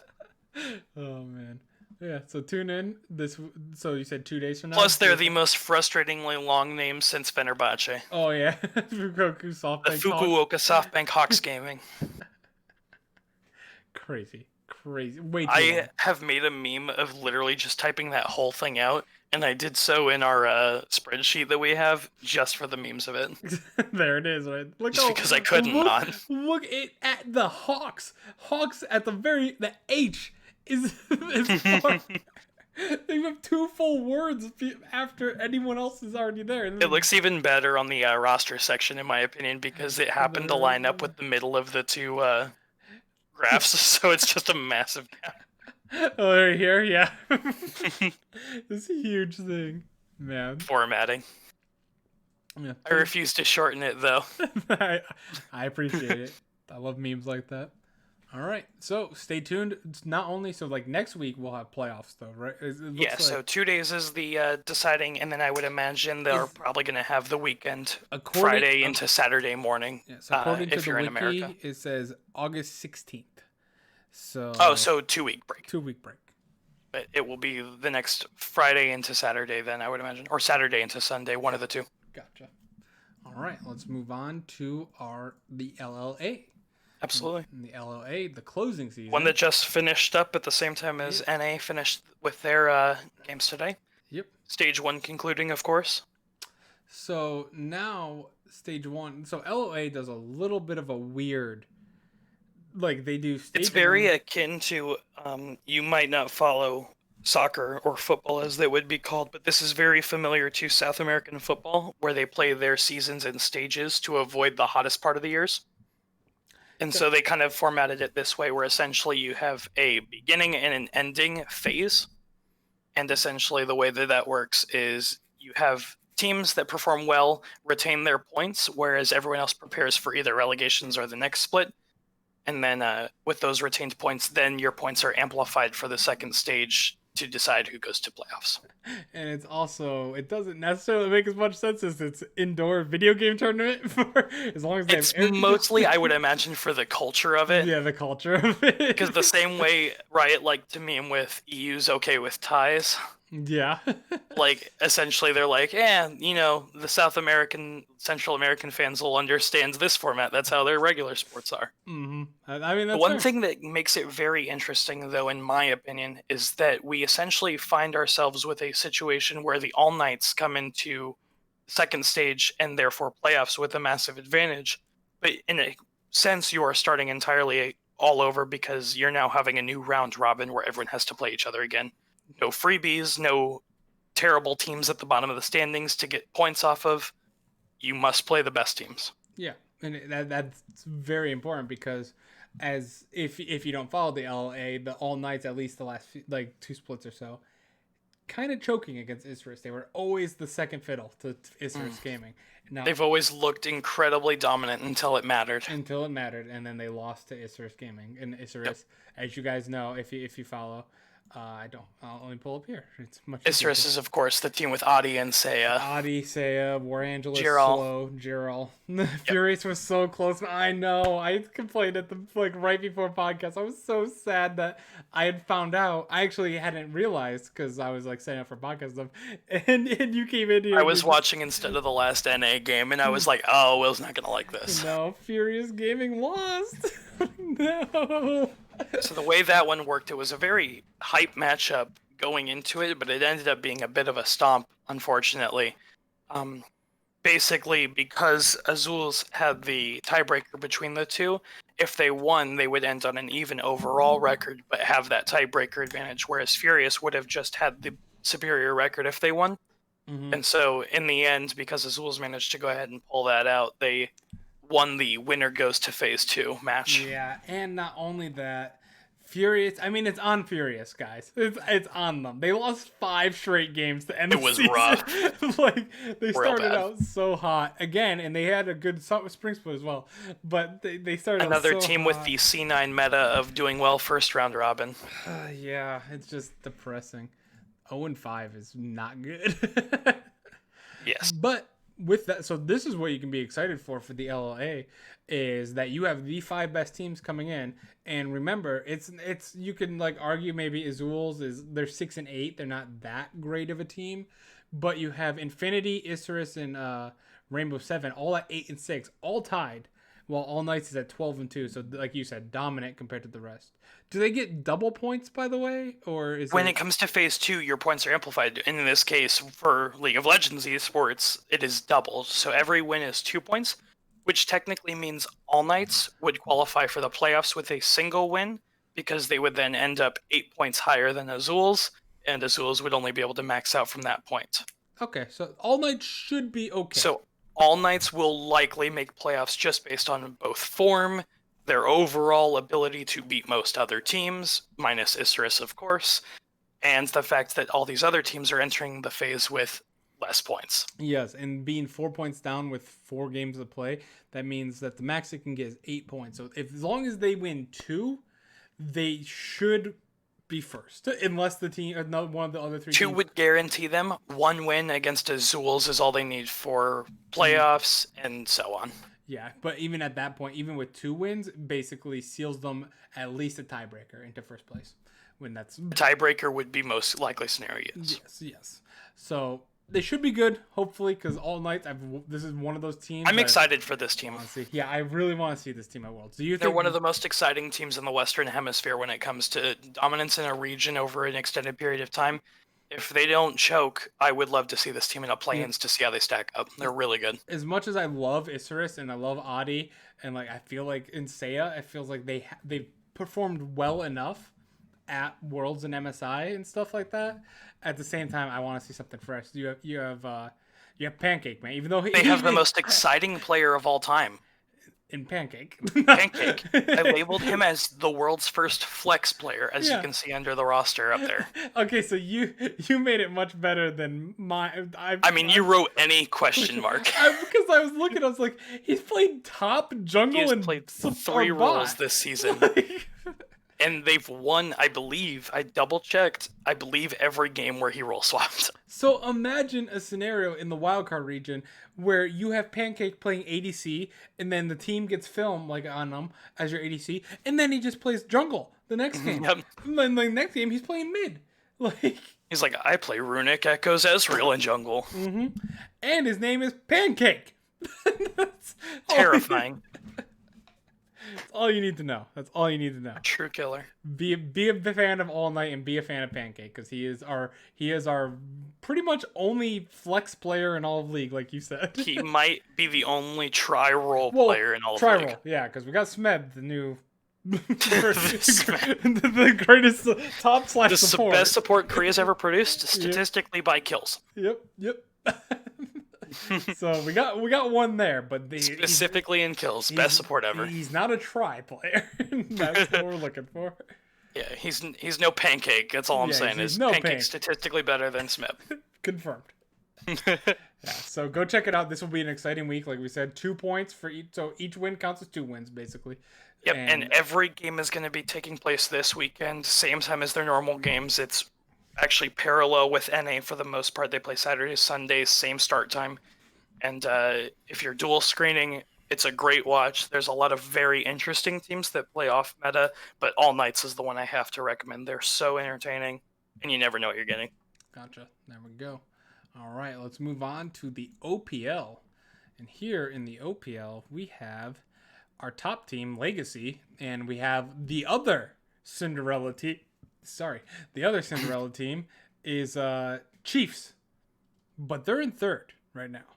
Yes. Order has moved all the way up to second, and they're crushing it. They have that comeback story I believe we mentioned earlier or last week. Order went on an incredible run. They were at one point in, I want to say, 6th place, at a 4-4 record. They won 6 or 7 straight, something like that. I believe it was 7 straight games. I believe it was 7 as well.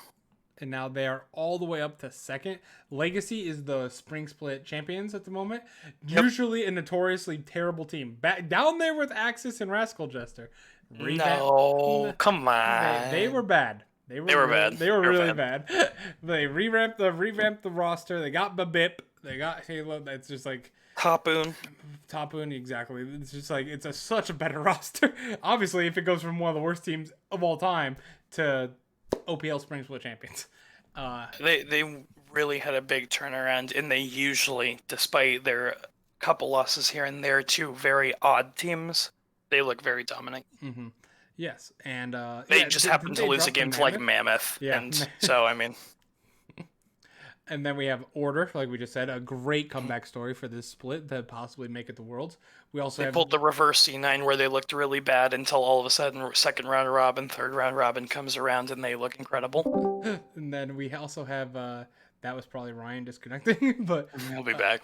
We have Chiefs again, the very similar to All Knights. This team, if you think of All Knights, you think of Chiefs. It's the same scenario where they are always second. They are always like the best team in the regular season, and then they lose to Bombers. Then they lose to Direwolves. They lose to Mammoth.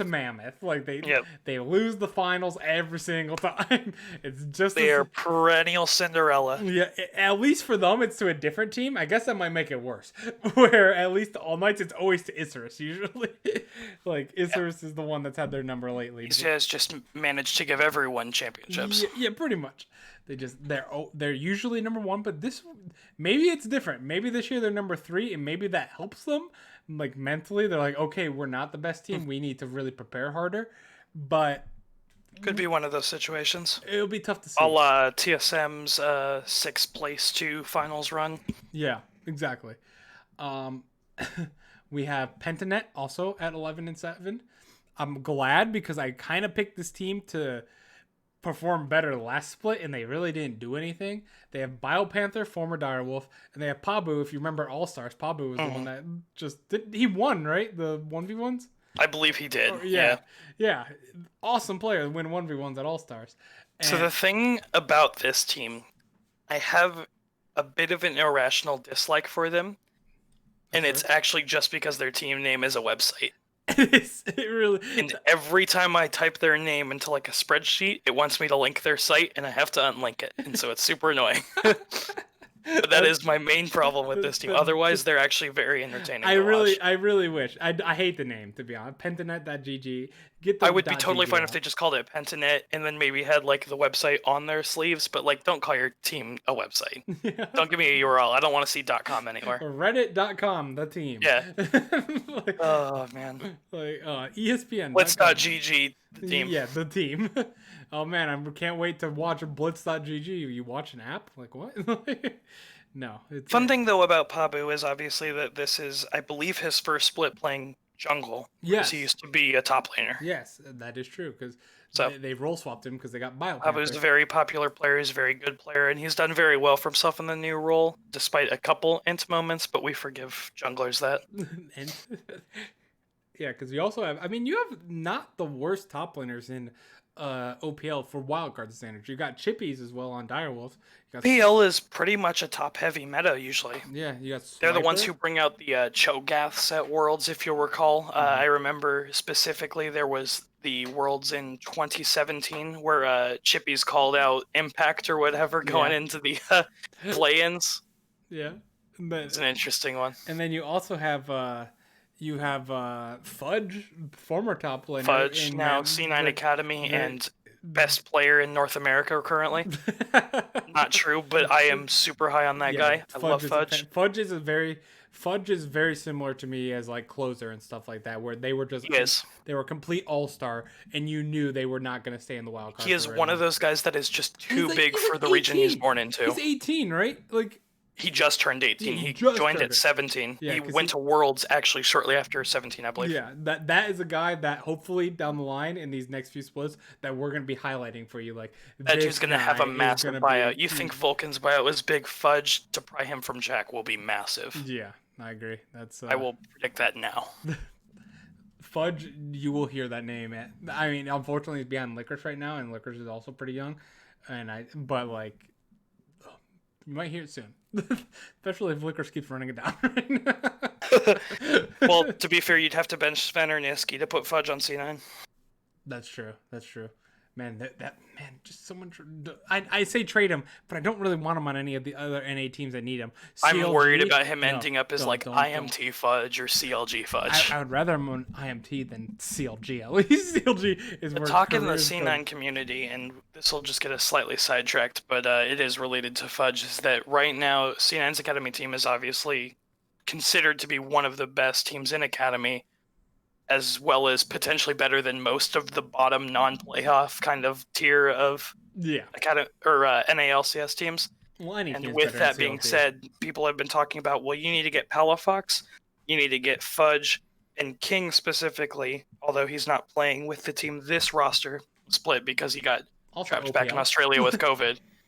Those three players were massive carries for the team, and I would expect to see them in the LCS very soon. No, look at FBI. He's finally got. FBA is really good. He's really good. He really needed a support. Is all I've been asking for 2 years. Papa hoped Ryoma would be. Yeah, I'm still.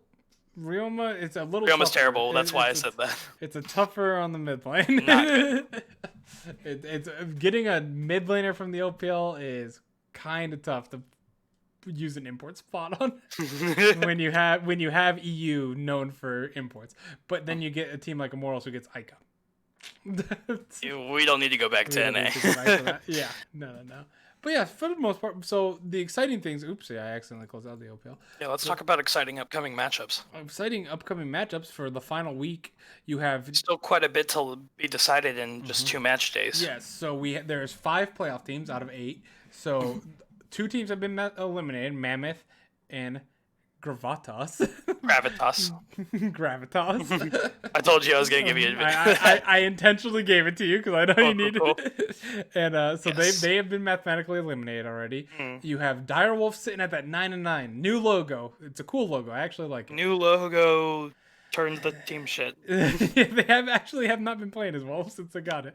But Avant at 8-10, they're a game behind. Avant has to face Order, Legacy, and Pentanet. They're probably screwed. Fortunately, Legacy and Order and Pentanet are 3 of the top 3 teams, with Pentanet being tied with Chiefs. Direwolves has to face Gravatas, Order, and Chiefs.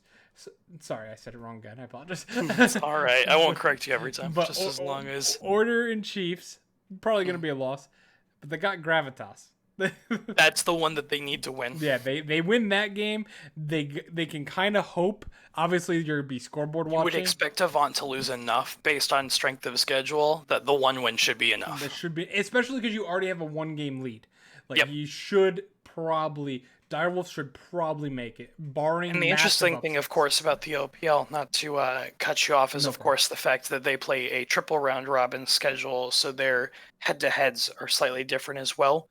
So a team like Direwolves, when they've played, obviously, in the past against Avant, is actually down in that record. Yep. So if they do end up on a tied overall record because they play 3 games against each other, there is no tiebreaker. It's just Avant taking that head-to-head. So even though Avant's down 1, it's kind of a tie. It's close to a tie in that sense. They're essentially tied. Direwolves must end above them. Yes, and luckily, like I said, they're going to be scoreboard watching, so they already have one. Avant needs to beat Order, Legacy, and Penton. They need to beat 2 of them at minimum. Like they might have to beat all 3, and that's going to be it's a tall order for a team that's 8 and 10. On the other side of that, of course, you have the 2 teams fighting for that 3rd slot. The 3rd slot gets seeded into the winner's bracket, whereas 4th and 5th seed are part of the lower bracket. That's awesome. It's a massive advantage to have that extra set coming into playoffs. So 3rd seed is something worth fighting for. So you have Chiefs facing Mammoth, Direwolves, and Legacy. That's a bit. They have 2 teams that all over the place. Win, but that Legacy game is going to be really tough. Well, the thing about it as well is, of course, you know that the you said Direwolves was that 2nd game? Yeah, and they really need that win as well. They're going to be gunning for that win. If there's a game that you need to watch with the OPL, it's probably the Chiefs versus Direwolves and the Chiefs versus Legacy, to be fair as well. Yeah. And depending on how Avant does, you might have a few games of theirs as well, like maybe against Pentanet. The thing is with Pentanet is they have 2 of the bottom 3 teams playing both Gravitas and Avant, but they as well have Legacy, so everyone's got to go through number 1, basically. Yeah, basically the same thing on all of these is they have to face Legacy. They have to face Legacy, and if they don't face Legacy, they have to face Order type scenario.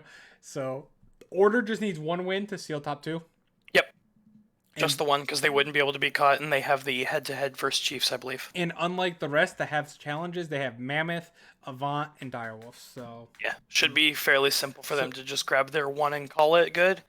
If Legacy was to collapse, 1st place is technically still up for play. They're both seeded into the winner's bracket between 1st and 2nd. It's just a matter of the 1st seed gets an extra round advanced. Yes, so you'll basically be sitting here. You'll probably see Legacy number 1 most likely. Order will be number 2. It's really going to come down to between Chiefs and Pentanet for that 3rd and most important seed. That's the big one I would watch. That's the one you really want to watch. So watch the Chiefs, watch the Pentanet games. Direwolves maybe if Avant starts heating up out of nowhere. Yep.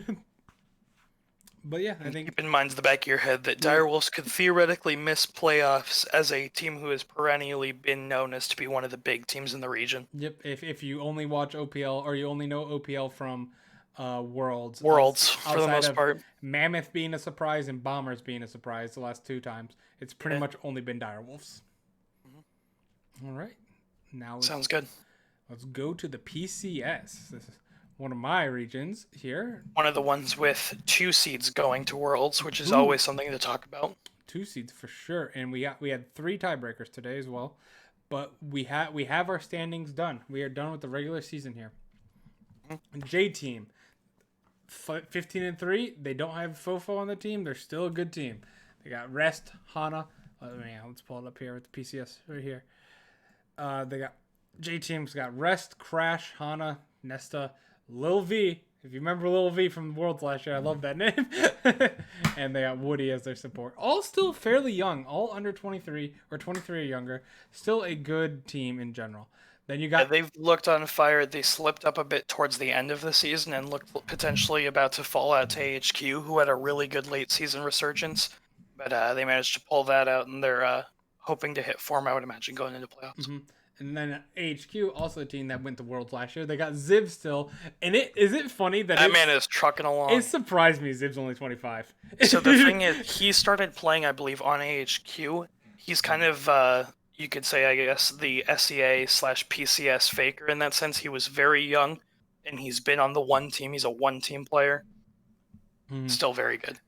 Been playing for a long time, but he's only 25. I was surprised. I was thinking more 27, 28 age. They got Kongyu in the jungle. They got Uniboy in the mid, one of my favorite mid laners. Uniboy, that's my boy. Back when I was watching him in the LMS, I loved him. And then you got Wako and Izura back in the bot and support.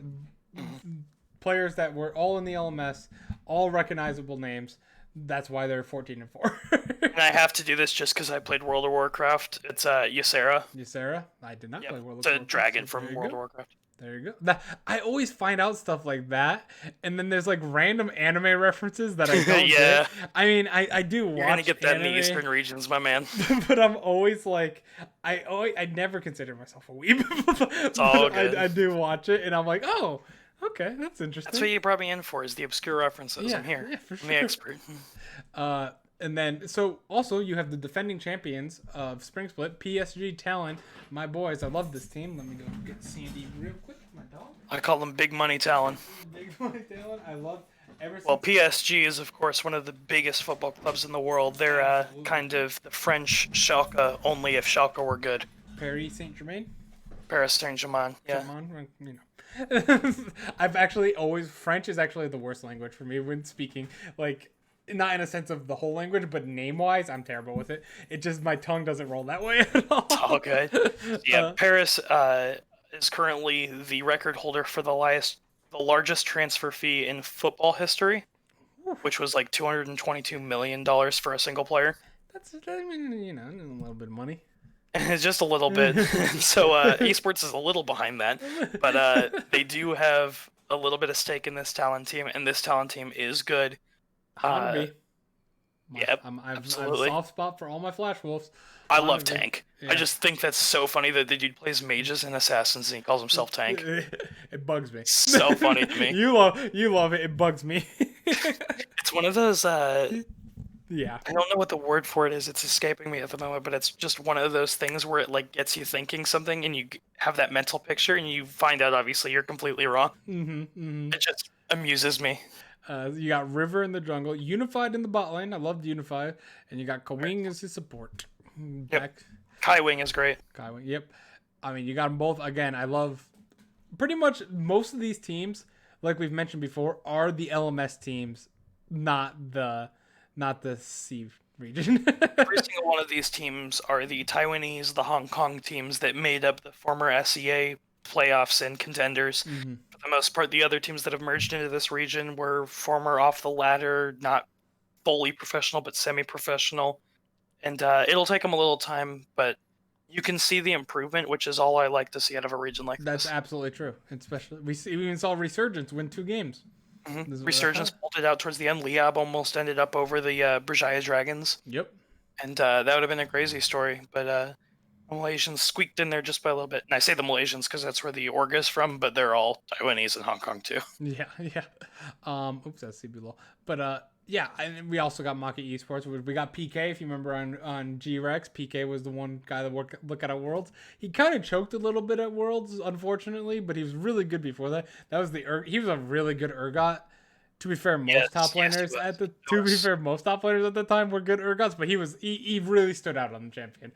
Like, no way, they played Urgot and Aatrox? That's crazy. But all I remember is constant Urgot games where he just hard carry like every game for G-Rex, and it was so good. They also got Gemini. Playoffs for Machi last split as well was kind of the PK show, so they're hoping, I imagine, that he steps up and he keeps that form. Yep.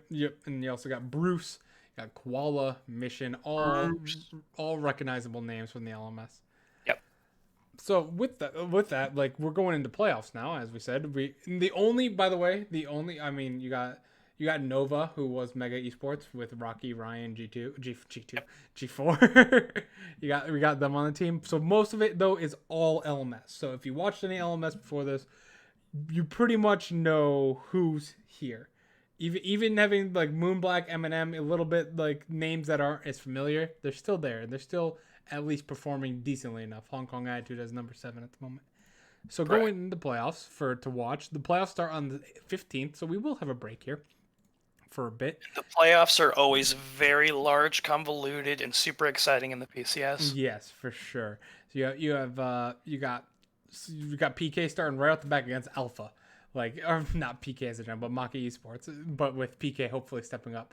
However, after winning that, they will have to face J Team, and they were the number one team in spring. They were the number 1 team in spring, so they can do it. And they were only 2 games behind J Team, so it's not like J Team is this god killer and all these other teams aren't even close. They were very close. It was a very close season in general. Yeah, the top end is very heavy. And it's one of the reasons why I also consider this region to maybe be the best in terms of depth. Yes. Despite the fact that their lowest end is very weak, they have a very dense top end. I think that's a majority of that is also because it is most of the LMS, which It's was the a old former LMS SEA stuff. major region. So even though they kept going 0-6 and they're obviously not at the same level necessarily as major region, they're kind of in limbo per se, where they're definitely better than WildCards, as you can see in this here. Like how their whole region is the top. I'd like to buy into the fact that you'll start to see a kind of conglomeration of sorts of the better players from the poorer teams jumping in to fill the spots that those LMS teams really needed to improve. And I'd like to see them hopefully make an impact soon. Yeah, that'd be awesome. Yeah, because you even team like Alpha, who was a brand new LMS team on their last year as a region, they're a top 5, top 6 team now here, and I like that. I like to see that because they weren't too good down with Dragon Gate before Dragon Gate got caught for illegal match The throwing. player with perhaps my least favorite name, and I'm glad he doesn't start for them, Sorb. Sorb. I mentioned at one point. Sword with a B, and I do not like it. I literally said that. I mentioned at one point, is that actually Sword from Griffin? And he changed his name to Hyde. He changed position and name. Maybe. From when I watched, for the most part, World 6 is their starting jungler. So. Yes, he is. Also, your river doesn't your river play, or is that there's another river, right? There's you two can check rivers. Rosters by game, I suppose, real quick. Yes, there's the PSG has river. That might be what I'm thinking of. He has the player river, yeah. Yeah, the player river and World 6 or your river. That would be confusing as hell when watching the game. So yeah, your river started the season. World 6 has played mostly since the second half of the season. Gotcha. There you go. Yeah, they're pretty much around the same. It does look like your river did play a game against Resurgence and Brajaya in the second round robin. Yikes. After playing the first round robin. Yikes, and then World 6 has played all the big teams. And then you lost to Resurgence on your game back is not a good look. Probably why World 6 is playing more often, I would say. Yeah, I would say so. But yeah, I have a feeling that World 6 and Chen 9 are best friends, though, and they just wanted to have a duo name that has 69 in combination. Nice. I didn't even think about that. But yeah, so basically this week we're telling you the hype. Next week we'll just say here's the hype. There probably won't be much detail with PCS because we've already talked about it. PCS and LJL, but it'll just be get hype for the games. There's going to be a lot of really cool stuff going on when those playoffs roll around. It's just a matter of kind of waiting to see the other regions until we get to enjoy it. Mm-hmm. All right, let's move on to the TCL. Absolutely. TCL has also ended their season and their tiebreaker. And just today, yep. They only had the one, so they were able to go ahead and resolve it after the broadcast. That was pretty nice. They saw Dark Passage beat Besiktas. So Istanbul and Galacticos, they finished off those top 2 spots, and I'm so proud of both of them. They're so good. 13-game win streak, 5-game win streak.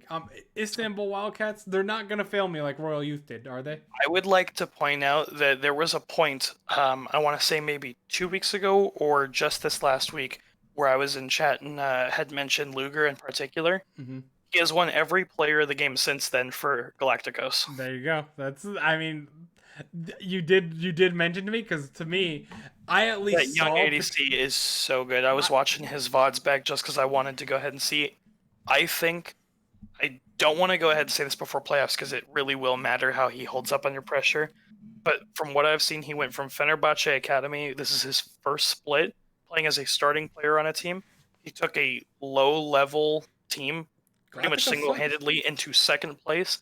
This guy might be your next closer from this region. I'm very excited about that because I saw potential with Istanbul Wildcats when I was watching TCL last split or 2 splits ago, and I'm like, okay, they got pieces there. They finished like 8th or 9th or something like that, but it wasn't like CLG hopelessness. Like there is a shining light. So I'm really glad to see them stepping up.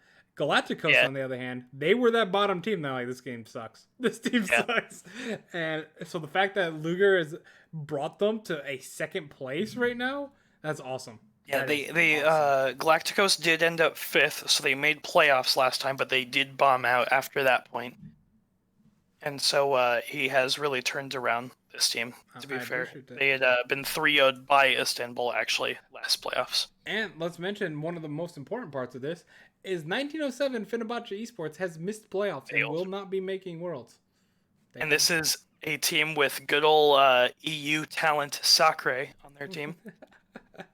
Poor soccer, man. A couple other names you might know if you have followed any of the European regional leagues is Hades, who was actually signed to replace legendary Turkish player Holy Phoenix. So that's a really big name to step into the shoes of, and they went on a pretty poor loss streak, but Hades himself used to play on the Lyon European Regional Leagues team, the LDLC, Olympic Lyon. And a team that I want to give a shout out to, Five Ronin, one of the worst teams in Spring Split. Mm-hmm. Not only did they're 10-8, they were 7-8, so they were better than the worst. They were just like a mediocre team. But Five Ronin was like 3-13 last split or something. They were really, really bad last split. But like, not only that, they stepped it up, and now they got a 3-game win streak to end the end of split, and now they're the 4th seed in the league. They're better than Dark Passage. Mm-hmm. They absolutely had a really good last week here. Had their games on. I wasn't paying as close attention to their games as I was the Galacticos in Istanbul, just because I wasn't as hyped when I was going into this week. But this last week went really well for them, and they did look pretty impressive. Yeah, it's not only that, it's since week 7, they are 5-1. Mm-hmm. It's a great back end of the season for them. They, I believe, only lost to Galacticos of their 5-1 games. Yep. And so they were still 5-7. So it wasn't like they were like bad last split, but they were better. But they weren't like playoffs. But turning that around, but they were, straight up, they were last place last split, and they've come up very well. Mm-hmm. All the way to the 4th. So that would be a team. Like, you have Galacticos and Luger. You have Istanbul. It's a fresh team that's doing really well. You got Five Ronin. You also still have Supermassive, the team that most people know from Turkey. And that team's the one with Cacao and Snowflower and Zeitnot. Those are all very well-known names. Don't forget Balulu. Turkey and Korea. you got Balulu and Armid as well. You got a full team of like most of those players are known outside of Turkey. It's a really interesting situation. I mean, I suppose in some senses the least talked about team so far has been the WildCards themselves. We haven't really gone over how impressive they've been, but their mid laner Saren is probably the best mid in the region. I would go ahead and say is a fairly easy claim to be, in my opinion. But their whole team is very good. Top 3, I would say, in each role, honestly. Mm-hmm. And not only that, they finished the year on a 13-game winning streak, so it's not like they're like stumbling down the line like we've seen some other top teams. Sorry, C9. But they lost to Galacticos in week 2, fair, and they lost to Dark Passage in week 3 on the first half. They haven't lost the games in June 20th. So that is another team that there is a lot of good teams out of Turkey right now. I'm hoping they don't fail me like Royal Youth did. I even mentioned that Royal Youth, I had Royal Youth and Unicorns of Love as my top 2 last year for being the teams to upset, but I had Royal Youth ahead of Unicorns of Love, and I think I had them like 14th and 15th in the world at that moment. So they were... Really? That's really high. Yeah. I had a lot of faith in both those teams. Okay. But I would say, from my own guesses about this, you would probably see a WildCards versus Galacticos final from the games I've seen. Form leading up to it, you've had a resurgence from Ronin, sure, but they were not the greatest team, and they did have a bit of an easy schedule outside of Galacticos. I was just about to say, Ronin not going to make it? Supermassive ended on a really good win streak, and they had turned around after bringing Cacao in, so I would consider them maybe your dark horse. I'm really interested to see how Galacticos does, and I just am a big fan of Luger ever since we really kind of put a spotlight on him. He's been very impressive. Gotcha. So the summer playoffs for Turkey, they do not have a start date at the moment, but I'm assuming this will be another scenario. They played their first week of the season without having an announced schedule for the rest of their weeks, so that's not surprising. Yeah, so it will keep up on that. Be roughly the 2-week period. So I would guess the rough 2-week period, while they let everyone, including Korea, finish up all their bullshit. Yep. So there's at least 3 teams here that I wouldn't mind seeing at Worlds with Supermassive, Galacticos, especially for Luger, and Istanbul. Agreed. If Five Ronin makes it, good enough. If Five Ronin makes it, they probably deserve it at that point. I would have never expected it. It's the same thing as like Schalke. It's like if they make it, don't they therefore automatically deserve it? Yeah, somewhat. Yeah. Like no matter how bad you look, if you make that run and you beat everyone else, you probably deserve it in some sense. All right, let's talk about the last region, the VCS. Yes, the Young Boys Club. I love the VCS. Yeah, I was surprised at the actual level of talent they have at such a young age in this region. Yeah, so if you want to talk about that, look how young, like here on the spreadsheet here. I'll even zoom in a little bit more. Yeah, go ahead and make it a little bigger, but I'll go ahead and share my findings. Looking through the ages, there are two 23-year-olds in this league that start on a team. There is one 22-year-old, that being Levi, I believe. Levi's 22. Also, Eagle on percent is 22. Yes. And then everyone else is 21 and under. It's insane. And there's a shitload of 17-year-olds and 18-year-olds. This is a very young league that already had so much talent on it. And some of the best teams in this league are like 20 and under. Yeah, Cerberus right here. Cerberus was leading the league for 6 weeks, I want to say, and only recently fell off. Or it might have been, let me double check. Cerberus was leading until the start of week 6 when Flash and Gigabyte Marines overtook them. Yep, and Flash doesn't have a single person that could drink in America. 19, 19, 20, Crazy 19, 20. to me. They won the last split. Mm-hmm. The last split, they might have had just straight up 19 and under players. That's insane. That is awesome, too. Because so cool. You've already seen this VCS region become the best wild card before the LMS turned into a wild card. This was the best wild card. They actually got the 2 seeds instead of 1. They earned it from their Gigabyte Marines performances, and Fongbu Buffalo, I think it was the other one that did all right. Yep. The G2 killers. Yes, the G2 killers, indeed. And it pretty much all around in general, just a very good region. There are, even teams like I believe it's Percent. Yeah, Percent. I'm a big fan of Big Kuro, always have been, and Percent is currently in 6th place at the moment in the region. But they have a good ADC that showed up at Worlds and competed with other was it Worlds or MSI? Either one. They showed up at a top international tournament and performed against top tier teams. And they're one of the 2 major international tournaments of the league calendar. Yeah, and they're in 6th place. So this is a region as a whole that has a lot of depth to it. Definitely. Now you can argue maybe Overpowered is they're a fresh team in here and they're 1-10. It's another thing as well to go ahead and just make a note of. It's not something that many regions can say, but every single player on any roster in these teams is all Vietnamese. So, they're all national as well. There's no importing or anything like that where they've brought over Taiwanese or Korean or Chinese imports and they're winning because of that.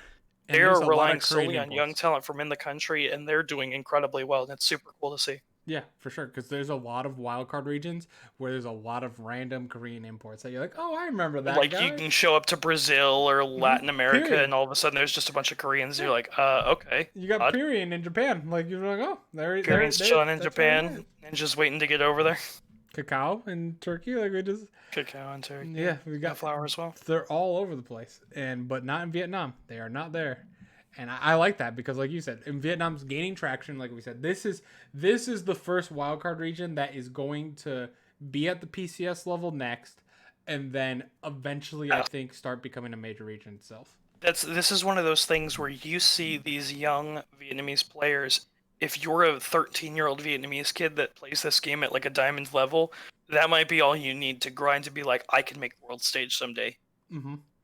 I absolutely I love Vietnam. I've always loved Vietnam's region. I've always loved the Gigabyte Marines. Watching Levi for the first time, what was it, 2-3 years ago? Not to mention, I say this over and over again, but they play best of 3s in the regular season. Hallelujah. We've got a region still doing it right.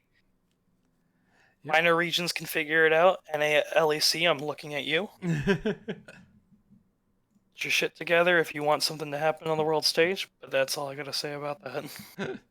All right. So, it'll be. We should talk a couple of the matches, though. I should say, for this upcoming week, since there are still actually 2 weeks of play. There's only 2 matches per day, but they do play every Friday, Saturday, and Sunday morning or evening if you're in Europe. Yeah. So unlike the other wildcard region, which are either done or on the final week, this is very similar to Korea, where you still got a week to get to the very end of the. I would say this is very much Korea. They start at a similar time. They play 2 matches a day. They only play about half the days of the week. Mm-hmm.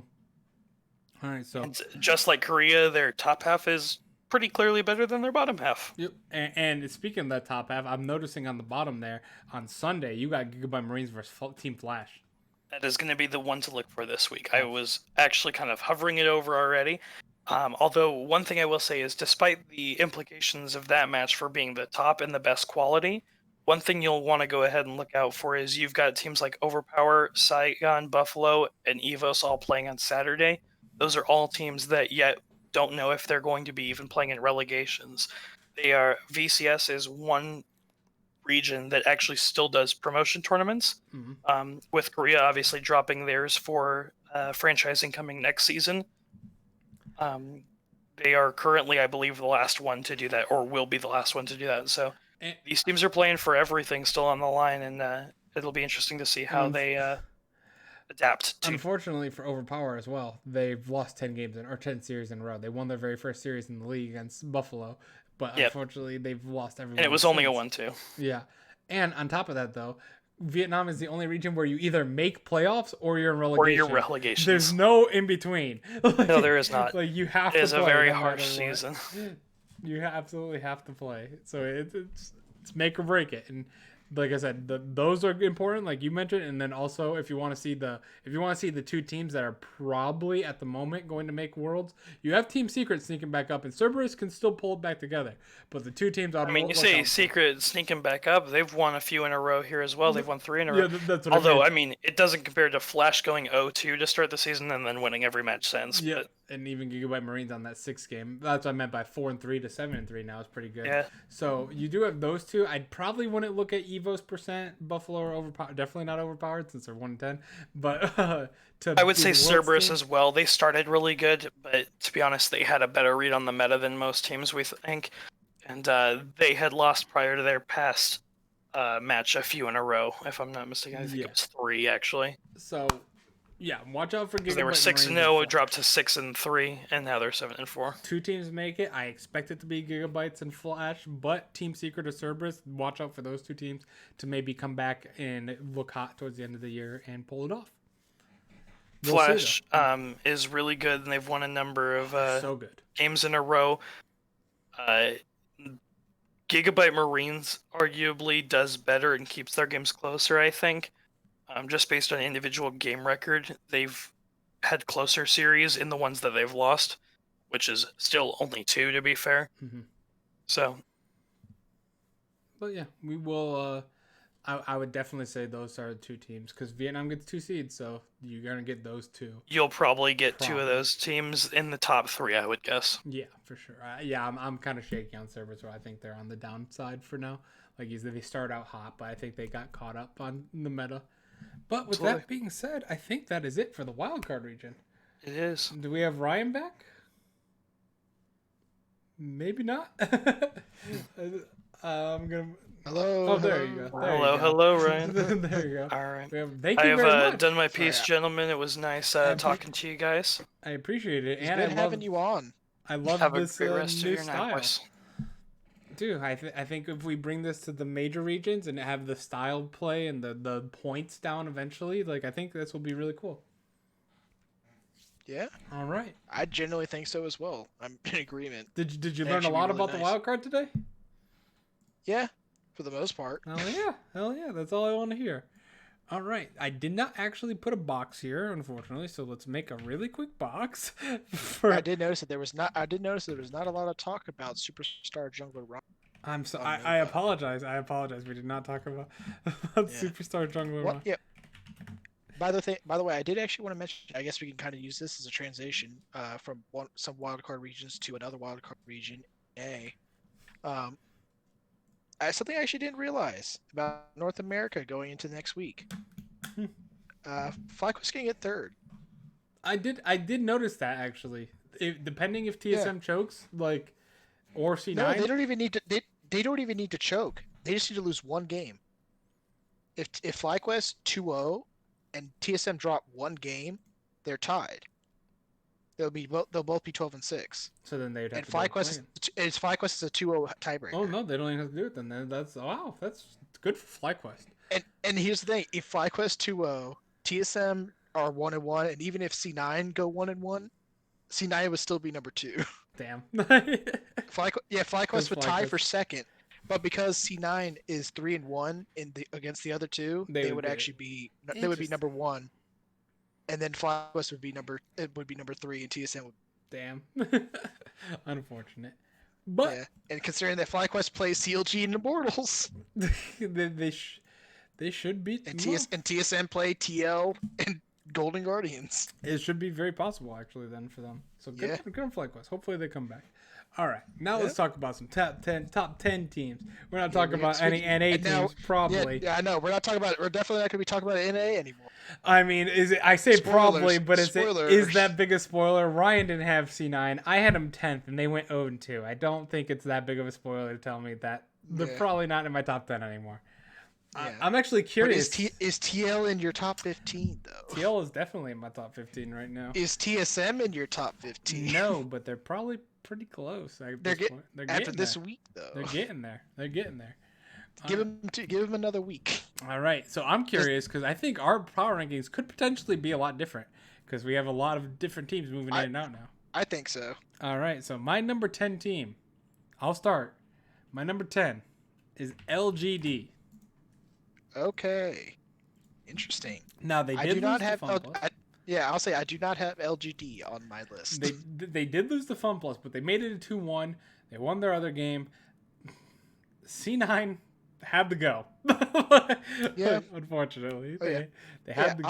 I'll say LGD were one of my borderline teams. Gotcha. I had, I believe, 2 of them, or it was like 3 of them, and I decided on 1 to sneak into 10. Gotcha. Who was number? But 10? they were close. My number 10 is Gen.G. Gen.G. Ooh. A little bit of a drop. Oh yeah. A little bit of a drop. They won though. Yeah, that's fine. But they also lost. They also lost to DRX. They did lose to DRX. They disappointed me. And I will say this is also a bit of a another symptom. It's another week of certain teams just moving up above them, just playing better, proving me more than they did. They didn't, like I said, that's kind of like why LGD was a borderline team for me. Mm-hmm. It's like they were there, but they didn't do enough to like say, oh, just get Gen.G off this list. Gen.G did enough to keep themselves on it, but not enough to keep their old spot. Gotcha. That's fair. So for me, I do have Gen.G on my list, so I will put them on my list here. I have them at 8th still. I think they won, but I don't think they did anything to improve upon their ranking so far. Yeah. So I'm kind of curious. So all right. So I guess I'll do my number 9 then. Yes. Yep. My number 9 is Fun Plus Phoenix. Woo. My number 9 is they're back on the list. Phoenix. They are also back on my list as well. I figured it's kind of obvious that they're going to be on my list. If I put LGD here, Fun Plus is probably coming as well. They're back. China's back. Yeah. That's what I was saying. Like literally, it's Fun. It was like Fun Plus Phoenix and LGD, and I was like, but I can't. I don't think I can't really push Gen.G off. But that's kind of like it was those 3 were like kind of like the ones I was kind of racking my brain about. Gotcha. Unfortunately for me, C9 had to come off, and potentially another team came off the list as well. Oh, don't worry. I mean, if you've already seen my 10th and 9th place teams, and they're not. Take a look at what my 10th and 9th place teams were last week. Yeah, and they're not on the list. And after this week, considering how they went in LEC, probably that means they probably didn't go up. Yeah, which is unfortunate. As Western fans, it's not looking pretty at the moment. No. But hey, they need to earn it back. They do. That is fair. That's on them, not on us. It's on them, exactly. They have to prove that they can be up there. All right, so your number 8 team, since we already have my number 8 team. Well, oh, that's right. I forgot that you had Gen.G there. Yep. Okay, my number 8 team is DRX. DRX dropping all the way to number 8. That's a harsh drop. Well, it's not all the way. It's not all the way. They dropped 2 you spots. had them at 6. Okay, that's fair. My bad. So. Yep. Yeah. They finally got exposed. They got exposed that they are good. They're a good team. Top 8 team in the world. Exposed, by the way. Yeah.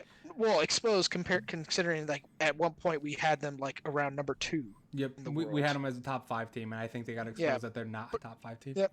I mean, they've been on a decline. Like after they were top 2, like week 6, I dropped them to 5th, because of just the quality of the game that they had against Damwon. That was a series they should have lost. In week 7, again, they kind of just stayed where they were, and just the quality of games and how they play it just felt like it's just getting sloppier and not as impressive as it has been, even if they are winning. And then this week, just getting smashed by Damwon, and then conceivably almost losing to Gen G as well. Mm-hmm. Like, this is a team that was considered essentially far and away the best team in the league, and now they're just really struggling against the teams that they need to beat. Against the other top two. Well, yep. Unfortunately for you, you're going to have to pick again first because I have DRX as my number 7 team. I dropped them from number 4 to number 7. So well, that's right. So I'm kind of right there with you. We have 3 of the 4 same teams here, so it's we're pretty close. So that actually means you have a team in your top 7 that I don't have on my list, which is I'm sure interesting. Because I'll say right now, it's starting early, but we're getting into the Chinese section of the top 10. Starting at number 7. No I have RNG. Holy wow. That is a bold welcome back. The team's not even in the playoffs, Ryan. Nope. And you have them as 7th in the world. They had you know what? They've had their moments in the past. They've always kind of been like a borderline team for a little bit. And this week, they actually showed the hell up. That's true. They absolutely did. They could have beat, you're talking about a couple weeks back, they could have beaten IG. And they had they had about an 8K gold lead, and they almost did it in the game 2 as well. That is a good point. You're talking about a team that could have conceived like we're talking about like DRX in that one game in the first series versus Damwon, where Damwon could have conceivably 2 of them. And then this time they showed up. Well, this week was like RNG's moment. This was. They could have 2-0'd arguably the number 1 team in the world a couple weeks back. Now they just 2-0 top esports, and it wasn't even close. That's fair. That's crazy. I didn't have them enough to put them super high on the list. 7 high. But yeah, it was like if this is the level that they're playing at, they deserve to be on it. And if they can keep this up, they're going to go up. Nice. I appreciate it though. I'm glad you're a big LPL fan now. You have a team that's not even in the playoffs in the LPL, a top 7 team in the world. Well, I mean, to be fair, FunPlus isn't confirmed for playoffs. That is true. That's true. But we have them in 9th. That's different. Yep. That's fair. All right. Number 6. I will move up to number 6. Number 6. I can finally do it. V5 has moved on up just a little bit. They beat JDG. It was very impressive. And they took down Team WE as well. I actually kind of wanted to put them 5th, but I couldn't because of a certain team in front of them. So where do you have V5? Well, you're talking about putting them 5th. Well, if you average mine and yours together, they will be 5th because I have them 4th. Ooh, moving them up from 5th to 4th. We both moved them up 1 spot. Yeah, they beat JDG. Yeah, they did. It was awesome. They beat them. They passed the test. They absolutely passed the test. They are not hopeless against playoff teams. And they beat Team WE as well, which isn't as important as JDG, but it's still a playoff team. They need to win both. Yeah, exactly. Or they need to at least beat. They passed the test. They need to at least beat. And the fact that like all of these games are going to game 3s, it's literally showing that this team could actually just compete with anybody. Yeah. And they could beat some of the best. This is again like, you're talking about a game, the series versus IG. They could have won it. The series versus Top Esports, they did win it. Series versus JDG, they did win it. Yep. So now that this week proved to me that V5 can be a world's team. They are not just pretenders, and that is a very big step. And so, what is your number 6 team? My number 6 team. You ready? Mm-hmm. You ready? I am. Is Top Esports. Oof. What a fall from grace. Yeah. Wow. It's coming. It was coming, man. They were riding a fine line. The V5 loss was understandable, and I put them 2nd versus V5 because I promised that I promised V5 that I put them 1st. You did. I promised I'd put them 1st if they beat Top, and they did. But then They got smashed to IG. So I was like, okay, IG's probably just really good right now. They're spiking. They're looking good. And then they got smashed again to RNG, who, like you said, 7th place in the world, not even in playoffs, but top lost to them. Mm-hmm. And it was even, and again, wasn't close. It wasn't even close. Nope. So this team is, and this is on top of teams like Victory 5, who beat JDG. Talk about JDG, who have been consistent. At one point before the Victory 5 game, we're number 1 in the league. Yep. IG, who are still IG. Sooning, who's still Sooning. In fact, that was, again, a series that was a 2-0 for top, but it's a series that could have been an 0-2. Mm-hmm. Their top esports are essentially DRXing themselves in China. Yeah. So just like DRX, they will fall to the teams that are rising above and are proving themselves. And I mean, to me, my 4, 5, 6 are pretty much identical. They are at the exact same level at the moment. I have top at 4. I've dropped them to 4th, and that's so only we basically just swapped them. Yeah, basically. and only because Sunning is 5th for me as well. Okay. So basically, Sunning moved up a little bit. Sooning. Sorry, I apologize. I'm sorry. Smug Lions. The Smug Lions, they're 5th. But top, they beat Sooning. Sooning beat V5, but V5 beat top. It's a mess, and it's all that's the equal level at the moment of 2nd tier teams in the LPL. Yep. And who would have thought we'd put top esports at 2nd tier? That's insane to me. Yep. And this is why I wish Raptor were here. Because I have Sooning at 3rd. Woo! Wow. After losing 2-0? They could have won. They should have won. They should have won. You're right. They beat V5. They did beat V5. That's fair. So guess what? The 3rd. That's spicy. That is very spicy. 3rd. Did you ever think you'd have Sunning as possibly one of your top 3 teams in the world? I mean, I didn't want to.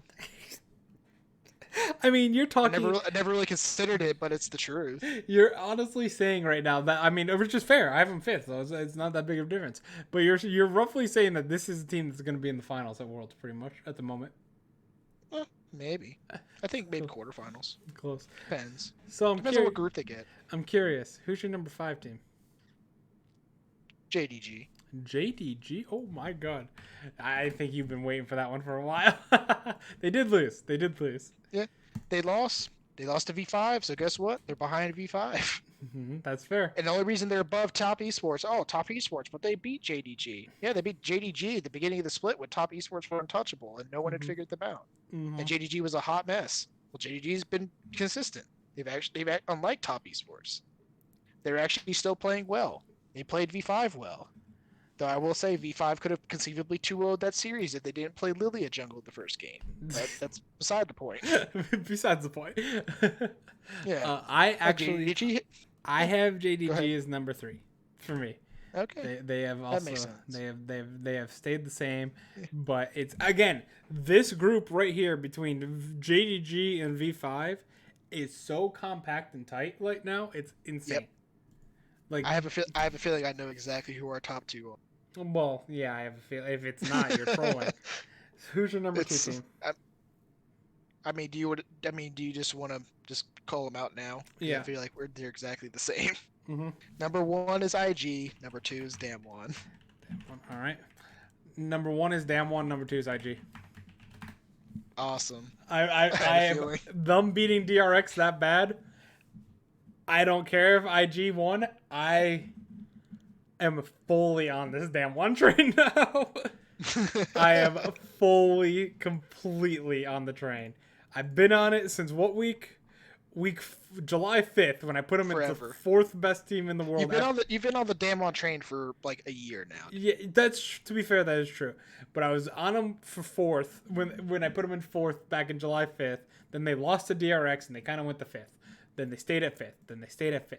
And then they just went and beat DRX just now.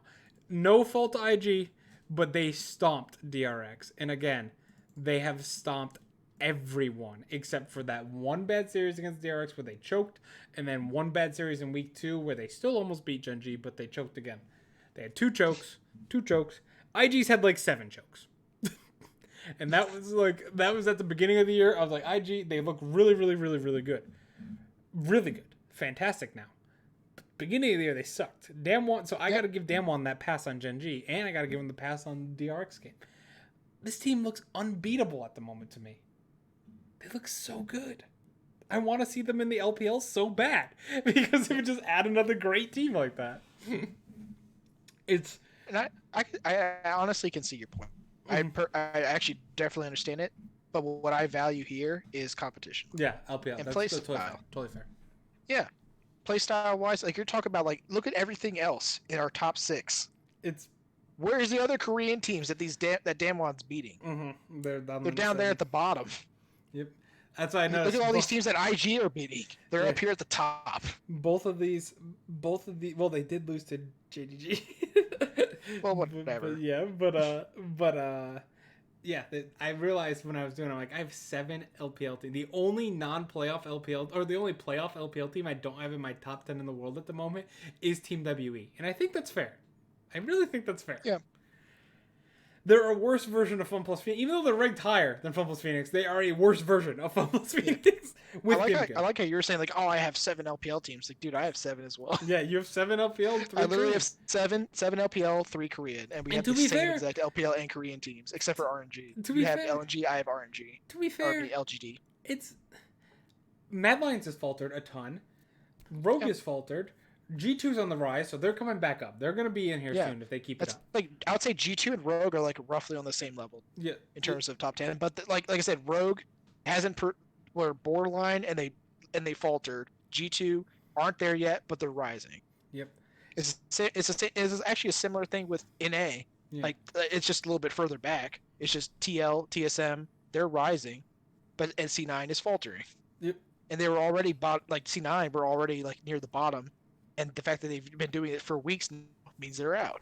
Yep, it's kind of amazing that it's like yeah, we had C9, Mad, and Rogue all falter. Those were the 3 teams that you could argue were top 10 teams in the world from the West. They're all faltered at the same time, the exact same time.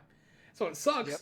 Being a Western fan, obviously, I'm a pretty big LPL fan as well. But like being from the West and everything, you want to see the West like succeed, and they're all sucking but you do have G2 and Team Liquid, funnily enough, the 2 teams that have been carrying the West for the last, not Worlds, but like, you know what I mean, like the 2 top teams in the West consistently for the last 2 splits or 4 splits. They're rising, but they're not there yet. They have to make more progress to be back in the top 10. Oh yeah, for sure. So we're stuck here with the LPL playoffs is the top 10 teams in the world. It is Worlds, essentially. It is Worlds with Team WE or RNG, potentially. But like, or LGD. LGD. In your case. Like, it's Worlds. It's the world's best all in one essential thing, with Damwon and DRX and Gen G being right there too. But I think it's definitely Gen G and DRX are more akin to FunPlus Phoenix, LGD, Team WE level at the moment. Yeah, where Damwon is or RNG in my case, where they're kind of just unproven. I think RNG is proven, but they're in such a stacked region that it's kind of hard to tell. It's kind of hard. It's really hard. But yeah, Damwon's right up there with me for IG and JDG level. They're right up there at the top. It's crazy to me. This is my new team that's gonna be the team that defeats China at the moment. The way they're playing. Yep. I feel like they're the only one that has a chance. Yeah. Especially from Korea. Only. I feel like that's also the issue. Is there a team from NA or EU? Stylistically, Damwon is an easy mode in Korea. Yeah. They're literally playing a Chinese style as like the only one who could do it right versus arguably one of the slowest regions in the world. Mm-hmm. And my question is there, like you said, the only team from Korea, is there a team from NA or EU that's going to beat a Chinese team at the moment?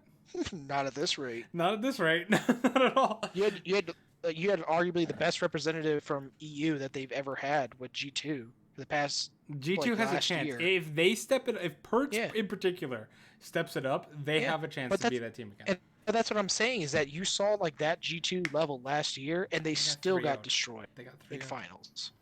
Yeah, They couldn't even get a win against IG in group stage at MSI. No, I mean it's because of that style. It really is that Yes. LPL plays that style every single day in, day out. Except for teams like Sunning and Billy, like in RNG Sunning. to a little Sunning and Billy. It like RNG to a little extent. They're not as bad as they used to be when they're JDG as well. JDG is actually pretty fast. We found. They're relatively fast, but they're Gen G levels. They're Gen Chinese. G. You know. Yeah, like, essentially. They have the slow style. They're fast slow. They're controlled. They're a controlled fast team. Yes, and as opposed to balls to the wall. Yeah. Like IG, V5, and Damwon. Yep. And the issue they're actually JDG and Top are very similar. Yeah, that's fair. Because Top isn't the fastest. Like they're again, like you said, it's JDG, Top, and Gen G are all like kind of very similar. And DRX, as weird as it is starting to creep into that level as well. And which you never thought, because they were the aggressive team in spring. Mm-hmm. And teams like G2 are the balls to the wall, which is good, but they don't have enough practice because Mad Lions is finally another team that's doing it. But then they face teams like Origin and Rogue and stuff as their top competition, and it's like they're so slow. They're slow enough to be in Korea levels. Same with C9, but C9's faltering a lot now. Mid-tier in Korea. Mm-hmm. Like now you have Team Liquid. They as sad as it is, I think Rogue and Origin might actually be mid-tier in Korea. I don't think Origin does, but Rogue does for sure. They might. Have you seen these games? Mid-tier, I don't think they're making playoffs, but they would probably be like mid the high low tier. Mid-tier is still Sandbox and KT and yeah. That's not. I mean, yeah. I think that can be. Those teams will run it down. I think they can beat Hama Life and Prince and maybe Dynamics with the way Dynamics works at the moment. But I think Sandbox and KT beats Origin at the moment. I think KT maybe, but like Origin literally lives their life off of people inting into them and just taking advantage of stupid mistakes. That is true. People not playing the game right. KT has Bono. That's literally their win condition. And KT does indeed have Bono. But Bono and Malrang. And then freaking Sandbox. Luckily they can't play both. The only thing you can say is that Yamato has experience that can play and actually play off of Jack Troll. You buy him off. Yeah, gotcha. I was like, I thought I heard that as like Origin plays to Jack Troll as a win condition, and I made a really weird face. No, Yamato's playing to Jack Troll as a win condition because they used to play with him on Vitality. Fair enough. But I thought it was I thought this would be more spicy. I actually initially had Damwon as number 2. Mm-hmm. But it was going to be number 2 regardless of today's outcome for Top and JDG. They were going to pass both of them. Unfortunately, they both lost, so I felt like I needed to make it a little spicier. Yeah. I mean, that's literally what I did. Once I saw the results come back and I checked game score and I caught even just a couple highlights. I didn't see too much, unfortunately, because of how early in the morning it was. Yep. But just seeing that and just the idea that they could falter this badly, I was like, well, I could do my power rankings real quick. I don't need a CNA to do these. Yeah, that's the good part about it. I guess it sucks. Like, it's funny that the spiciest difference between our power rankings is me having Suning number 3. Yeah. Yeah. I guess maybe RNG at 7. I don't have RNG in top 10. Well, yeah, that's true. But I mean, that's also spicy. But I think but again, you kind of admitted that it's kind of deserved. Yeah, it totally makes sense. It's totally fair. Like RNG style against top esports and like how they play the early game against IG, they beat anyone else. They beat anyone. That pretty sure they beat. You don't see all those teams below them. They beat them all with an 8K gold. Yeah. IG will just find ways to run it down and out skill check you. Mm-hmm. They don't out skill check you. That's what they've always not done. With an AK gold lead. That's what they've always done, though. That's basically that's what Damwon does to them. Yeah. All right, I think it's time to wrap it up, as it is almost 2 a.m. on a work night for me, unfortunately. But, but hey, it was a 5-hour podcast. It was awesome. We got to experience more in-depth wildcards, and hopefully that kind of stuff like this will come next split for the major regions and maybe even for Worlds. This split, like we might bring like highlights to the very specific teams going to Worlds and do something similar to this. But that being said, I feel like that's always the goal. Yep. Slight improvements at all times. Hopefully it looks a little more professional that way. I do like the borders and like just having the teams outlined like this and details about each of the players. I actually like that quite a bit. But that being said, thank you guys for coming to watch. I appreciate it. Thank you.